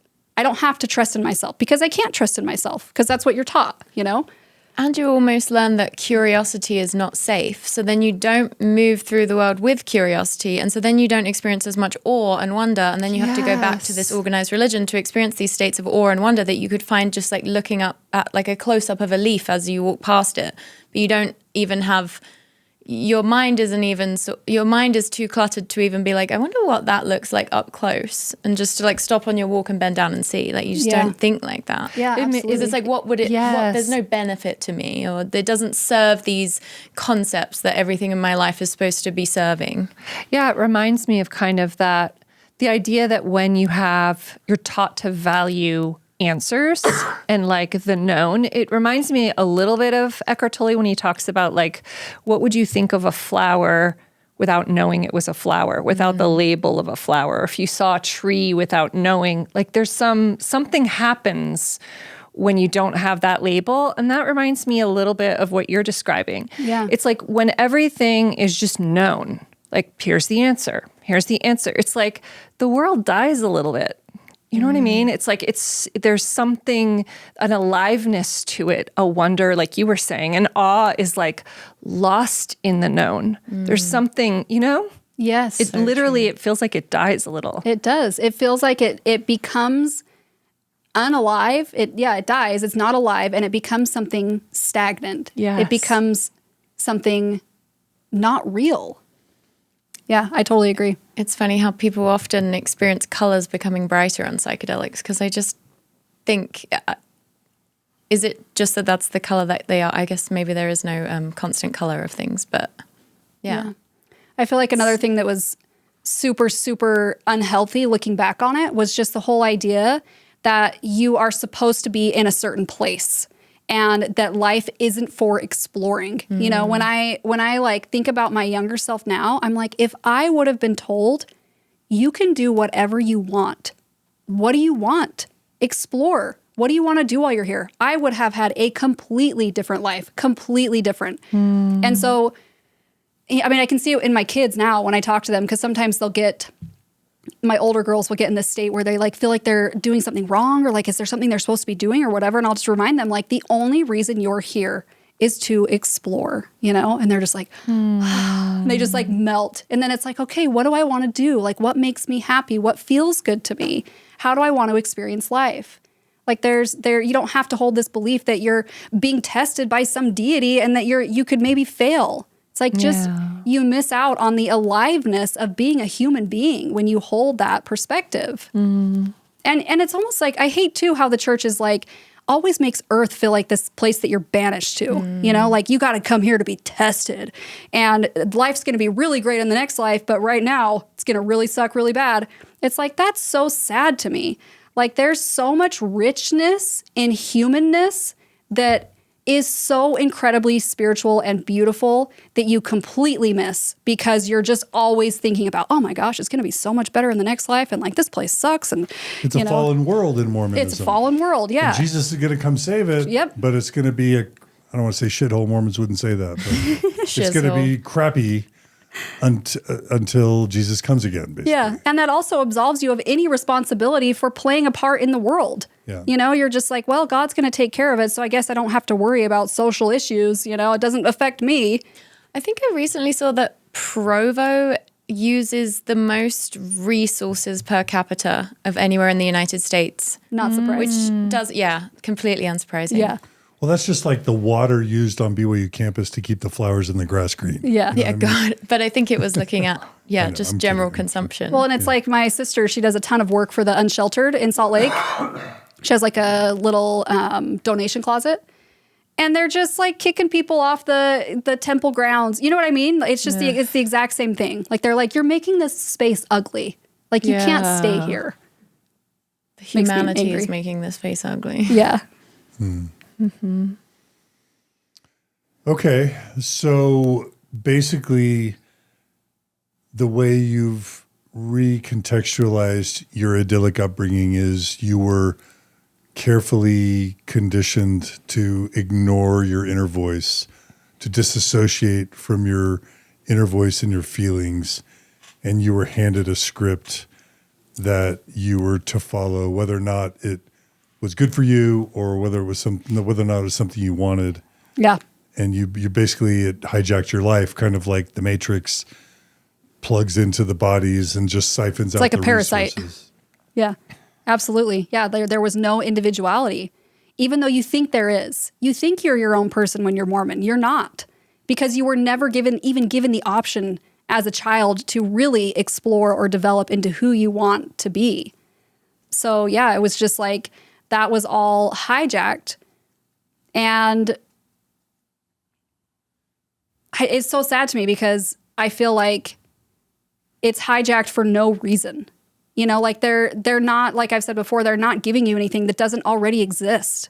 It's like within you. Yeah, exactly. Like human life is just beautiful in and of itself. And why did you come in and complicate it? Like you're telling me that I could have grown up having the belief that I'm safe no matter what, that I can't be unworthy. There's no such thing as unworthiness, that you can explore, that you can just live your life to the fullest simply by doing what you want to do, excuse me. Like if I would have known that, my childhood would have been so different. And meaning I shouldn't say my childhood, who I developed into would have been so different. And it would have been way more truthful to who I actually am. It would have especially maybe been different for you because you described quite a safe sounding childhood. But then I guess for a lot of people, if their home is less safe than the Mormon church even. And so you can see how it is like it can feel like a healing balm because it's maybe a step up from. I think that happens a lot, especially with people who are like converts or they grew up in really unsafe environments. They find the church and they're like, oh, this is, you know, a breath of fresh air. But it's like, that's only because the church is claiming to take monopoly on something that they can have access to without the church, but they don't know how to find it or where, you know? Okay, this takes me to my last fear about psychedelics, and it's also an observation. So I know that using the slippery slope analogy or metaphor when it comes to drug experimentation is problematic for many. The idea that, well, you start with a beer or you start with a little weed and then you do some psychedelics, but then it can graduate to the harder, more addictive stuff. And I know in one sense, many of my friends who have experimented with this stuff will say, don't say slippery slope, not a thing, bad, don't associate it with this stuff. On the other hand, I will say that I have observed, I think about the idea of just starting with not being comfortable with, you know, your anxiety and depression and whatever's inside your skin. And then you add to that the idea that if you take certain substances, you can change your state of consciousness and feel better, whether it's dopamine or serotonin or, you know, whatever the chemicals are. If I take something, I'll feel better. And even if we've all agreed that psychedelics are not only not necessarily addictive and can even be considered anti-addictive, there is this tendency I can see in some people to always need something to feel better, to not have a general sense of okayness with their state of consciousness. And whenever they have a free moment, where's the weed? Where's the vape pen? Where's the psychedelics? And where's the alcohol? And then it can even get into the harder stuff that we talked to at the beginning. So I know that some people are going to throw stuff at the screen when they hear me ask this, but is that a risk? I feel like, I mean, I can only speak for my own personal experiences, but my psychedelic experiences were, although they were beautiful, they were also terrible. And so they're like a lot of work. This is just me. I know that you've done a lot more recreationally and have like these really beautiful, you know, experiences in the woods and stuff. It didn't really end up being recreational. It ultimately was all like healing. Yeah. So for me, my personal experiences have never just been this easeful, blissful thing that I'm like, I can't wait to do that again. You know, every time I even think about doing it, I'm like, okay, am I prepared for this? Like, is this really what I... Like, do I have space for this right now? You know, because in a way, at least for me personally, it was kind of like if you want to feel better, you have to work on yourself. So the psychedelics kind of show you this is what's not lining up. this is where, whatever's happening in your ego and whatnot. And then from there, after that, you have to make those changes in your life. So there was never even an option for me to even remotely feel dependent on them because it was so much work. Mm-hmm. But I'm curious what yours are like. Yeah, actually hearing that, I suppose I have had more recreational experiences than you, but also at like very low doses in combination with very healthy habits, like going on a hike. And, I think there's so many ways that psychedelics made me healthier. Like I had a very bad relationship with food and my body for a lot of my life. And psychedelics were a massive part of me getting to a really good place with both of those things and really valuing nourishing myself. And yeah, I definitely haven't felt like psychedelics have made me more inclined to do anything else that's more dangerous. If anything, if I have taken psychedelics that day, or I'm more likely to want to, eat a really healthy plant-based meal and go and get fresh air. And, I feel like they, for me, go hand in hand with healthy habits. Yeah, rather than the other way around. I don't feel like for me that they were ever something that it felt like it was helping me cope. No. It never felt like that. But I think I understand I have had times in my life where I relate to the sort of like looking for the next thing, but I think psychedelics were one of the healthiest things I could have been looking to because they did just make me do the work. So, I'm very glad that they came into my life at a time when I didn't drink any alcohol. I didn't like alcohol. It was mostly just like a couple of years of psychedelics and cannabis. But also I think what the personality profile you described of the person who's just always looking for a thing, and psychedelics are just one of many of the things in that mix. I guess they have they enjoy psychedelics enough to have them be a part of that mix, which to me is kind of interesting. But anyway, that's kind of its own problem. Psychedelics aren't causing that, And if anything, throwing psychedelics into that mix of things that you look to is going to be, replace an alcohol day with psychedelics. That's probably going to be better for you, So it's not that the psychedelics are making you then want to run to alcohol, want to run to all these things. Not anything's possible. I guess if you have a terrible experience and you feel like you're breaking down, you might turn to alcohol to cope. But yeah. Okay. That makes sense. That's helpful. Okay. Well, I think we've covered, we haven't talked about MDMA. Maybe that's its own episode. But a lot of people are finding MDMA is a very effective. Is MDMA considered a psychedelic or not? You don't even know. I don't know if it is. It might be. Yeah, a lot of people are also. I'll throw that acronym out there for a future discussion because that's another. It's in the family of psychedelics, at least in how it's discussed, as something that's helping people heal trauma and feel levels of love and connection that they have never before experienced. So I'm just going to throw that in right at the end as we're starting to wrap up. But I've been wanting to figure out how to introduce psychedelics formally on Mormon Stories for a long, long time. Stephanie, your Instagram things popped up, and I just thought, here's someone who's really wise. And I've been in this game a while. So when someone comes on and just strikes me immediately as wise, that's why I wanted to have you on. I had no idea when I invited you that psychedelics was the key theme in your story.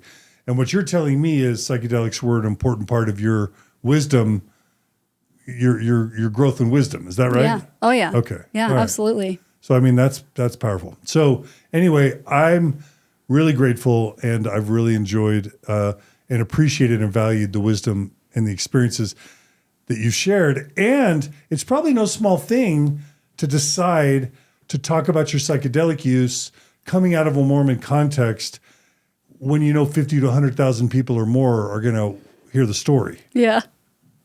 I don't know why I just keep putting my life on the internet. I don't know why I keep doing that. It's just open yourself up to everybody's opinions. Yeah. You know what? It's fine. I feel like it's something that I really believe in. Like, as tumultuous as it was, it's something that I feel like can potentially help a lot of people, honestly. And I feel very passionately about helping people understand what happened to them when they leave Mormonism, because there's a lot of talk about like church history or whatever the church is doing, but I don't see as much talk about like, this is what happened to you. Like, this is the type of manipulation and the psychological abuse that you were enduring. And here's like language to understand it, And so I guess that's why I've been talking about it publicly, even though it's scary. It's just like, hopefully it can help somebody. Yeah. Margie. I have a quick question before we end, and that's kind of tying back to the theme of spirituality and what it looked like in Mormonism, as opposed to now, how you would talk about, do you have spiritual practices? How do you experience spirituality from day to day now? Is it effortful? Is it intentional? If you want to, before we... I think that's something that's very personal for people too. I mean, I know a lot of people who have no sort of formal spiritual practice and they just love being out in nature or they love being with their kids or whatever. For me personally, like spiritual ritual was such a huge thing for me when I was Mormon that it was really hard for me to not have something to do every day, to have that sort of like intentional, I'm going to set this time aside and I'm going to connect with myself. So I do still have practices like that. And it's mostly just like meditating or reading certain books, journaling, stuff like that, dropping into my body, connecting with how I'm feeling, things like that. Nature walks? Yeah, nature. Yeah, I have a tree that I love to like sit in the winter and like look at out my window or go and, sit under, stuff like that. Yeah, definitely. But once again, I feel like it's a very personal decision. Yeah. Okay. Any other questions, Margie or Samantha? I guess I do have one last question. I think you said at lunch that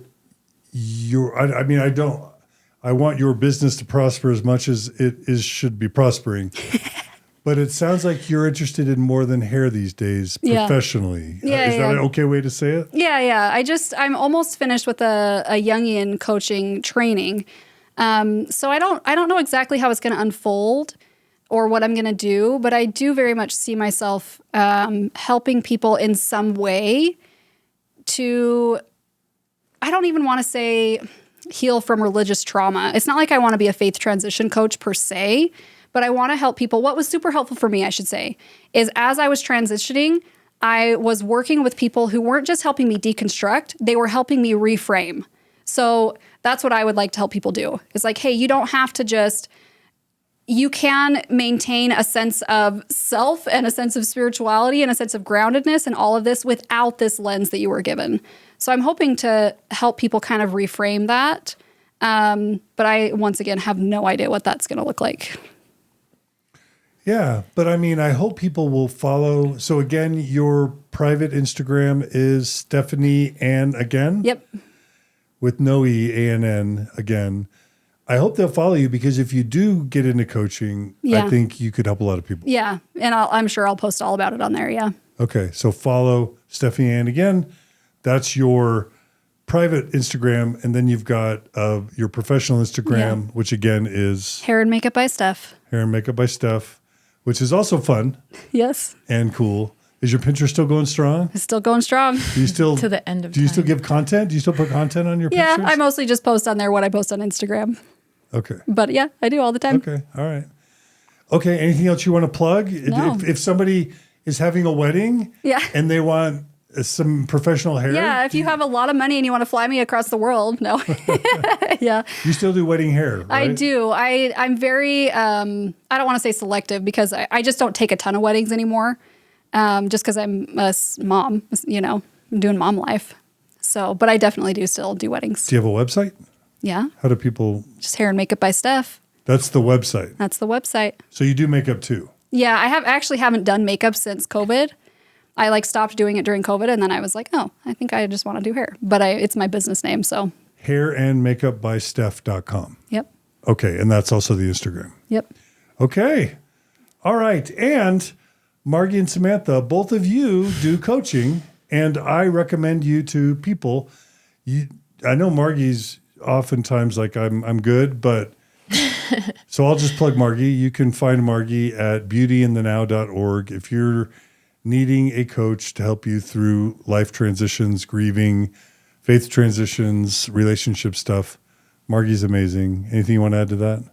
I was just going to say, and if I'm full, I give a referral list, and Samantha To budget Margie. is on my referral list. And so, Samantha, how do people, if they want you, talk about your coaching? I'm SamanthaShelleyCoaching.com. I'm also on Instagram at the Samspo. But yeah, I do faith transition and intentional living coaching. And Shelley is EY. So Samantha, SHELLEY coaching.com. Mm-hmm. And the Samspo is SATGSAMPSO. Yeah. Is that right? People figure it out. We'll figure it out. Okay. Yeah. And use Samantha, use Margie, and someday use Stephanie for your coaching needs. Thank you. Yeah? Yes, please. Okay. Well, thanks, Stephanie. This has been so lovely. I Yes. hope you'll stay in touch and come back on Mormon Stories, will you? Yes. Thank you so much for having me. And hi to your brother, because apparently he's listened to a few Mormon Stories. Yes, you were a big part of his transition out. This was a long time ago, but Hi, Stephanie's brother and ex-husband. All right. Thanks, Stephanie. Keep in touch. Thank you. Thanks, Samantha. You're awesome. Yeah, I was going to say, me and Tana did a deep dive into the Mormon to Mushrooms pipeline or just a deep dive into our own psychedelic experiences on our YouTube channel. Oh yeah, So, there is a check Mormons that out. on Mushrooms That's great. podcast. Yeah, I There mentioned is that a Mormons before. on Okay. Mushrooms podcast. So let's plug them. Check out Mormons on Mushrooms podcast. Yeah. Because they've got... Instantly pivot to a different content creator. Wait, okay. are great. Samantha, But first- so the one on first. Zelf on the shelf, tell us one more time what that's about. I think the video title is the Mormon to Mushrooms pipeline. Mm-hmm. Okay, so we'll include Mormons to Mushroom Pipeline. We'll include that in our show notes. Oh, thank you, John. Check out Zelf on the Shelf. Subscribe to Zelf on the Shelf. Donate to the Patreon on Zelf on the Shelf and support these And cats. listen to my EP about my psychedelic experiences. Oh, on yeah, you've got Spotify. music on Spotify under Yeah. Samantha Shelley. Yeah, I made an EP just about my psychedelic journey last year, and it was What's fun. it called? The EP, The song. it's called Don't Ask Why. Oh, It's I a didn't know 3-song that. EP. Yeah. Okay, yeah, This is who check I am out now. I'm Samantha on self-promoting. Spotify. No, we're promoting you. Yeah. I love your music. So Yeah. Okay, so Zelf on the Shelf, Samantha Shelley Coaching, and Samantha on Spotify, Margie Beauty in the Now.